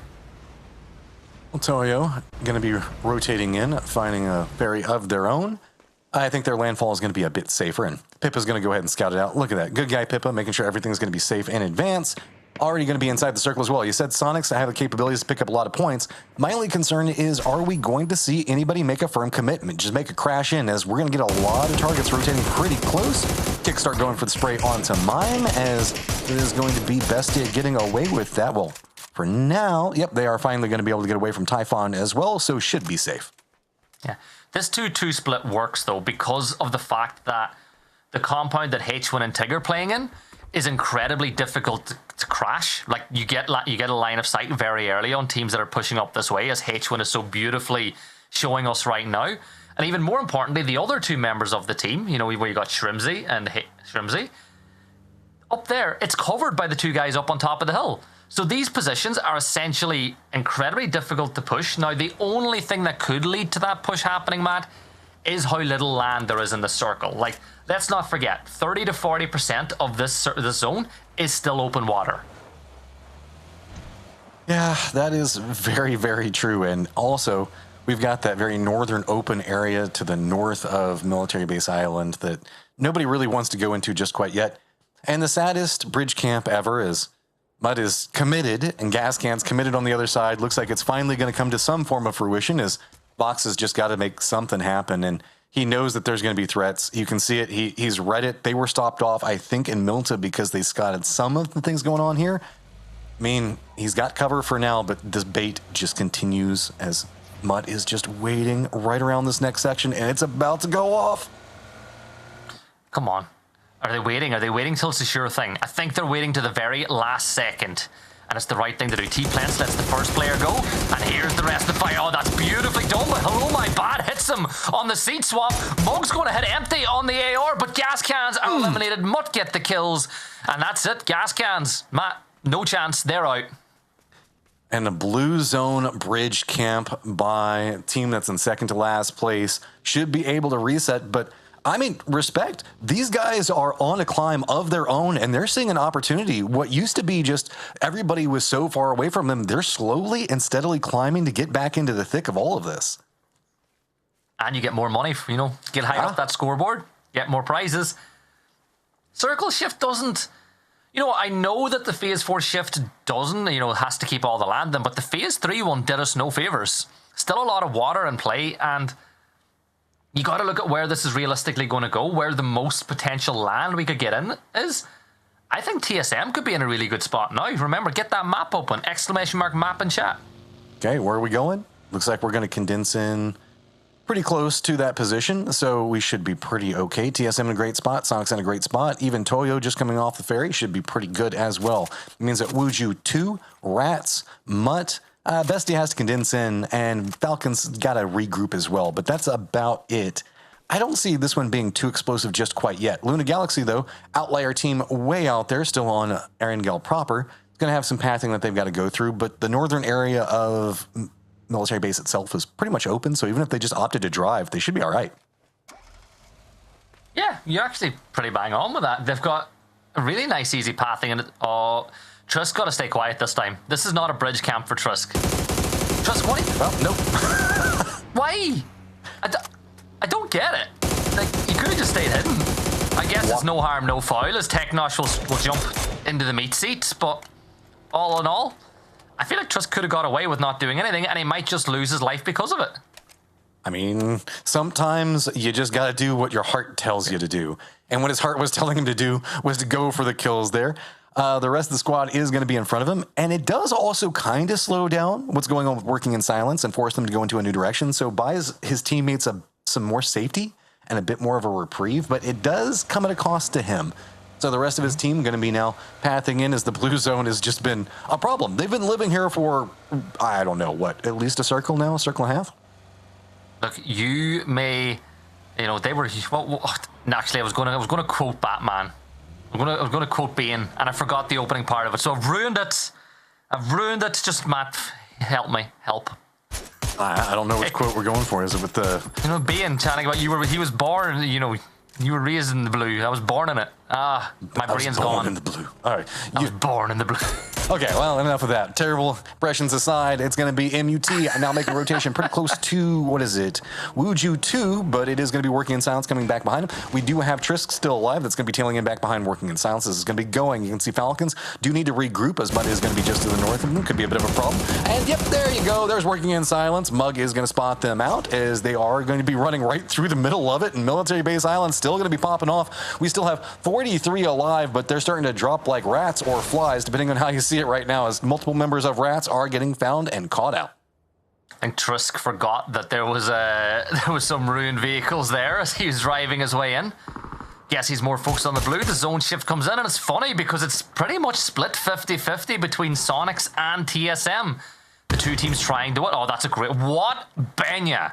You're nasty. What a need that was. There's a couple of follow-up shots as well. Yeah, Benya. 1-2. There you go. Doing it all by yourself. Toyo, where was this all weekend? Well, it's better late than never kind of situation for them, as they still could find themselves trying to compete up against friendly fire, maybe even gas cans, depending on how these games go. They do have a very big task of trying to deal with Mutt on one side of them, as Chow on the other. So with a lot of what's going to be going on, Falcons did regroup and are pretty much centered in this everything. They have TSM on one side fighting some protection. They also have Sonics up to the north, like you were talking about just a moment ago. So a lot of outlier teams going to be trying to make a push in, but Pachao is doing some harassment. That's why you see the smokes and everything else in the picture-in-picture down there at the bottom. Toyo, they're looking to move their way in as well. The blue zone's going to force them pretty close to the last few members of Mutt or Pachao, depending on which fight they want to take. Falcons in the center of the circle as well. But look, Benya already gotten a couple of those Mutt players on his death note from this game already, and he's looking to add a couple more. Mug trying to smoke off the Dacia to get on his merry way out of there. And yeah, Benya, pop those tires. Cammy, are you excited? Well, I mean, Mutt, this is a problem. FCZ, I mean, Mutt's been putting in some... I mean, they're still sitting on 4 points. That's not the worst, but you can see that they're trying to catch up against potentially dangerous Wuju 2, maybe even Toyo all, but Toyo gonna try to shut that down right up on top of him. You can see Mug gonna have every single throwable dropped right on top. Makar does provide some cover, but it's not going to be enough. He's gonna go down. Toyo now in control and picks up another point as well. Wuju 2 sitting on 8 kills, as well as Toyo with 4. With Mutt picking up 4 shows the fact that teams in the bottom are really trying to be X factors. They're trying to climb the leaderboards themselves and deny out points to everybody at the top. This is a big fight here as well, with Typhon and Bestia going to head-to-head. Typhon already in the top 4. Bestia, you feel like if they're going to make it, this is where it has to start. Mime over by the coast, Silzen pretty close by. And 3115, he knows that there's somebody over on the edge, and Mime needs to move now as the blue is on its way. This is Bestia's tournament on the line here as well with this one, and Typhon, actually Typhon have fallen out of the top 4, you know, based on some of the kills that have happened in this game. Yeah, but I mean, they're still so close in the thick of it. It's 103, 107, 109, 112, so it's not terrible if they go out, but they definitely do not want to right now, especially to Bestia, which is a team that's trying to come up on the rise. Legacy going out does buy them some space. So Typhon, you can see, trying to navigate this as cleanly as possible, especially with Mime going down to blue zone. He's caught out there. Means more control going to be going over to Typhon in this situation. They realize Bestia is in some trouble. You can see defensive nades starting to come out from Silzen, and I don't know. This is just going to be trying to defend up as the circle has shifted away, moves into Sonics, Luna, and TSM yet again. Gabri keeping an eye on Silzen. Silzen just does not need to overpeak just yet, but here comes the push from Kerak. He's going to step in. The stun push will happen. Steps back outside. He hears that pin happening, but You know Silzen's nearby. You gotta deal with him as quickly as possible. Silzen goes into the bedroom, but you just feel like his number's up. Is he going to be able to win this 1v3? And the longer he stalls this out, though, means the fact that it's going to be harder for Typhon to even manage to make it in the circle. So with him playing this, dropping all of these nades, he's funneling everybody into the exact spot that he wants and slowing down all of the pacing. Flash does come in, but he just walks in, tries to get away from it, goes for the spray. Finally, that is going to be Typhon released from this position. But with that, Pachao has moved into the east and could make it even harder for Typhon to manage to get in the circle. And I think with that now, Bestia's chances of qualifying have gone out the window as well, barring a miracle. But you said it, Typhon, they've got a rotate to do to get inside the circle now as it stands. Monster will be knocked. Code drop down in the bottom right corner. Get your codes here. Quickest finger will get them locked in your game. Matt, but tell the truth, the reason why people can't get them is because you've literally been redeeming all the codes yourself. All of the codes belong to me. All right, so, I mean, all of my alt accounts, I know I've got a couple of them, but that'd be a lot to have, actually. Okay, so, update on the circle. TSM is running a very wide split. That's one of the reasons why Wuju 2 is having so much trouble.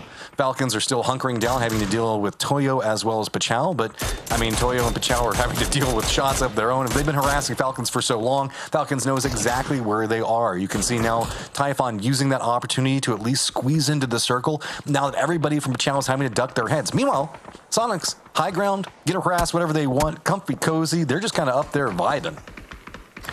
Yeah, my prediction for them getting 5 to 10 points at a minimum is looking pretty good from that position that they have. Typhon looking to get as many more points as they can, but that opportunity is going to be heavily limited now with 2 players down. That'll be Falcons getting a few more kills, and then there were 9. Roth with the nade. Is he going to land it perfectly? That's Alo getting the knock, and Alo gets the kill confirmed, so that's another point for TSM.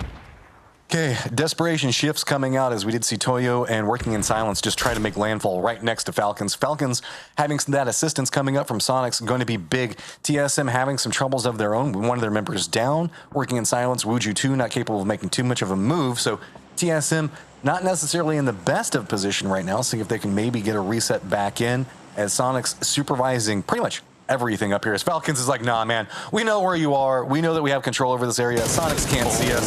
So we're trying to defend up. He is going to at least get the knock, but he is going to go down. And the decision to take the hill for Sonics is looking even better with that last shift. Shrimsy is going to take the little plateau of land that looks over the rest of the circle. And remember, I don't want to sound like a broken record, but this compound was available for TSM at the very start of the game, and they elected to go for the corner of the military base and the little houses to the north. They didn't take the high hill. Sonics did, and now Sonics will eat good. Well, Falcons are eating the best right now. 10 kills. These guys have just been defended up on that hillside, finally getting some breathing space away from Luna and Pachao. Issue is, look at our top 5. It is our overall top 5 on the leaderboard. Luna now navigating very close to TSM. TSM split off, not inside the circle. It's going to be Luna and TSM that need to make a push inside of it, as well as Pachao. Falcons, Sonics in firm control of the circle, though. And I think for Falcons, they've just about opened up enough of a gap that realistically, you should say that they're locked in now for the next 2 PGS events. However, let's not rule out Pachao getting a couple more kills and keeping it a little bit uncomfortable, but you look at their position in the south, it ain't a good one. TSM's next moves are so important, though. If they are serious, if they are genuine contenders to win PAS going into the final map, they need to maximize their points and make sure that they don't let Sonics get too far ahead. But is it too much with the position that Sonics have right now? I'd be more worried about the position that Luna has. You can see going to start smoking off. They're trying to go for a bit of more on this hillside, and that's going to make TSM's position that they're vying for that much more problematic. But TSM doesn't have any options. Falcons has got control of the area to the south. That's why they've left 2 of their members back to make sure that Luna cannot harass in. this is going to be a race against the blue zone. With that smoke wall down that Luna has put there, they cannot move in until they try to navigate what's going to be going on. So TSM knows they can't move. That means that they're going to have to try to sacrifice a couple of their players. Shots now starting to go off. Luna looks like they're starting to make a bit more of a commitment in. Sonics has some vision on what's going on, but not the most. Slowly, steadily stepping in. Luna Galaxy's trying to jockey for that position right on top of TSM, and it is just full on sightline denial for the other members of TSM. The 2-2 split, not capable of defending all that well, but these nades bouncing in, and it's going to be the follow-up. The 2-2 split now coming in to try to reinforce. They realize the opportunity. If I can't see you, you can't see me. So I'm going to come in, I'm going to try to defend in, and Luna Galaxy, while they have the high ground, it's going to be Sparking that gets the knock on the heaven. And don't put it past Sonic's third party in this one, because they know that if TSM fall, that they all but guarantee their status a chance. But Luke 12 will get the knock onto Falcons. Two teams pushing on the TSM, but they are pushing both back at the same time. Another point for Alo as Posa will fall. Kurto is going to get caught out by Flood, and here comes the Sonics assault, the barrage of utility coming up from on high. But Falcons know that they cannot really get pushed from the other side. They can keep the pressure going this way, and TSM, it is all down to the Brazilian king that is Spark, and he is down on the south side of the circle. 5 kings. Sparking gets his one, but it is TSM, Falcons, and Sonics battling it out, an all NA brawl.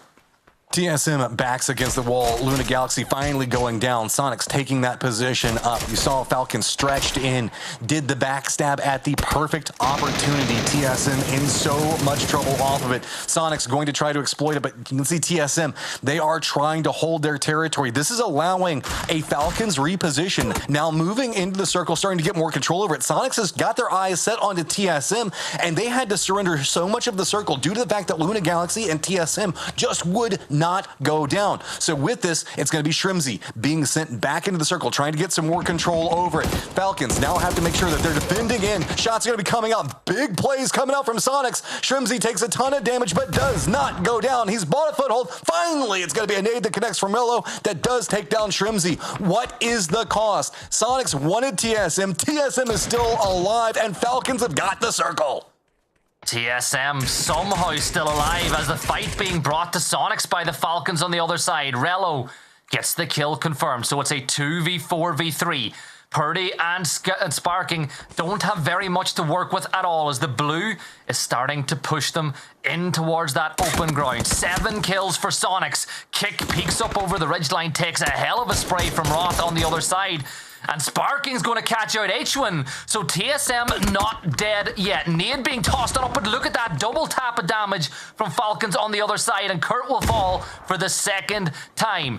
Blue zone on the way, and Sonics are going to go for the Enrique Iglesias hero movement right now as you go for the res on the edge of the circle. And look, there's Falcons waiting for them. Tig is going to fall as Roth is in position, and there's just one Sonic standing. It's all down to kick. Falcons on 14 kills, looking to even add more. And with this, Sonics is going to fall. TSM managed to survive the storm. They've got 6 kills. They bought the placement points for it. They're running out to blue. They realize the fact that Falcons have been picking up a ton of points in this game. Sparking's just going to surrender it. So Falcons get themselves a massive 16-kill victory as we saw a big bloodbath on that hillside. Our top 5 teams fighting it out tooth and nail. I loved it, man.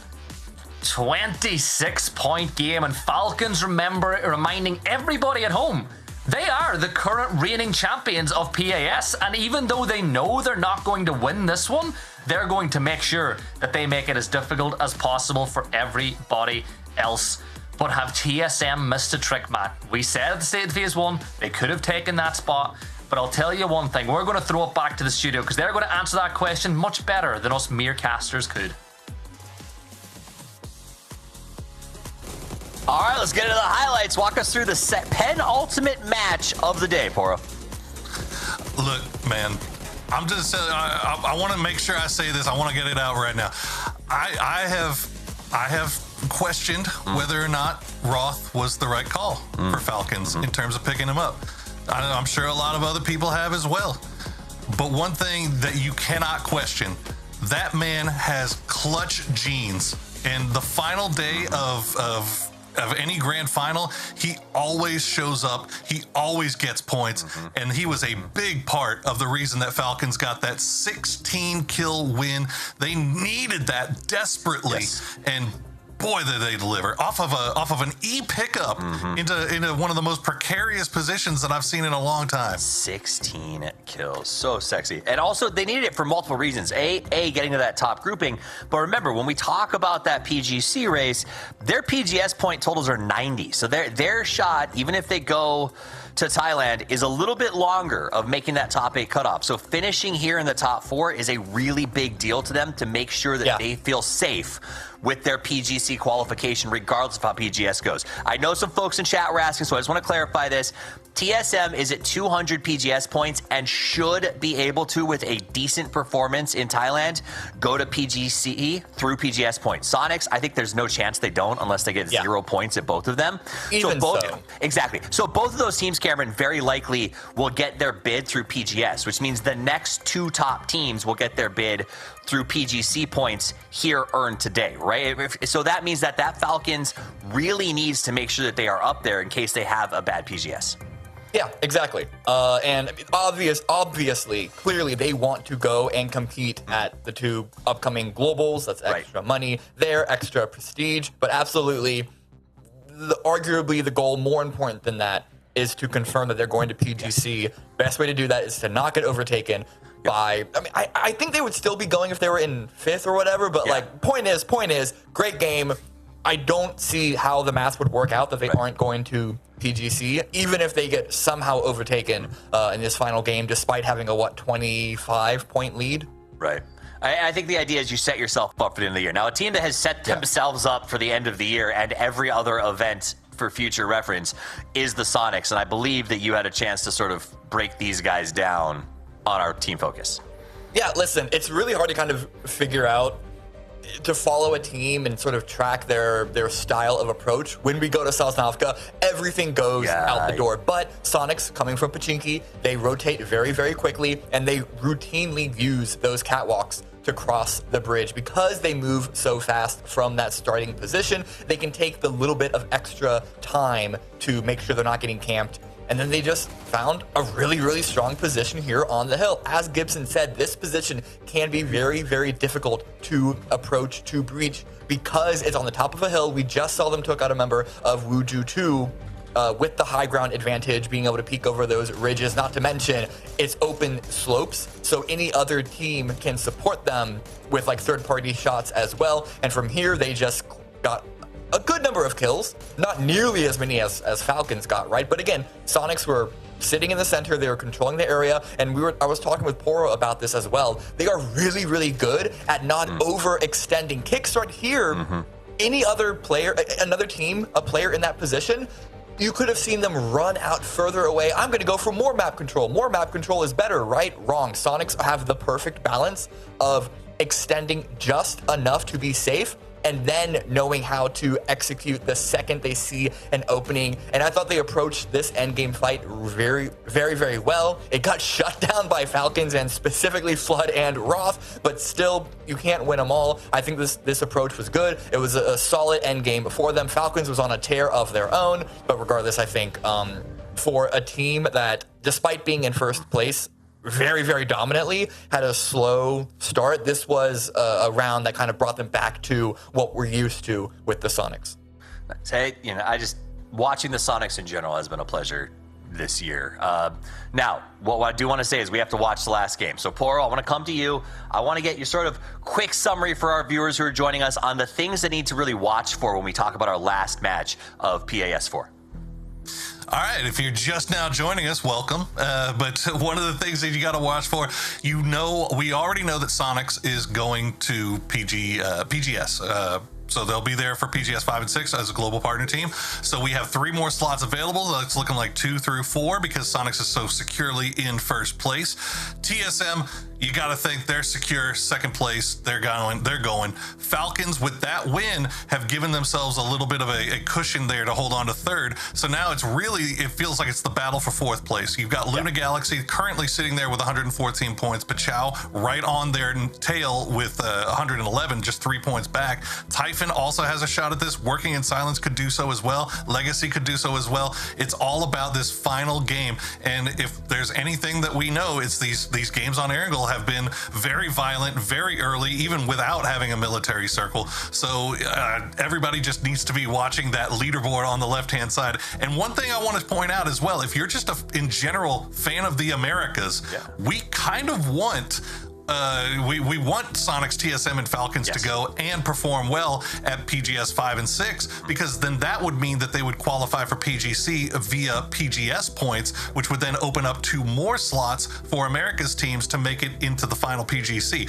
So if we want to get 5 America's teams at that big event at the end of the year, we're going to be rooting for these 3. Yeah, because any outside, for those of you who just don't want, you're not looking it up, I totally get that. PGC point wise, those are the 3 teams that are in contest. Legacy is our next highest with only 25 points. So they're not really going to be too much in that hunt unless they dominated both. So that's what we want. Extra slots so we can look awesome at PGC. Now, if you want to look awesome like everybody else, go and hit that follow button so you can get your emotes. You need them, I promise. You're going to want them when we get to PGC to spam.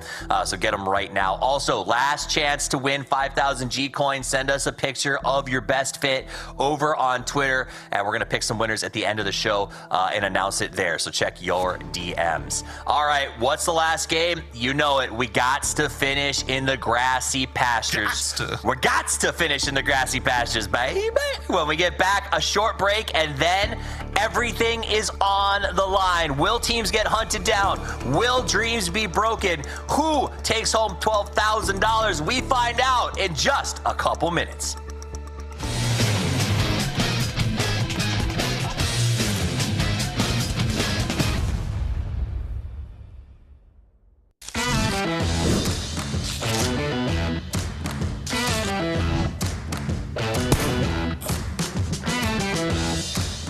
Hello again, and welcome back to the PUBG Game Show as we are in round 3, our final round, which is PUBG Geography. The way it's going to work is we're going to show you a picture, and then you have to put on the map where you think that this is going to be at. The closer you are means the fact that you're going to get a higher amount of points. So if you are within 20 meters, so 0 to 20 meters, you get 5 points. If you're within 20 to 100, you'll get 3 points. And just putting it on the map, if you're over 100 meters, you'll at least get 1 point. So that's going to be a decent chance for a lot of people to catch up, depending on how well you know it. But like I was just talking to you guys before we got started, Erangel, Miramar already off the table. You guys get Rondo, probably going to be the hardest of the 3. So chat, if you guys are going to be giving these guys a hard time, this is going to be the hardest one to go with. So let's go ahead and kick it off. Here is our first picture. Remember that you can zoom in on the map and make sure you place it as close as possible. Oh. There's so many of these. That's diabolical. I know where this one isn't. Hey, you're guaranteed 1 point as long as you like put it on the map, man. I'm clean at 1. So let's start with a couple of interesting. I will say that one of you is pretty close. So we have 2 players that managed to pick up 1 point. Furthest away is going to be Roth. That is at 5,468 meters away. That's big. That's huge. That's big. That's so big. Nordskiff comes in second at 3,348 meters. Nice. But, you know, this guy was gaslighting you guys the whole time. Shrimzy got it down to being within 19 meters and picked up 5 points. I was going to do that side originally, and then I was like, oh, there's another one right next to it. Maybe it's the other side. All right, moving on. Same thing as last time. We're going to move into our second picture right now. It's somewhere over here. I just don't know the exact spot. Where's over here? It's obvious. All right, so for our second picture, everybody seems like they had a pretty similar idea. Unfortunately, the pretty similar idea doesn't look like it's where it worked out.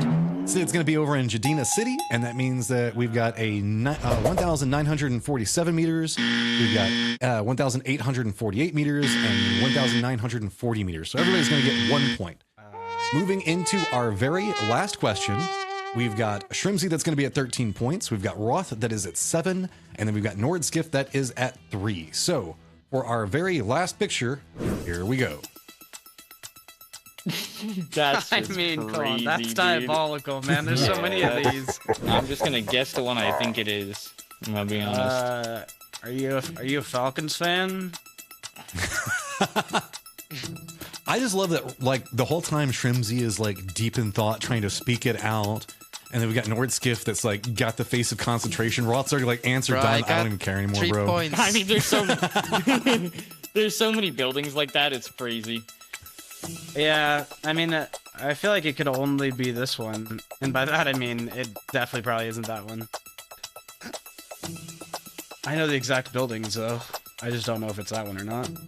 All right, so all the answers are locked in.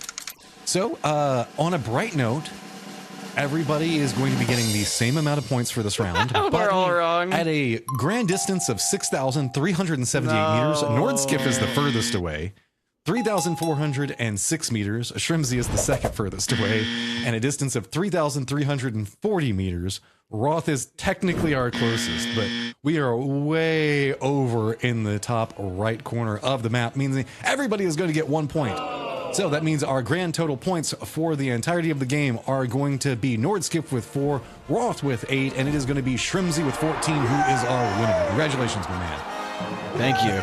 I worked really hard for this. Thank you guys so much for playing, and we're going to be jumping right back into a set of action right now.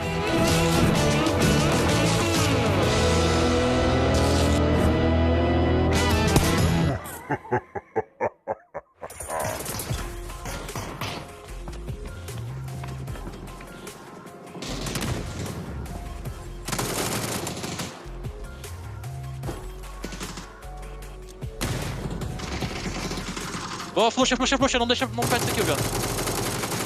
Boa. Um de vida. No Monark. Pega aqui, pega Praia. Praia deitando, velho. Comunica, Gil. Vai puxar no 2, puxar no 2. I have one more molly as well. They have no space, they're gonna try to cross, guys. Yeah, They're gonna try to cross. 5 seconds. One lit, nice shot. Nice, knock one. All dead. Zach on yellow. Yeah, he's trying to nade spam me. The chest solo dead. Right side of the smoke. Back is picking me. Back is picking me, guys. Back is about to peek. Alright, Luna one up. We're safe over here. 3 pushing me. Okay. Cannot help you yet. Try and help you. Behind the UAZ. Deep flash to me. Deep flash to me still. Are they on the street on blue? Yes, I'm nading 3 on blue. 2 yellow, 2 blue, Mike. Okay. I'm nading yellow for the flush. I don't think they're on that tree exactly. I think they're under it. I don't think they are either. Left smoke.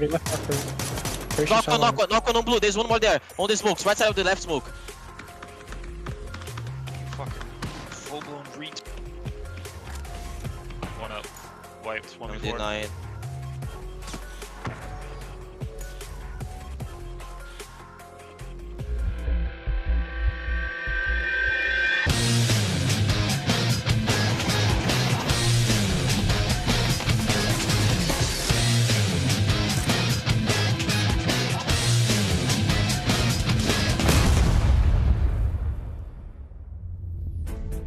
Months and months of hard work leading up to this point, and this could be the final time we see a lot of these teams until next year. But Matt, one team that we'll definitely be seeing a game before the end of the year is Falcons, and they basically secured their spot with that last game. Yeah, it's really interesting. A high kill count coming off of early aggression. We saw the fact as they were trying to do the emergency pickup, they were getting shot at. They had to go for that hard pressed landing.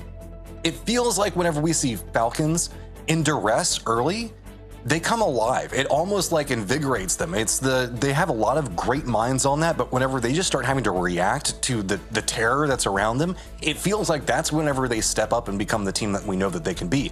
I almost find myself rooting for people to start messing with them early now. So what you're saying is the less time they have to think, the better of a team they are when you just, make them have to make decisions on the spot. Because it's true. I mean, you see it in sports. They make really good choices, but sometimes maybe it's just the amount of time that they have to think through something is its own problem. Yeah, I gotta agree with you. And look, Falcons, I'd say overall, they're going to be disappointed because they've still shown us glimpses of the team they are over the course of this weekend. That last victory was dominant. And Roth is a massive part of that. Like, we've had a massive conversation from him. He's a player that I think a lot of people root for because he's so relatable, doesn't get annoyed at other people, takes accountability when he makes mistakes. I think he's the right addition for Falcons, and that last map shows you the level that he can get to. I mean, Roth he is astounded me on a lot of different levels. I mean, whenever you look at somebody, he's got great intelligence. He's also just got a great work ethic, but he also has a lot of fragging capabilities.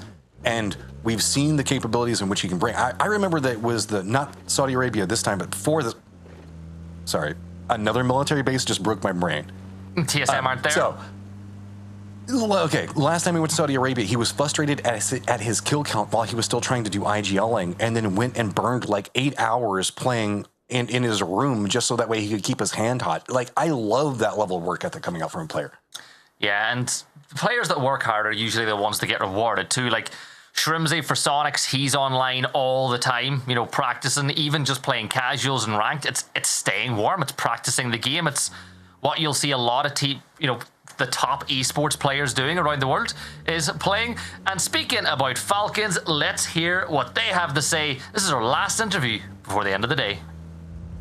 On Erangel specifically, there's a lot of military zones, which is very specific prio for southern teams. And if you're coming from northern side of the island or the map, identifying what points you can get and whether or not you can even make it to the island in the first place is important, because sometimes it's just a choke point you're not going to get through, and getting 4 kills is super important. So. Well, last time we saw a circle go this way, and we saw Falcons on the outskirts. They had to do an emergency pickup in, and it was a big game for them. Hopefully they could try to replicate that, but we did also see Sonics have a great game from this one. TSM, Luna Galaxy, and Bachao, all of our last 5 teams. Are we going to see that again? Are we going to be able to replicate, or who learned what during that last round? Well, one thing's for sure, I bet you TSM, if they get the chance, to try to get that compound that was Sonics got the win from. We're seeing a attempted jailbreak here from Mug, but he is being surrounded by the prison guards that are Wuju too. They were the Port Authority last time. This time they're prison guards, and they're better Port Authority than they were prison guards, because Mud have just managed to do a jailbreak. Look, man, this economy is rough. You got to take whatever jobs you can take, and Mutt's trying to get what they can out of it. And I've been pretty impressed with these last couple of games, but that's often what ends up happening is whenever things just get kind of rough and you're at the bottom of the leaderboard, you finally just start playing how you feel comfortable with instead of trying to play the meta or chase anything else like that. And that's when you start finding success. It's a matter of being able to keep that mindset and carry it over to the next time you play.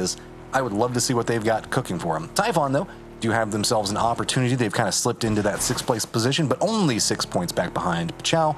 So they're going to be rotating very early, but going to put them pretty close to Bestia, who's also rotating very early.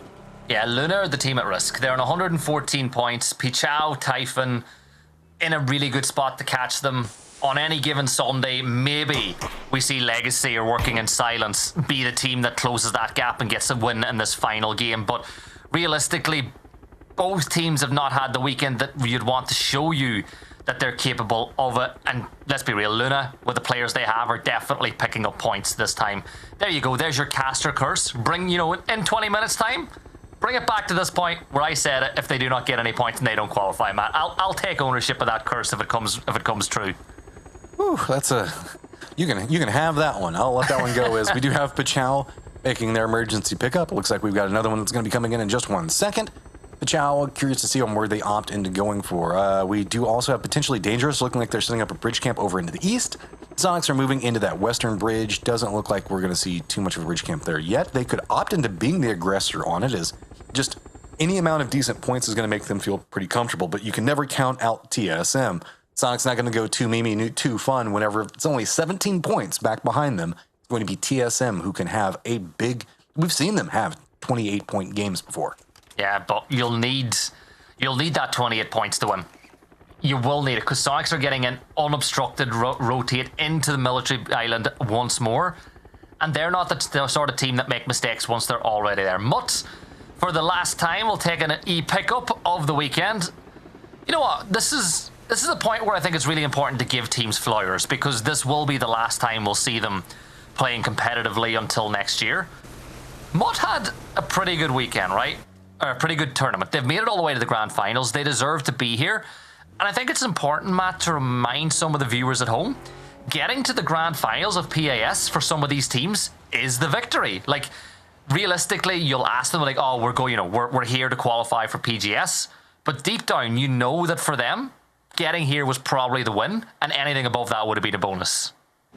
I mean, whenever you look at it, we have a couple of squads that are trying to break into that top 8 position, playing against squads that have been together for years, or at least a duo that has been together for a very long time. So that is very hard to usurp. Just the innate teamwork, the mindsets, the understanding of mechanics, all of that is just a big part of PUBG. Yeah, there's the mechanics of being able to kill somebody with a gun and having a hot hand and all that other stuff, but just being a part of the same mindset and play is so big, and that's very hard to break into. Is Fox is gonna go ahead and let Toyo go by. See, look, everything's fine. This is just a spawn. Don't worry about it. Life's good. You know, he's thinking about having it. You know, Vox is like... He was thinking about it for a second. Yeah, he's got one voice on one shoulder, one on the other going, take the shot. It's our last game of the weekend. Take the shot. There is the shot, I think, being fired, but no, it's actually Toyo firing from the passenger seat as they rotate in. Haircut. Man, I'm sad. Yeah. This is my last cast. You know, for a few months. This is sad. Wow. I'll have to. See, now why you gotta be like a downer and bring down the energy? It's okay. This means we should have fun in this last game. So if someone wants to sneak me in a backpack, I'm happy. I was gonna say I'm small. I'm not small. I'm not quite tall. But I'll tell you what, 3115G, he's gonna go big. He gets the knock on the Technosh, working in silence. They need these points if they want to force their way in, and then Zito will get that knock and flush, and Technosh will be back on his feet. But here comes Typhon. 2 teams, 6 versus 7. Somebody's weekend is about to end. All right, throwables coming out on both sides. Pretty contained right now. Not too much else going to be involved in this for the time being. Spray is not going to go the way that they wanted to. Sold's going to try to fin while we're trying to get the res back into position. He's just trying to see if he can spot anybody make the cross, and he looks away right as soon as a bit of a reposition is going to come out for the vehicles. Trying to shift out of it. Karak now by his lonesome over here. Going to be caught out. It's just going to be a matter of time. Can he have the play that he needs to have, as it is going to be all of working in silence going to be coming after him? And he's down. No. Oh, he's down, and guess what? Typhon. Remember the way we talk about damage limitation? Damage limitation is not going to be enough for RNZ. He needs to get into the top 8. He needs to find a couple of kills if they want to catch Luna, which are 9 points ahead. So Typhon, a miracle is what you need. But I'm going to ask you a question, Matt. Have working in silence with those early 3 points convinced you enough that they're in the conversation to get into the top 4?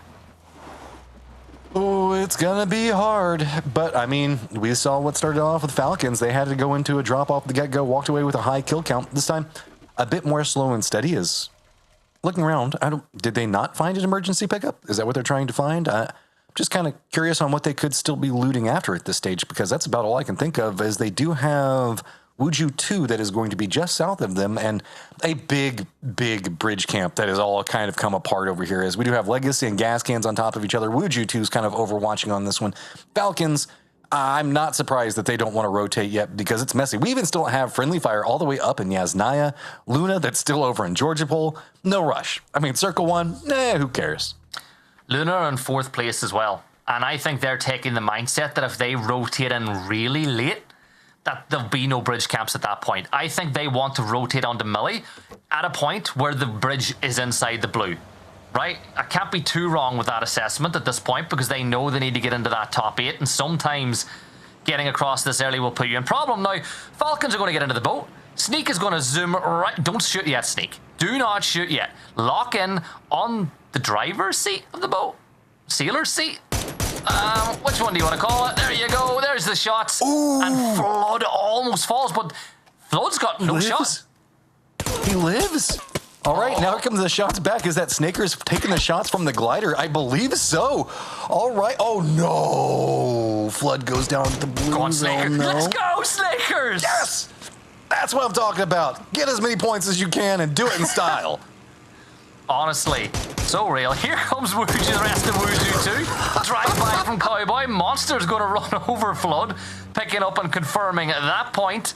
And Sneak is down. Now, go on. Go again, Snakers. Turn that glide around. Look, points are important. You've got to go into the circle. It has popped. We're pretty much centered. It looks like it's going to be kind of the Sosnovka Island, like hills to the north of everything. But you can see the worst angel on the other side is kind of luring him back into the left. He's like, no, just make sure it's clear. Go on, go for the Falcons. You're guaranteed top 3. Just go have fun. Go get that kill. Western Bridge? Eastern Bridge? What's happening? Okay, Sonics are kind of gatekeeping, but Toyo, Gascans, TSM all kind of look like they were vying that position. We still have Legacy that's going to be gatekeeping over into the east. Well, Friendly Fire is coming in. Luna Galaxy. Does nobody find a way of emergency pickup? Everybody's just going to be driving into this? Maybe. Typhon are going to get eliminated. TSM get their first kill of the day onto the the final map as the gas cans go on by. A second one added, so now that gap is 15 points. But where are they going? Like, they're going to the busy bridge. Like, what is going on? Luna is still inside the blue. They're the team that are currently holding 4th spot, and you're in until you're not. So for Luna, it's about getting in the circle. Our gas can's going to donate another point to TSN, or is Hello My Bad going to cause a problem as he's pulled up on the side? Oh, TSM, how bad do you want this? Because you know that there's the mindset of, okay, we kind of need positioning, but they're already so late. A couple of points here or there, I mean, who cares? But this is good on gas cans. They managed to stop off at just the right spot. Meanwhile, Legacy's Bridge Camp finally coming to fruition, finding a couple of kills out of that. Squad in and of itself after some pretty big points. Keep in mind that they are chasing after Working in Silence, who just managed to pick up 3. Bestia already lost 2 of their members, and Pachal's going to be right next to him. Mutt already in a good spot to really take control over the open areas in the southern section of Military Base Island itself. Yeah, I actually like the position they're playing. The position Bestia's playing is normally a good one if you've got a full complement of players. Sonics locking in the bridge camp as they look to secure a top spot. They've got no kills. They have a 15-point lead. They know that TSM have got 2 kills on the board once more, but Toyo could be a spoiler. Emmy on the other side spots out H1. One more shot landed, and no, the MK is going to ring empty on damage onto H1. But Sonics, do they fall back and be a bit more passive off the back of that? It doesn't look like it. These shots from Emmy, though, might be the ones that force them further back. Sonics playing with the confidence of a squad that's in first place with some breathing room. TSM did shift over into the northeast, and looks like they're just going to be swimming across the channel. They're going to try to regroup on the beachhead itself. Luna Galaxy is falling back behind Toyo, though, as Circle has shifted, and it's going way down to the south of Millie Island itself. Sonic's going to have more targets coming in just 1 second. Also do want to point out, Falcons, with their innovation with the glider, have managed to make it into the circle, and they even found a car on that approach. See, why go across bridges, man? Just take gliders. Sure, it holds 2 people, but that's half of your guys getting to safety. Honestly, get a gas can. Go pick up everybody. Just go pick someone up, drop them off. Go pick someone up, drop them off. Well, you spoke about other ways to get over. TSM, they have swam and literally ramped off of Peter Griffin's chin to make their way into the circle as well, because I cannot say what that place is called in the little call-out guide that I was given years and years ago, so I'm going to call it Peter Griffin's chin, just north of Kurt. But what about this circle, Matt, are you liking right now? Because it's just going to be chaos in and around Millibase. I do like fighting around these bunkers. Now, the player's not going to enjoy it so much. There's going to be a lot of flat, open sight lines, as we do have pretty much all of the airport that's going to be in play for Military Base. That means that we do have the wreckage, but we also have the very flat, open landing strip that is going to open up a lot of sight lines. We still have the hills that are going to be north of, I guess, General's Manor, Governor's Manor, whatever you want to call it, that's over there, over on the eastern corner of it. So there is a lot of territory to play, but it is pretty open. We still almost have all of the military base proper itself in play as, wait, we do see Sonic's also about to bump into, I believe it's going to be the remnants of Rats. We still have a Legacy being caught up with Wuju 2. See Silverson trying to survive. Oh, the spoon! Gats, what are you guys doing? Shotgun in the hand as well. Gats is going to get kicked. Sonic's in a spot of trouble, and nobody right now is loving this more than TSM. Another member of the Sonics has fallen as well by the looks of it, so it's all down to Tig. So the thunder from down under is, don't run over your own teammate, Tig. Get the res, get him up, get out of there, because the win is more important. And honestly, TSM, it's game on. Is the prophecy true? Despoon of everybody that can mess up the squad is going to make a massive amount of damage onto Sonics as they're going to be running in. This is going to be open in front of them. They're safe. TSM does hear what's happening with Rats, realizing the fact that they're over there. So they're kind of maneuvering in that same pathing. The bridge camp did alleviate, so Luna's also doing a pathing over here. Toyo being caught up with Working in Silence.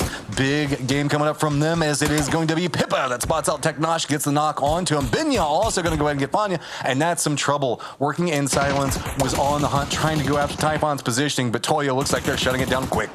Good nade towards Encino. That nade's going to hit him right on the dome, and Souls is going to fall back. Toyo pushing towards Working in Silence, trying to end their weekend right now. Shotgun, yeah, roar, scream into the smoke as you send the shells through. Capitan falls, but Working in Silence are gone, and Pichao now know that they and Legacy are probably the only two teams that can catch Luna Galaxy, who, by the way, are still... They're still not even on the island yet, are they? I'm looking on my map. I don't see... Oh, they are. They're south of Millie Base. They're just right on cue. There's just a big mess that's going on over there to the east around the bridge. We still have Wuju 2. We have gas cans. I'm trying to see who else is over there.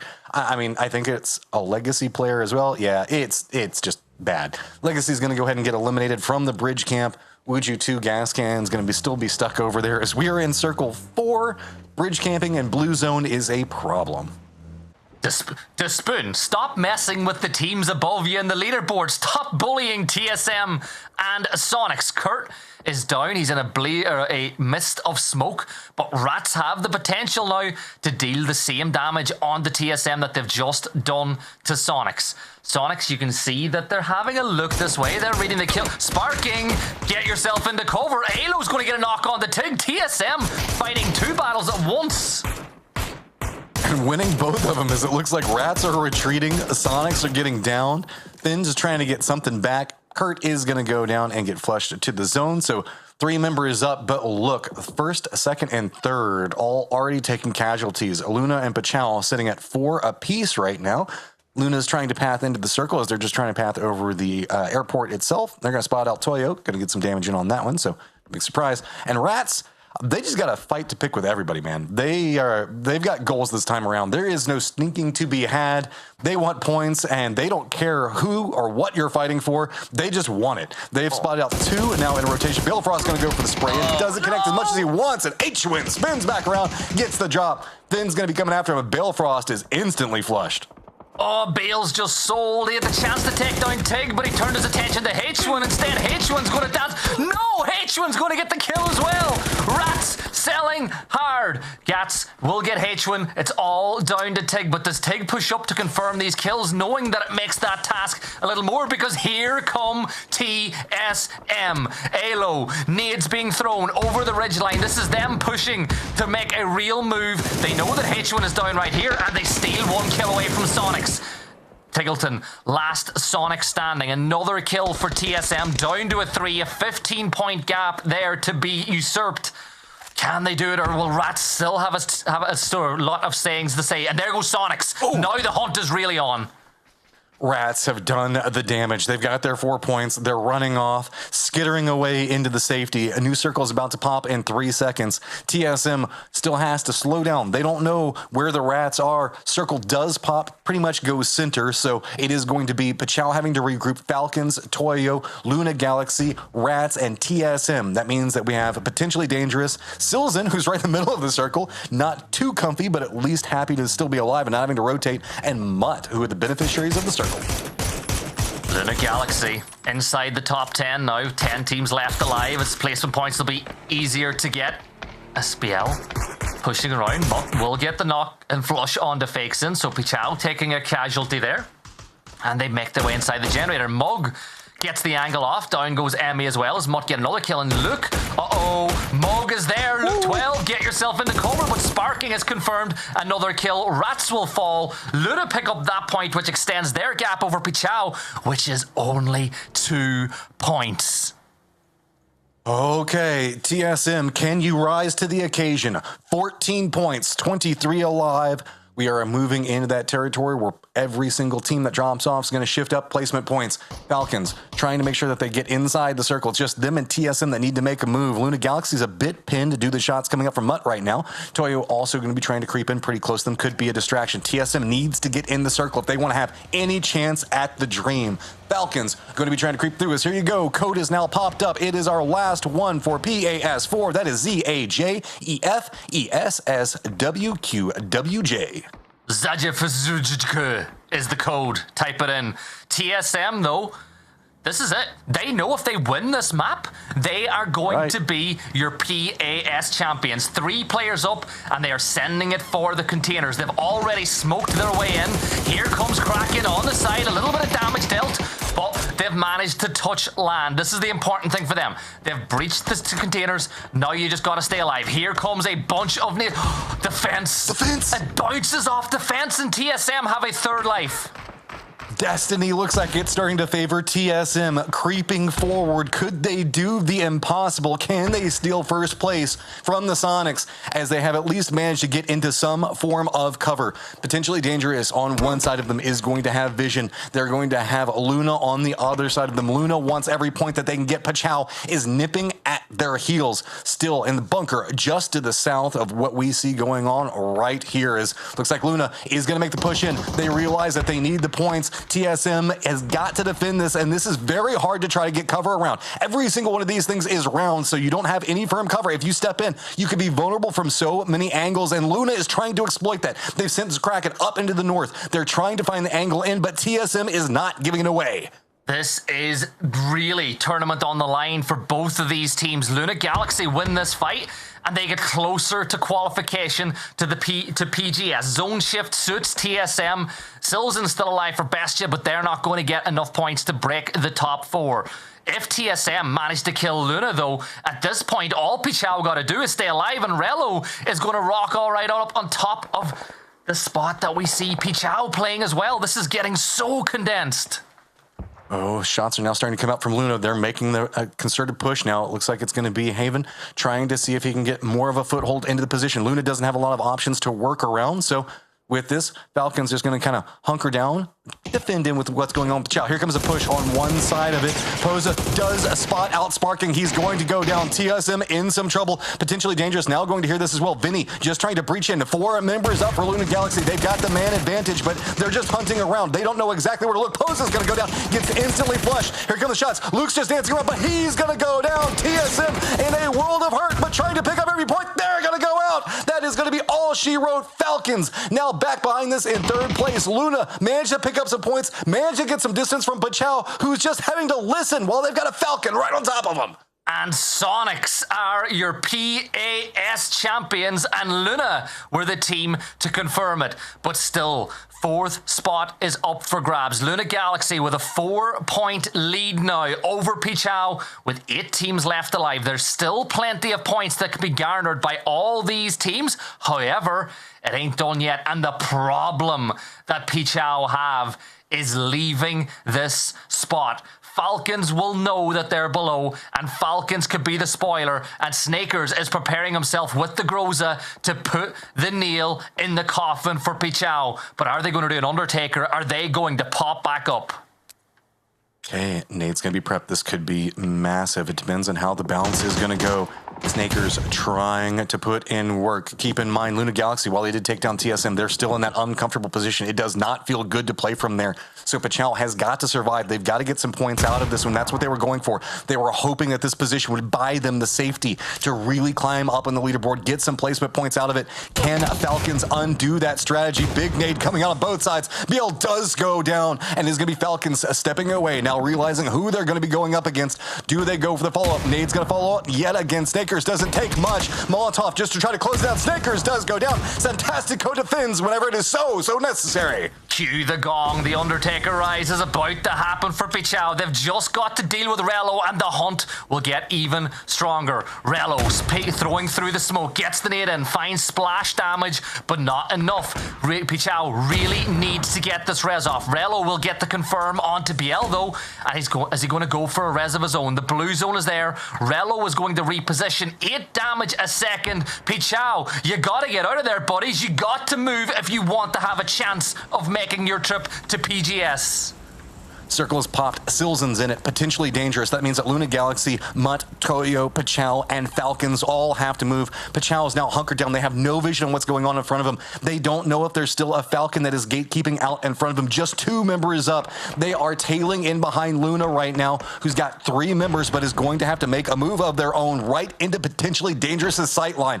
Are they going to go for the play into it? But Mutt already taking some shots down on this angle into where Pachal is going to make this so complicated. Who can survive here is going to pretty much dictate who's going to be in our top 4. This is crazy. 3 points and Rello on the high ground. They drive through the smoke, but here's Rello trying to play the big bad. He's trying to play the Healy. Takes down Santa. No! Santa's real, I swear, and Pichao are gone. And Luna Galaxy, they're going to PGS. Bags are packed. But now there's just one question left to answer.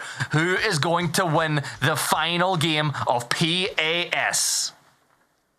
Right, Mutt's got to make a move. Luna Galaxy's got to make a move. And Rillo has put in a ton of work for Luna Galaxy now, as it looks like Luna Galaxy's just focusing, seeing if they can pick up any kills that they can find. Every single point they need to do just to make sure that they secure it. So it looks like they're going to lean into going after Mutt. They don't want to walk into the open. Meanwhile, Rillo's hopped in a vehicle, and he's just going to cut it across. I think he's actually going to manage to make it in the circle. Luna Galaxy going to continue the press in after Mutt, but this is one vicious dog so far these last couple of games. Mutt is not going to go down too easy. Nade's going to come out right now, preps up. Mutt already gets knocked onto one of them, making a flush as well, and Luna Galaxy instantly shut down on the approach. Trisk finally going to go down. And Silzen's finding that kill. The nade's going to go off, and there's the knock and the flush from Tony on the other side. Remember, Bestia, they're 91 points, and they're a team that should be doing so much better. Can they finish the weekend off with a bit of a bang? But Luna Galaxy, they've done enough. They've just about crossed the threshold. They'll be going internationally. And there's the double from Haven. Silzen can't get the knock, but Luna Galaxy don't care. 6 kills for Haven. They have done enough. And there's the emote. There's the salute. He's going to go down his own way. Haven, go down and you know what? Go for the kill. Why not? There you go. Silzen gets it. But congratulations to Luna Galaxy. They are going to be going on a flight very soon. Now, can potentially dangerous finish off the weekend with a win? It's a 3v1v1. All right, this is going to get spicy pretty quick. The way it is set, we are in circle 8, so everything's going to condense down to the center point, which is right on the road. Potentially dangerous, yes, they have cover for right now. They don't have a lot. Silzen taking shots at Rillo. You guys are the solos. You guys need to be working against potentially dangerous over here, as it is going to be Rillo having to make some more of a move to step in. It's not going to be too good for him, and Silzen is going to have to defend against 3. But Silzen is technically closer to the center dot and has that wall he can play around in some fashion. So with the exchange of bullets, it does look like Silzen is distracted with Rillo, and potentially dangerous is sneaking across and exploiting it. And Rello was like, can you give me a break here? I want to fight with potentially dangerous.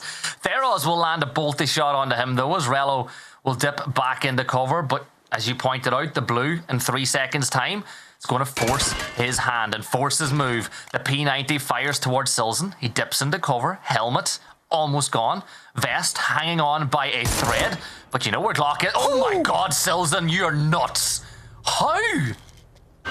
Beautiful shot, and now it's being refocused, and that means that Rillo can make a shift over. By their powers combined, they might be able to find some type of play. Potentially dangerous, trying to regroup, but no, Rillo is going to go down. 2v1 for the time being. Looks like they're going to go for a couple of smokes. I don't know how much time they have to work with. Blue zone is coming in. We're going to see it collapse down entirely. Silzen focused in up on this moment. 2 members for potentially dangerous going to have to walk into a near-on death trap. Uh-oh. Yep, there is a gap there. It just has to go back into the smoke. Deny that one out. Glock can't get too much more. Potentially dangerous, going to be trying to creep in. Silzen wants the point so bad. He's daring them to cross in that open category. But with that information being fed back over, he's got to be careful. Peeks away at just the wrong moment. Silzen juking, dancing between every single thing that he can find, trying to keep the cover in play. Knows the fact that this might be a bit more open and could play against the wall, but that's exactly what potentially dangerous is hoping for. 555 or 57 damage for Silzen. Glock back on his feet, though, as you can see, and well, it's a 1v3. Silzen's going for the style points to finish things off as we go picture in picture. He gets the knock onto Tony. Theros will sprint his way over. 2 more to deal with. Can he isolate these 2 players? They're running at him. They're giving him a chance because potentially Dangerous are having some fun. He sends a missile into Sky. Where will it land? Lands a bit further back, but he can hear the footsteps. It's just ring around the rosy. They're just chasing each other right now. Theros, I think, has put it together. He's going to peek back around, and there you go. Potentially Dangerous, finishing this out. Still hasn't put up a big attempt, but 6 kills is going to be our last victory for PAS number 4. And it is nice to see a team that surprised all of us over the weekend, over the previous few weekends, finish things off with a bang. But what a PAS it has just been. We have seen Sonics take it all. The best team in the world right now. TSM took it close in the end. Falcons in 3rd. And Luna Galaxy taking that 4th spot. Matt, I will ask you one thing though. Is it any surprise at all that those are your 4 representatives for the Americas going forward? I mean, 3 of them we knew. The 4th could be a bit flexible, but with the way that we've been seeing that squad play is so good. We've got one last shift that we've got to go over the analyst desk, so you know what's coming. It is, of course, the...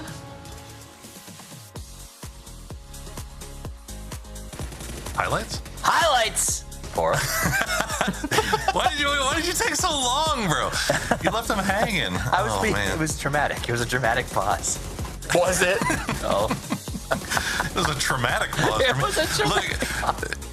If anybody is surprised by this top 4, then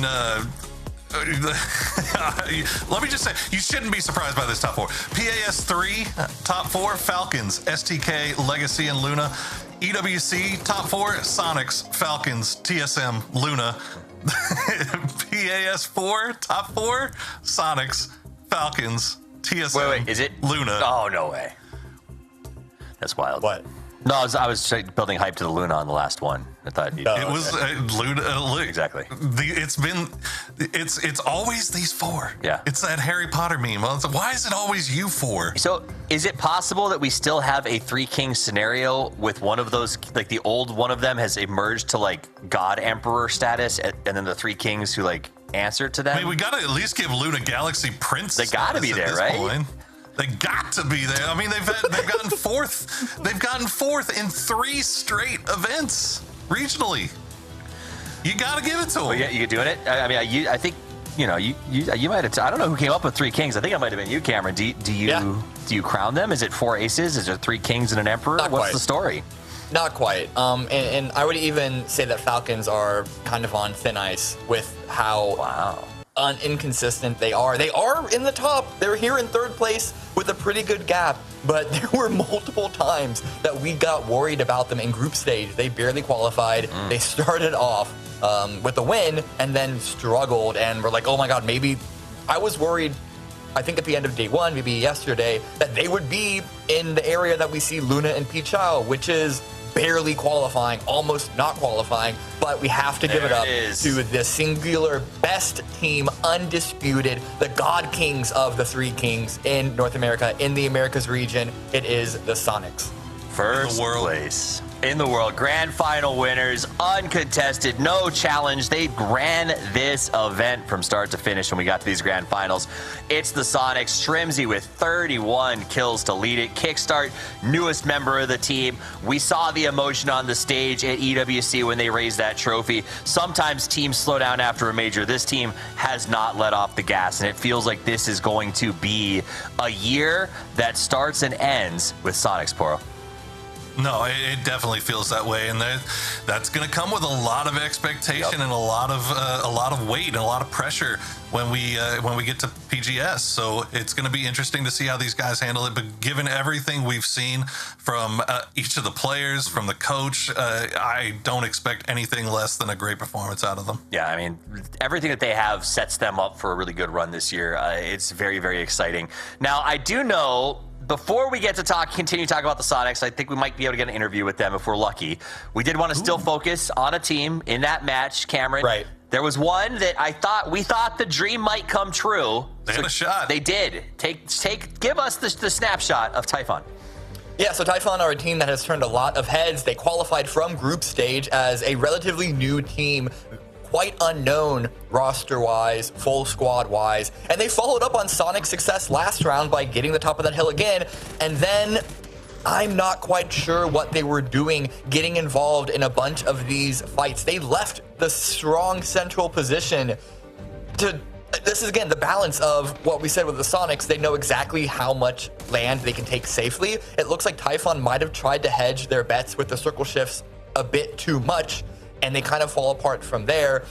And I think part of it has to do with the level of experience. When it's the final round, when their qualification is on the line, despite having some great shots and some great fraggers throughout this entire event, Typhon Gaming, it looked like their approach, it got hectic, it got panicky, and it just fell apart. All right, let's get into those meat and potatoes. In a second, we're going to give you your scoreboards and, you know, walk through a lot of where everybody stands right now. That last game I thought was really cool for potentially dangerous. I know we're kind of, I feel bad for the last team, right? Because we would never really talk about that chicken dinner that they walked away with. But this is a squad who, coming into this game, they were in that sort of bottom four. Some of their players are actually console players who are like, I want to go out there and try my hand at mouse and keyboard, and have done surprisingly well. So I think I want to make sure they get some flowers. Coming out with a chicken dinner in a grand final is impressive, and so they do deserve some congratulations for that, especially as sort of an up-and-coming or unknown team to a certain extent at this point. Now, we're gonna come back. We'll come back for the leaderboards, because we know who won this thing. We know who came out on top. It was the Sonics. You saw the announcement. Unquestionably powerful. We got a chance to invite Shrimzy. We saw his walk and talk with Godspeed, and Shrimzy, it was so wonderful that we were like, we got to get you on here. We got to chat a little bit more. I'm going to start by saying congratulations on another win in a row. It seems like there more and more stars keep getting added to those jerseys, my friend. Yeah, thank you so much. It's been fun. It has been fun. All right, let's get into some good questions. You know, I'm curious what these two have, because I feel like we talk to you guys so much. I'm not even sure what there is left to ask. But Poro, what do you got for Shrimzy? Well, first of all, I got to start off saying congratulations, man, not only on winning here at PAS4, but also becoming the new face of the Sonics with how much shoulder content you're pushing in interviews. I'm loving to see it. So one of the things I wanted to ask you, so, you know, we talk and we've seen it a lot of times where right after winning a major international event, the team that wins has kind of a fall off, right? We saw it with Twisted Minds. We saw it with Cerberus earlier this year. How do you guys kind of approach that psychologically, and like with Gunner and talking amongst yourselves to make sure that you don't kind of see that kind of fall off?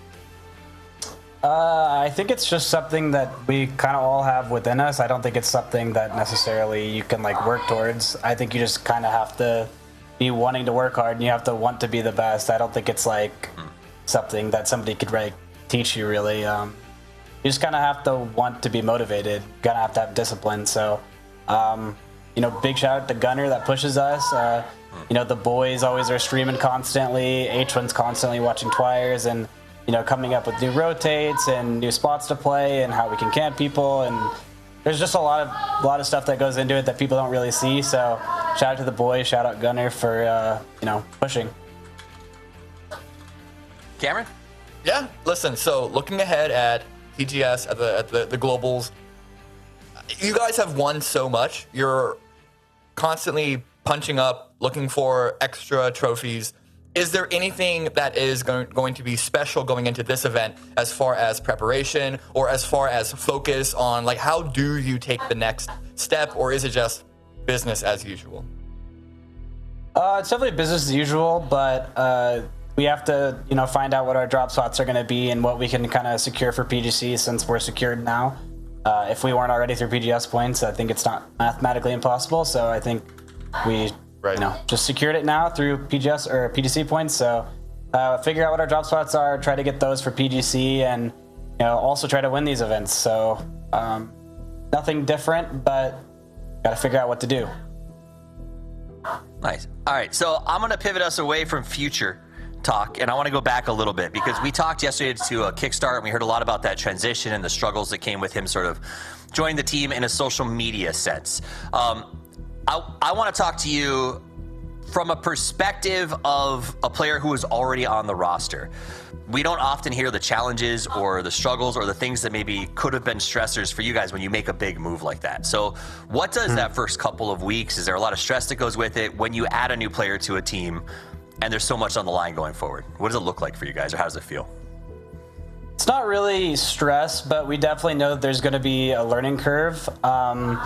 Obviously, Matt was a very passive player whenever he joined, and he has to adjust to us because we already have, you know, kind of like a winning formula almost. So, you know, it's a lot on him, and you have to give him all the props in the world because he's done a fantastic job. Like, he's, you know, we never talk about him like being too passive anymore. It's always him being too aggressive, which is like kind of crazy to think about. So big shout out, Matt.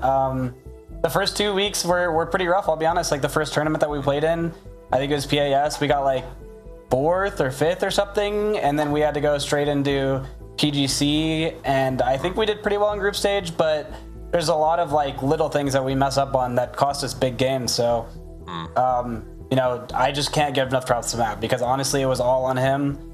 Like we can give him all the advice in the world, we can tell him what to do, but if he doesn't do it, it's gonna be, you know, it's not gonna work. So, no, credit to Matt because he did a fantastic job. Awesome. Great answer. I will also say for those of you at home, if you heard the screaming in the background, Kat is doing a watch party and she's a 15-minute delay. So literally, the Sonics got wiped on her stream while we were interviewing Shrimsy. So that screaming was her yelling about that fight, which I thought was hilarious and worth mentioning. Final question behind you. You got to tell me, what are the signatures on that PUBG jersey you got there? What event is that from? That's BNC 2022 in Thailand. It has every player there, and I think most of the coaches. So, you know, for sale. No, I'm just kidding. I'm never going to sell anything. I love it. Well, great feature. Thanks for another wonderful interview. Before I let you go, is there any shout-outs you want to give or anything you want to say to folks as you prepare yourself to go to Thailand? Yeah, shout out Sonics. Thanks for, you know, taking care of us. Shout out to my family. I know they're all watching. Mom, Dad, my brother. Thank you guys. Love you guys. And then my girlfriend on the other side of the room. She's out there watch partying me right now, so I'm sure she's stressed out of her mind. But yeah, it's been awesome. So thank you guys. Awesome. You've been awesome, Shrimsy. Thanks so much for joining us, and good luck on a continued year where we will expect great things because I think it's obvious that it's coming. Have a great day. Thank you. Love that. I love the support, right? Like I love that he gave that shout to Kat in the walk with Godspeed all the way back there, and then she's hyping him in the background of the interview while we're listening to it. That was pretty cool. All right, so before we get to final thoughts, because the tournament is over, I do want to go back and take a look at that leaderboard so we can talk about where everyone actually stands right now, because it's not just about the Sonics winning. That was the cherry on top, but here's the rest of the meat and potatoes. Sonics is going no matter what. So the top 3 teams that are not Sonics will go to PGS. That means TSM, Team Falcons, and Luna Galaxy will go to Thailand for the next 2 PGSs for a chance to get a bid to PGC. Now, the top 8 teams at PGC will advance, or PGS, I'm sorry, will advance there, and the teams with the most PGC points who didn't get through at PGS will advance from this grand final. I know that's a lot, but I'm going to continue to try to take it a little bit slower. TSM should qualify, as well as the Sonics, I'm hoping, in the top 8 from PGS. That means that the Falcons and Luna Galaxy look like those PGC points may be enough to go the distance. However, Poro, from what I understand, if the Falcons can have an incredible showing at PGS, that would buy us an extra slot for Pachau. Yes. So right now, currently, in terms of overall PGS points, the Falcons are sitting in 11th place with 95. But there's teams ahead of them that have not qualified. There's still teams ahead of them that have still yet to play. And if the Falcons do manage to find themselves having some success at one or both PGSs, they could easily jump into that top 8. And assuming that TSM does the same, we could find Sonics, TSM, and Falcons in that top 8 in terms of PGS points, which would then open up the 2 Americas slots for PAS points to, like you said, Luna Galaxy and Legacy. And now there is still a crazier world, and I'm not going to say it's going to happen, Cameron, necessarily, where if Luna Galaxy has the best 2 PGSs of their life, right, they could also make that top 8, and then Typhon gets to go.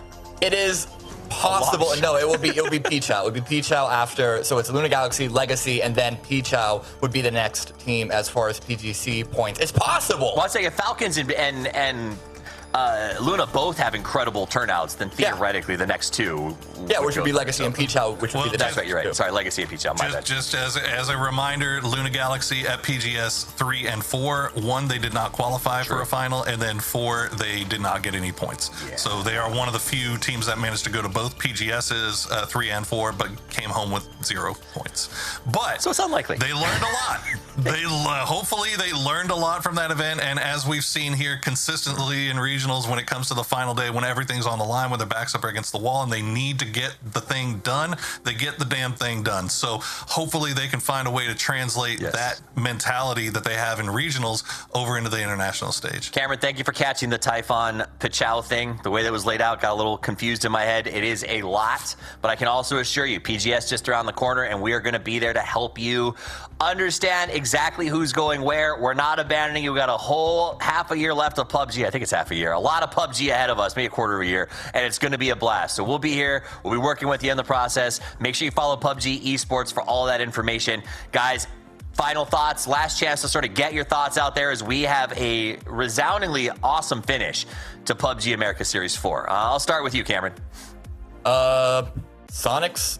I mean, everyone's talking about Twisted Minds being the best in the world, but after EWC, there's a real conversation that it's actually Sonic. So there is a lot as far as status is concerned coming up with PGS and PGC for these last 2.5 months of games. Mike?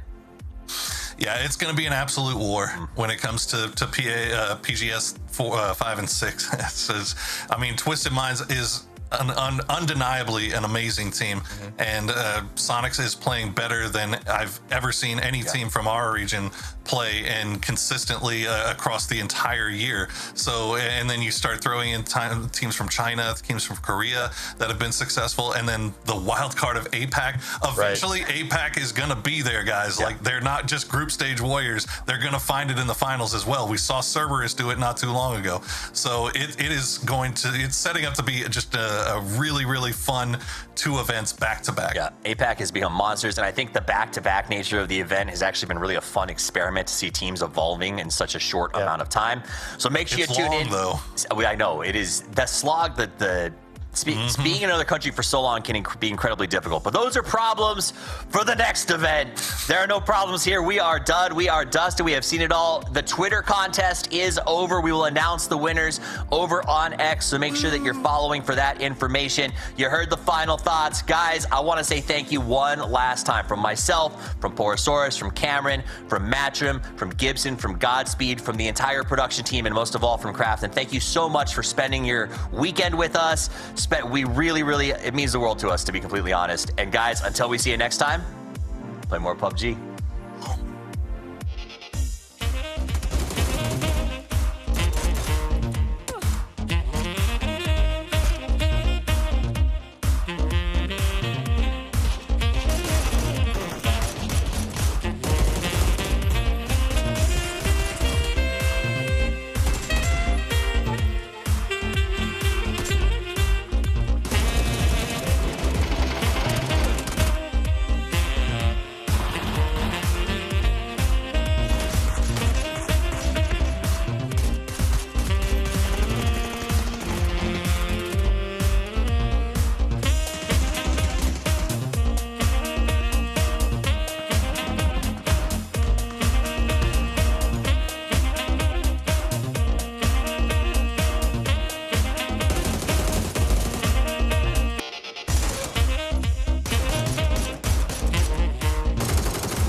dark lab, the noisy cannibals. Only they can stop them. The Hunger Busters!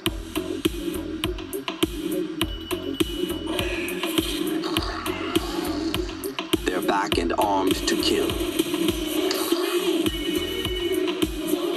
Why take chances?